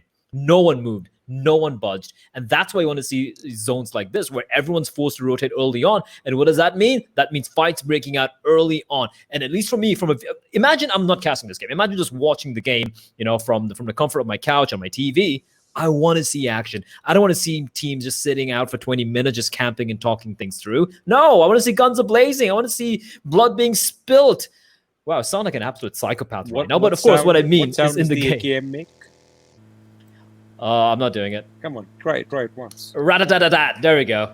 I tried. I'm not talking about the Pokemon over here. Wow, Blair, you just completely screwed it up. I mean, I'm sorry. I mean, I'm never throwing that to you again. It's rat-ta-ta-ta-ta-ta. Listen. Try it once. You do you. I can't. I literally. You gotta roll that a little bit. Yeah. Well, that sounds okay. Now that sounds weird. We have Destro. We have Destro and Fordoini. Can I just say, Fordoini OP looks like someone if you want to have next to you in a bar fight. I mean, I was just going to say that. Yeah, I mean, look at the guy. He is. You want to have him next to you in a bar, regardless of whether a fight is breaking out, because that boy looks like he knows how to party. But of course, I mean, you want to have him with you, and you want to have him in your game as well, because he has just been popping off. I do believe 14 kills already, and I think he wants that top kill table this time. I think he wants to make sure that he's cemented a position and he holds on to it. But UME, of course, they are looting a little bit spread out, since they did capitalize on the fact that the zone has taken another direction, another projection, so to speak, and they're pretty sure that even Georgia Paul, as a matter of fact, might be theirs for the taking. However, as I say that, and if the map does come up in some time, I wonder if the producers can actually cue this perfectly. But if I'll just say what I've heard. If the map shows up, lo and behold, someone is already in Georgia Paul. That's what I was going to say. And someone's all in Georgia. Yes, of course. And the person is going to be our man with the big brain. Yep, of course it is. I mean, he's just ludicrous, right? He's already operating at optimal performance levels. You know, all the wrinkles in his brains making it work out. Switching over to Seoul, though, they've had a rough day. We have been crapping on them a little bit as well. But honestly, the only ones they have to blame are themselves, right? They have tried swapping players out. We had Mortal sitting a few games out, sitting back in. And I guess the reason the disappointment is so massive with this team is because, well, let's be real, they are the fan favorites. They have the biggest following. They are synonymous with PUBG Mobile in India. You can't take that away from them. You cannot. And It's like, sometimes, go on. Go ahead. No, I've completely thought, because I've got a thing that I was actually going to say earlier when Fixes was talking about them. But go ahead. No, I just want to point out, like, sometimes just the sheer weight of expectations from your fans, it could be too much to handle. Like, they are human after all, but that's also what separates the champions from the plebs. Look, now this is how I look at it. Being a little bit of a nerd, and I love my automobiles as well. Soul for me is like Ford when they came out with the Model T, especially in the esports PUBG scene in India, because esports was pretty much it was relevant over here, but not a lot of people knew that such a thing existed, right? And with the advent of mobile gaming and the fact that every single household in our country has a mobile phone and, well, has basically a chance to witness such action and know what it's about and basically play themselves. Meanwhile, Dark over here, is he gonna get out of trouble because he is getting shot at, and Shadow is going to complete the deal. He gets that knock with that rat-tat-tat-tat, and that is going to be a big blow for Powerhouse right at the beginning. Dark going down. When you lose your strongest member, it is going to have a little bit of a detrimental effect on how you go ahead with the game. But, well, Powerhouse down to 3 men already play. But if I can quickly just come back to the point I was trying to make. So Soul, just think of it as the Model T when it first came out. So basically, they are synonymous with PUBG Mobile and esports in India because they were the first at the scene. And, you're right. Expectations can kind of weigh you down at times. But you got to remember one thing. Different manufacturers were like, oh, damn. So Soul made quite a nice vehicle. I think we should pop out our own model as well. That's when all the Lamborghinis and the Ezio Ferraris, they came out with their models. And, sometimes the thing is, you get left in the dust. This is a healthy competition after all. And what it was a year ago, to be honest with you, because look, I'll be completely crude. I've walked both sides of the plank over here. So I've dabbled in a little bit of competitive gaming as well. And I'll be very honest that if I go back into it right now, I would get my ass whooped. Like sent for a slick six, flying across the stadium. I mean, that's what would happen because the level of competition has increased astronomically, Blay. And with competition, there is always someone who is bigger and badder at what you do. And, over time, it's not that you fizzle out because Soul is, of course, a household name. Like I said, synonymous with esports. But we do have big fish swimming in the same waters now. Oh, indeed. I think you pretty much nailed it right there. I mean, you can't really take away the fact that, like you said, things evolve, things change, and you need to adapt with it. And unfortunately, that's the way evolution works. You're not able to adapt. Well, unfortunately, you will be left by the wayside. I don't know, man. I think evolution, I think it's got a few good points. I don't know. Do you believe in evolution? I mean, I'm joking. Of course I believe in evolution. It'll be silly if it's like, no, Blake, you are wrong. We're not going to come into all of that right now because that is a topic that we can go on forever. But I just wanted to, poke the bear a little bit. If anyone in the chat doesn't believe in it, what's up? How you do it? Go to school if you don't. But we are going to be looking at the circle, and the circle is slowly but surely shrinking in. For the time being, we have almost everyone's at a safe zone, apart from Regultos, who's basically bathing in the blue zone, enjoying a little bit of that whatever electrical heat, pain, whatever. Maybe he's a little bit of a masochist. We don't know. OMG play. All right, shh. Hold on to your horses, boy. Hold on to your horses. It's fine. It's okay. Let it be. Someone's going to find it. And it's landing straight next to Mr. Gill. Get it, Gill. Just go for it. Come on, Gill.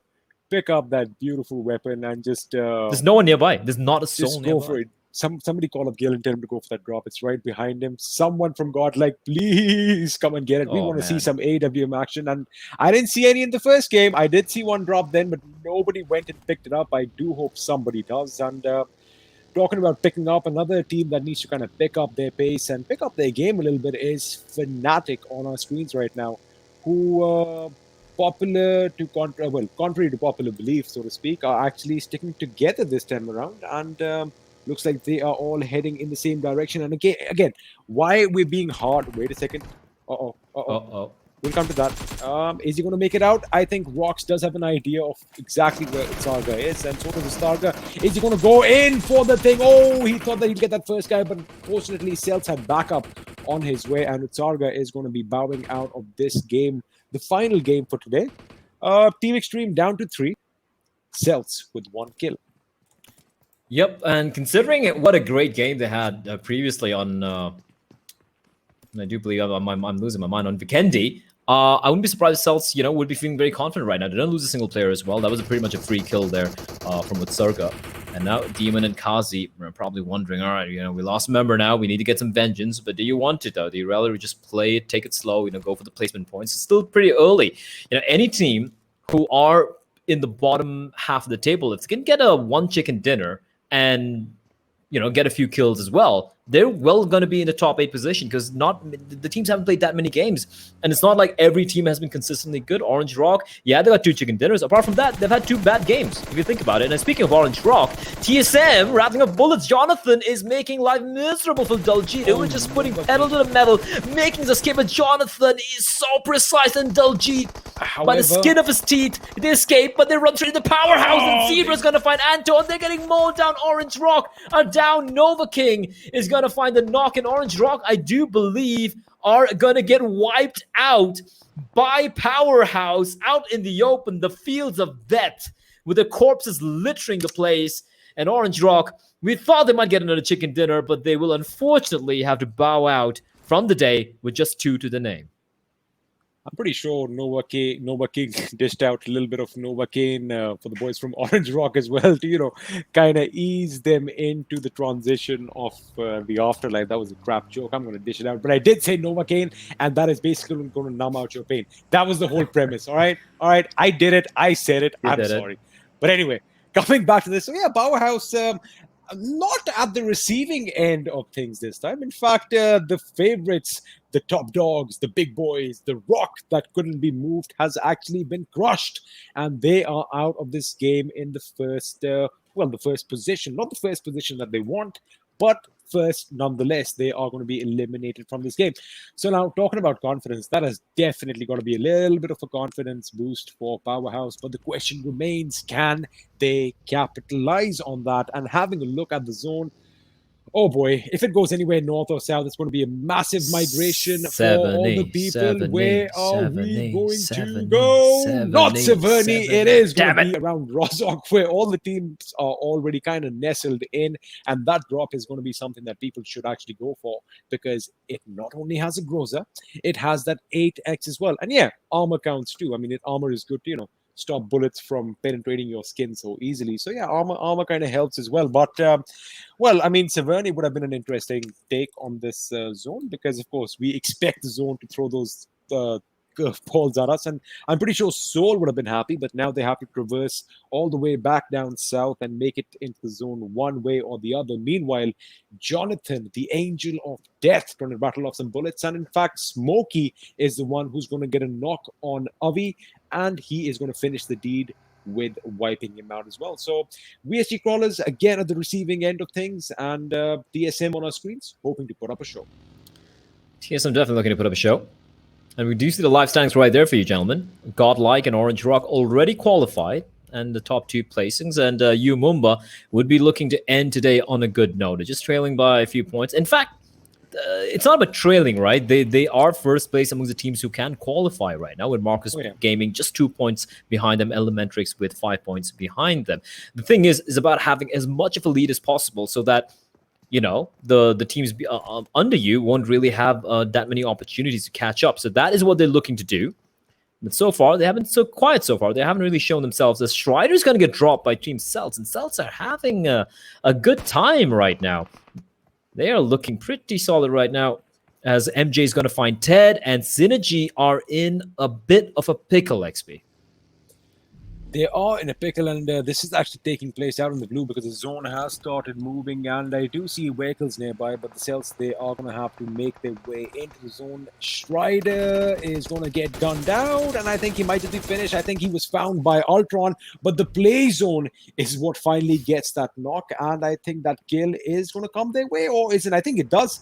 Wait a second, Ultron just finished dead, so maybe Strider's kill went to the play zone, so that is one kill that they cannot capitalize on. But SynerGE, down to 2 members, and the members are Servi and Austin Bot X. Now, of course, we can't count them out play because we know these boys pack quite a punch, but they do have Godlike up ahead. And if you have a look at the zone, they are still in the zone, so they're going to be praying to all the PUBG gods who helped them out so far that, you know, they forced the zone to come down a little bit to the south. But whether that's going to happen, we are going to find out within the next 15 or 20 seconds. But yeah, Celtz, 3 kills to their names. I think these guys are going to be happy. And of course, that momentum is something that we see them moving forward with. So again, I think it is all going to come down to the last 2 circles, and those position placement is what is going to matter, while CG over here with that DB trying to lay down some lead in the direction of the team we just mentioned.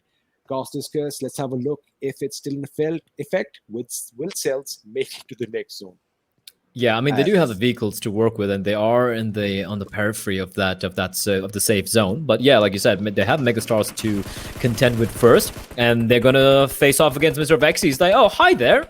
Thank you for the Amazon delivery service of free loot. MJ is gonna get rattled off by Encore as well. Bullet whizzing past Celtz, and with that, they have had to kind of like split apart. MG is barely alive, and as Megastars expose themselves, they get shot as well from the distance. And this fight is looking quite murky indeed. There's another team joining into the fray that I do believe is team number 8. I'm not able to... Yeah, that's SynerGE. The 2 players are alive. Like you said, as long as Servi's in the server, you can never count them out. And talking about Murky, kind of just gave me a flashback of Mirkwood right now, that little forest area that we have right now. I was like, wait a second, wow, this is actually making sense. Meanwhile, Nico is going to get a knock on Viper, and the boys from Seoul are just going to drive through like nothing's happening. They are out on a cruise with bullets flying all over the place, and Bregeltor somehow just manages to keep his head above his and makes his way out of harm's... Well, makes his way out of harm's way. Did I just use way too many times? I don't know, man. It's just an exciting match. It works. It works. All right. But Existence is going to get that knock on Mortal. Meanwhile, we are still going to keep our eyes focused on Encore as he tries to get that wipe out on the boys from Celtz. And it doesn't look too promising. They don't have a lot of cover. That's smoke on one end, rocks on the other. This is going to be... They might just have to go in for a dip right now. I think that is something that they should actually consider because it is still in the zone. They can kind of assemble themselves on the other side of the bridge. I think that is... Encore has rattled off a small army's worth of bullets into that smoke, by the way, and somehow he hasn't got another knock yet. In the meantime, I don't think if you noticed, but a couple of players, TSM are down to just 2 members. Zigot's barely alive.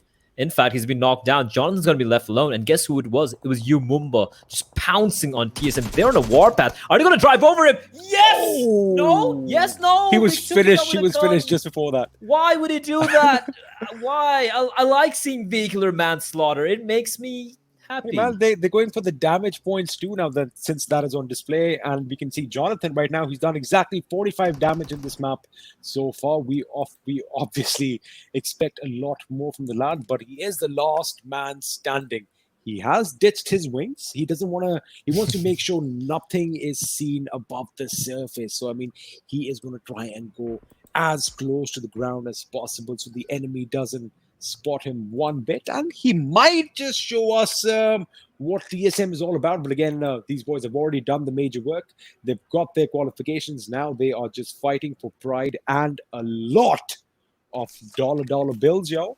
But Bhishma and his boys over here kind of oblivious that, well, that's weird. That is very weird. They haven't cleared out the nearby vicinity, and they should know who's left alive, right? They know who they killed. and doing basic math. They're like, there's one player alive, and his name is Jonathan. Are you sure you want to be looting out in the open like that? Circle's going to shift. Oh, Celtz are in the circle. What? They're in the circle. But the thing is, Megastars actually have the best position because they have eyes sight over that bridge. And Bhishma drives out, but he spots a Jonathan, and Jonathan's going to strike. Now he's going to win this duel. He's got to get his kill real quickly before the rest of the teammates come in. And it's going to be Destro making his way. And look at Jonathan quickly trying to finish off the player here, but he's been kept at bay. The vehicle explodes. Bhishma's going to get taken down as well. Bhishma survives somehow, though. And with that, Jonathan's going to fall. What a save from Destro. What a save from Destro. I felt like Bhishma would be done for. And we were talking about that, X. We were talking about how risky it was for Umumba to be running around with Jonathan still alive. And Jonathan almost makes him pay for it. But in the end, he doesn't make it happen. Well, you win some, you lose some. That is the way it is. That is how this cookie crumbles. We can actually say a lot of things like this, but that is how it all ended for TSM Entity in this game. Jonathan trying to put up valiant effort towards the end, but his efforts were in vain, and UME still out on hold. Full team. That is something that is supposed going to be a major factor towards the end, but IND right now are going to pop some bullets off in Servi's direction. And did he just jump that little river with his vehicle? I think he did. He does make it to the other side. Whether or not his car is going to be stuck on the embankment, we are going to have to make sure and find out later. CG, meanwhile, is going to get run over by his own vehicle, obviously going to escape the enemy's fire, I'm pretty sure in this case. Gary OP, in the meanwhile, is unloading on PH's Zebra. He does go down, and Poo man gets taken down by Regaltoss. I wish we could show you all the fights happening concurrently, but we are keeping an eye out on the kill feed. Demon over here is going to be rattling off against Gary OP, and he does get the knock and finish. Meanwhile, we are still focused on Team IND's little push into the house, held off by Mr. Hyozu. Is he going to actually push them far? I think he got a nade over here. Wait, what? Who is killing who? Please let the kill feed catch up right now, because this is utter chaos. There's someone under the corner. Regular runs past him. He doesn't know where he is. What is going on? Like, what is this house? It's a house of madness. It's an asylum.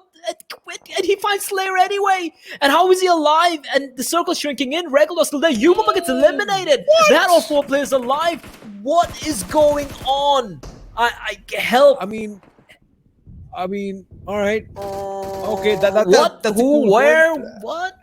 Trans is not eliminated. He spots the last member. Maxi, he sees him. He's trying to heal himself up in the car. That is, of course, something interesting. But Trans is going to get spotted out. And I think a member from Celtz might just look at him and be like, hey, what's up? This isn't fish. I thought there were fish in this river. It's actually the enemy. And he might be in a position to knock off a few bullets in Trans's direction and send him to a watery grave.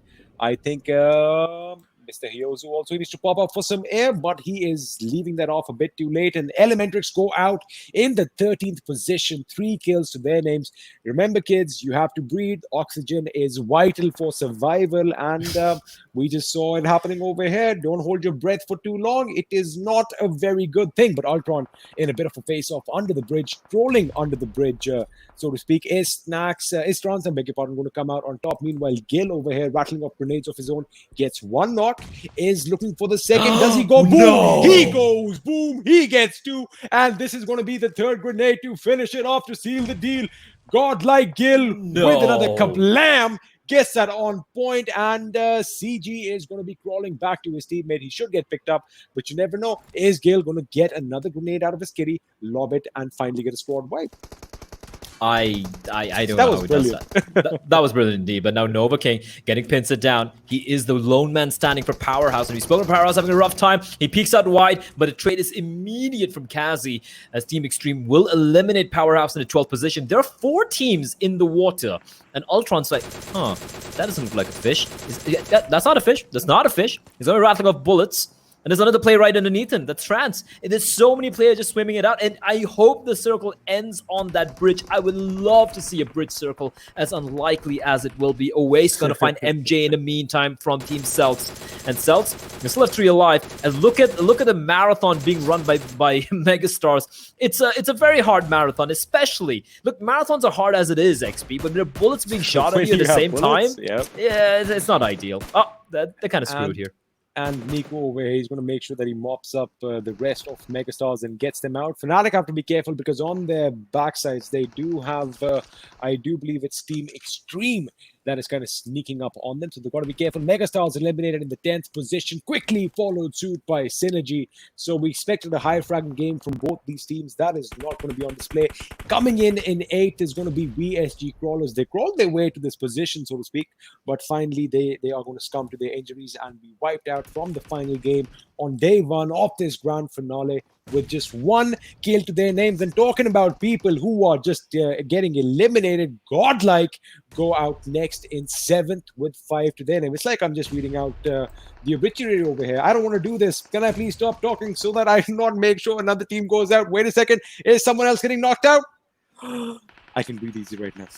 You can breathe easy. But someone gets knocked out. That happens. Damn. And with that, that will be the end for Team Seoul. They fall into 6th place. At least they do get a couple of points, but I don't think it's going to be enough for them to hold on to 6th place. In fact, they will be 7th right now. Godlike above them because they had more kills.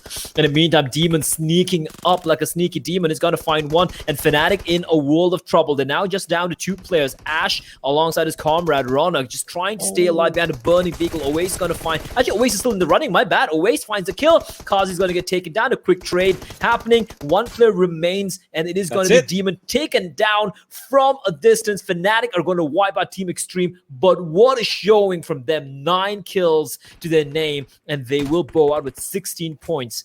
Team Tamilas, Fnatic, Marcus Gaming, and Celtz left in the running. Now the Celtz are in a good spot. They are trolls under the bridge, so to speak, and they can actually control the whole momentum because people are going to be coming in the water. They can spot them out. They have to be quick on their feet, though. They have to make sure all their angles are covered because they know that someone is definitely going to come and try and gun them out for that position. And Ronak over here still firing on all cylinders, gets a knock on Max Cost, does save his team from Max is still alive. Just moments. Yeah, he has that vehicle down there. So what he's doing is, if he finds himself in a bit of a spot, he just goes sit in, take some water damage, but he just makes sure that, he pops those pills in and he gets those bandages on in time. So that is something that's going to help him out. For how long, we are going to have to wait and watch because he just has 2 first aids left, but he is on full boost. So he's going to do that again. He might just pop up like a whale once in a while for some fresh air, and we might see a little bit of a blowhole over there coming out for air. We'll find that out later. But meanwhile, the fight is going to break out between Fnatic and the boys from Celtz. Now, Celtz Rock is actually in a good spot to spot out Oasis, and he might just peek over, but no, he doesn't need to because Ultron is going to be there quick on his finger, gets that knock, and Rox does get a finish on Ash. And I think Oasis has been gone down. I think Fnatic are down to their one last man.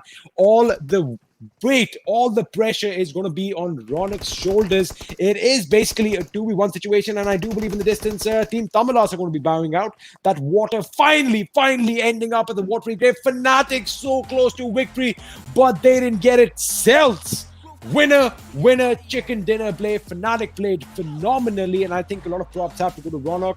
And before I run out of breath, again, Celtz, they dug deep. I called it that they should have just moved this bit aside and made that bridge, become the trolls under the bridge, which is what they did. The zone was in their favor. They came out with the win, and I'm gonna shush now. You got to give kudos to them. They were in a very, very rough spot initially, XP and Fixes. They were looking very, very pinched. I thought they were done. Same here. And they survived. They win the fights, take out Fnatic. Kudos to Team Tamilas. The Max is staying alive. Just see, listen, I don't know how you breathe underwater with bandages, but that's the way the game is, right? MVP is going to be Rox from Celtz. Taking down Ronak there. Yeah. Huge kill near the end. 800 points of damage despite only getting 4 kills. A very gritty affair from Celtz. Dig themselves out from what was a very rough spot, if you don't mind me saying, their Fixes, but they managed to get the chicken dinner, and that's definitely going to help matters for them. Absolutely. The way they held off that bridge initially, we really were scared for a moment that they might get spotted out and shot from absolutely everywhere. But the way they held on towards it. And yes, Team Tamilas, Team Mindy, we saw some bizarre moments. I for a second did see Maxi and Trans sitting together in that one vehicle, and a lot of things that were happening that we could not actually explain. But coming down to Team Celtz, they have been phenomenal over the past couple of games. In Vikendi, they got that coveted 2nd position. Now they finish up with a chicken dinner, well deserved. Well deserved indeed. Yeah, sorry, XP, go on. It's just basically Celtz Rocks just walked down that old town road and just got the job done, basically, isn't it?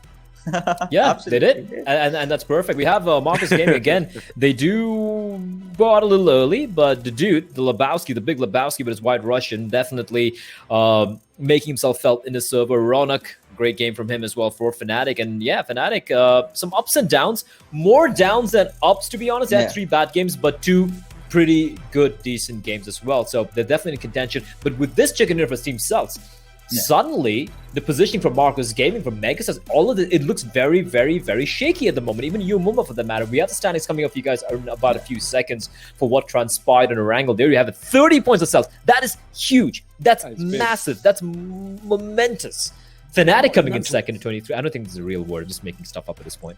Team Xtreme coming in third, tied with Marcus Gaming at 16. Godlike, Tamilas, 5th and 6th. Seoul, a better showing, but they still need to do better if they want to climb the rankings and qualify for the World League. Umumba, who were 3rd place, now with 5 points, might have given away the spot to Marcus Gaming, unless I'm very much mistaken. Elementrix having a quieter game this time around, but they're not in the top 8. They didn't really show much here, to be very honest. And Orange Rock coming in dead last. We're going to find that out later, but my God, Fixes, that was devastating for Orange Rock. But then TSM Entity as well, not really getting much done in this final game. And I asked this question earlier, Fixes.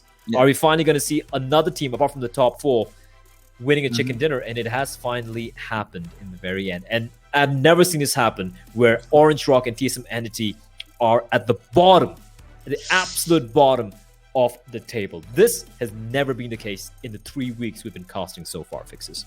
Provided the circle that we got to see, for a moment I thought that this was Orange Rock's game, because they just land right onto its left-hand side of where the circle went. But yes, talking about how Orange Rock got eliminated, we did see TSM Entity did spot them down over there. They, however, avoided that particular fight, and they go on, and suddenly they find themselves surrounded by Powerhouse, and they got pinched down. They got brutally decimated over this. Something which Orange Rock can live with, because they still have a lot of points up in their bag, and it's just one game. It's just one bad game that they have had. Yes, a couple of other bad games, but as long as you compensate with all the chicken dinners, I won't complain.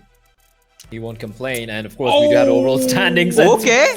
Forget climbing the ladder. Celtz, would you believe it? Ladies and gentlemen, don't turn off your TV or your phone. Don't switch it off. There's nothing wrong with your eyes. You are as sane as we are.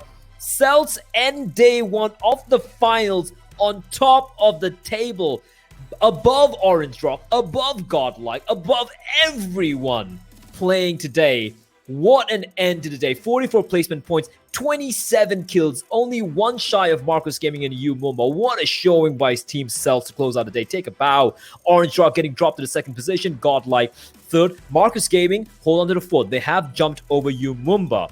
And Umumba, again, man, it's kind of like deja vu XP. They get on top, and then they sink without a trace. I hope that doesn't happen. They were 2nd place. They were just a few points shy of Orange Rock, and now suddenly they just find themselves in the 5th position.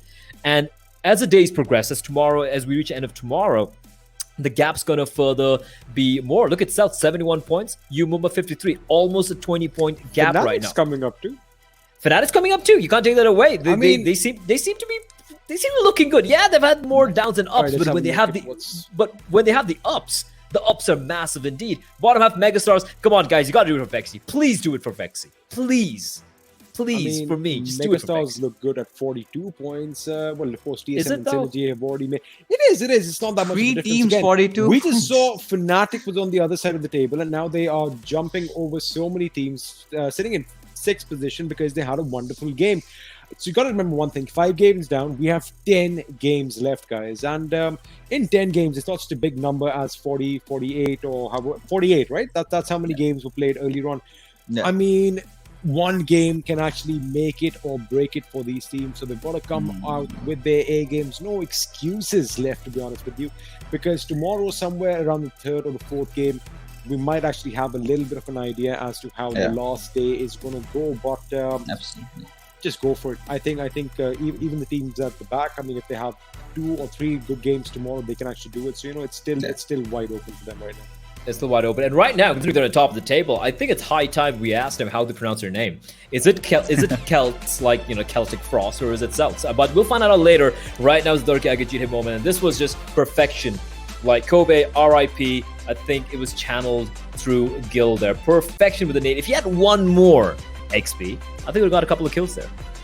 I think, definitely got a couple. I think he might have made it a treble over there because Evo was just a bit offset towards the left from his perspective. And, like I said, you give this man a grenade or two, he will deliver. We've seen this from Gil in the past as well. And of course, Gronton also one of those guys who will get those nade kills. But finishing the day as the overall kill leader, Blair, we have one man standing out a bit. We didn't see him a lot during the league stage. It is going to be UME's 420 with 15 kills to his name.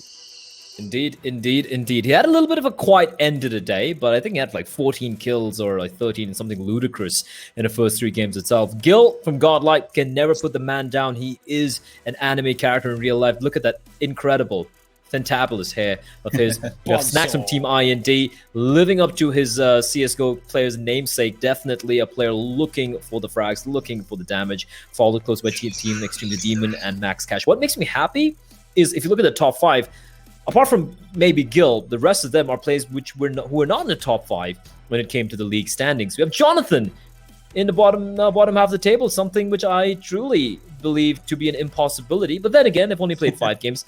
And I love how from Team Celtz we have Ultron and MJ there, Hayozu from Team Elementrix, and Always as well in the running. Now, as we will be heading into day 2, it is looking very, very intriguing fixes. It is looking very, very nervous, nerve-wracking. You can use whatever adjective, whatever synonym you want to use. But the fact is, Entity, SynerGE, yeah, they're at the bottom half of the table. They don't really care that much.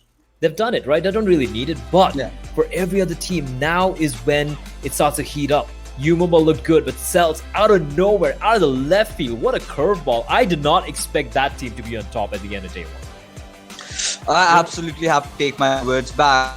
Orange Rock cannot, sit steady, cannot let things go off. Because if you keep doing that, there you go. There will be one team that will topple you off. And Celtz did it. I mean, this was a long time coming. This was a team that was very promising. They were the dark horses as they entered PMPL. A lot of people had a lot of expectations from this team. And finally, when the time came, they delivered. Obviously, this is too early to go on because nothing is really separating these teams. One chicken dinner and someone from those 5th or 6th position will get back on top. So that's just about it. We have to, like XP told, we have to wait till tomorrow, maybe till the mid half to actually get an idea of who is going to place at what position. Well, it indeed will. And as we reach the end of tomorrow, but still a whole 24 hours away, I do believe that the tension is gonna get ratcheted up way high up. XP, any parting thoughts here? I mean, I know we're taking a look at the highlights. I'm sure you have a couple of thoughts you want to share with everyone watching. Yes, sir, because one of the major things that I was thinking about, before we actually started off and before I had an idea how the finale is going to be played, I love the fact that the integrity of this tournament still holds up, because although we do have 4 teams that have already qualified for the world stage who are still participating in this tournament, just the simple fact that the amount of money that is online right now, on the line right now, is going to be keeping things interesting, because I can't picture, it's no secret that a lot of these teams are, almost all the players are good friends of one another, and you can expect a little bit of hanky-panky, hokey-pokey over here, but just the fact that if you give up on that much amount of money, it's going to be just ludicrous. Imagine if Celtz win this thing and they get the 40k. It makes that would be more money than Orange Rock, mind you, and or that would be more money than the top 3 teams of the league stage combined, or even the top 4. I don't even. I think that is something. So when we're talking about TSM and Orange Rock kind of taking their foot off the pedal, so to speak, I'm pretty sure it's going to be the opposite. It has to be pedal to the metal right now, because look, man, you might even, now this is me being very frank, suppose if Blay and I and Fixes are participants or something, right? Suppose I'm the only one who hasn't made the cut, right? I suppose I'm the guy who hasn't actually made the cut, and you both have gone forward. It's like, all right, dude, yo, help a brother out. It's like, have you seen the money online? Help a brother out. Get out of here. Come on. Bring So you're someone who's gonna throw your sibling and brother under the bus for money. I mean, pretty much. I think that should happen right now. I mean, well, Fixes. That laughter kind of is scaring me. We'll talk about this offline because I was making a joke, and now I'm genuinely a little worried. But no, I mean, the fact of the matter is that all these questions. I mean, we do obviously respond to whatever you guys watching, right? And being a part and parcel. Well, being a part, a small little part of this Indian gaming community, we have the same thoughts as well. Yeah. But $138,500 is what is online, and I'm pretty sure none of them are just going to give it to the next guy. Indeed, they're not, and they want that. And I mean, Orange Rock especially. I think they're the one team who's standing out alongside Godlike, right? Small. Sorry. That's a camera angle. That's fine. Fixes looks massive. It's like a Godzilla compared to us little minions. and then he moves away from the camera when I say that. But right now, we want to talk a little bit about you guys watching in right now. We do have a few giveaways for you guys tuning in. This is over the duration of this entire weekend. I think we cracked 200K today, if I'm not mistaken. And those of you who are already subscribed to the channel get a free crate. Have a chance of getting a free crate. And if we crack 350,000 viewers tomorrow, we get a chance of getting 2 crates. And if we crack 500,000, you get 3 crates. It's free stuff. Who doesn't want free stuff? You get a chance to get those over the course of the 3 days. And I'm not going to even say if, I'm going to say when the channel hits 2 million subscribers, each and every one of you subscribers watching the games will have a chance to get that particular permanent set. And that is a very, very tasty proposition indeed. Now, on that note, we're going to be jumping straight into something a little bit different. It's going to be head-to-head between Orange Rock and Team Celtz. And this is something, if you showed me a few days ago, I would just call you a madman and kick you out of my house. But that is ludicrous. 27 kills for Celtz, 18 kills for Orange Rock, almost double the amount of damage for Celtz over Orange Rock. And they only have 1 chicken dinner. And they are leading by 9 points. I mean, Fixes. Where the hell did Celtz come from? As in, like, this is just a phenomenal performance coming out from them. You got to say it. It's like they were very quiet. Yeah, it's like they were just saving up. They were like, "Hey guys, we will try to pretend that we are not the strong contenders till the finals, and in the finals, we will." Yeah, saving strats right there. And look at the number of kills that they've gotten. I've always scoffed at Ultron not being able to pull off those knocks and those kills, but today, look at that man. He has gone all in, and the way he is playing, I think we're getting to see a lot out of Celtz tomorrow as well. That is exactly what I want to see. But gentlemen, thank you again for giving me company. You guys are wonderful. You guys are great. And once all of these, once the COVID situation ends, I would love to grab a drink with all 3 of you to celebrate what has been truly a phenomenal time. But we are not done yet. We still have 2 more days remaining. And tomorrow is going to be the second day, and Sunday around 10 p.m. Indian local time is going to be the end of the PUBG Mobile Pro League South Asia Finals. Fueled by Mountain Dew, brought to you by Airtel, a preferred network partner, and of course, with our collaborative media partners, India Today, making all of this possible. But again, shout out to you guys watching from home, wherever you're from. I hope you're at home right now. It's kind of late to be outside at this point in time, but thank you for tuning in. I'll see you guys tomorrow. GG, well played. Have fun.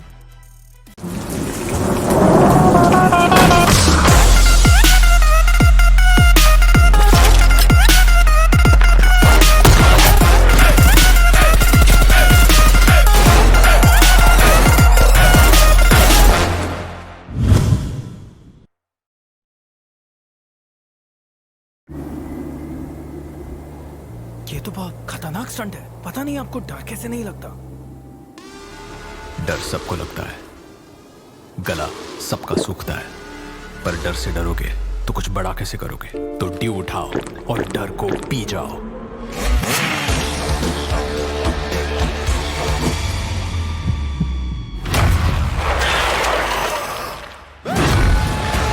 Mountain Dew, डर के आगे जीत है। अरे video फिर से freeze हो गया। मैंने बोला था इसका नेटवर्क जाएगा। मैंने भी सुना था, उसने बोला किसकी सुनूं? अरे इसने कहा उसने सुना, सब भूल जाओ और अपनी आंखों पे भरोसा करो। मतलब वीडियो सही है तो नेटवर्क सही है।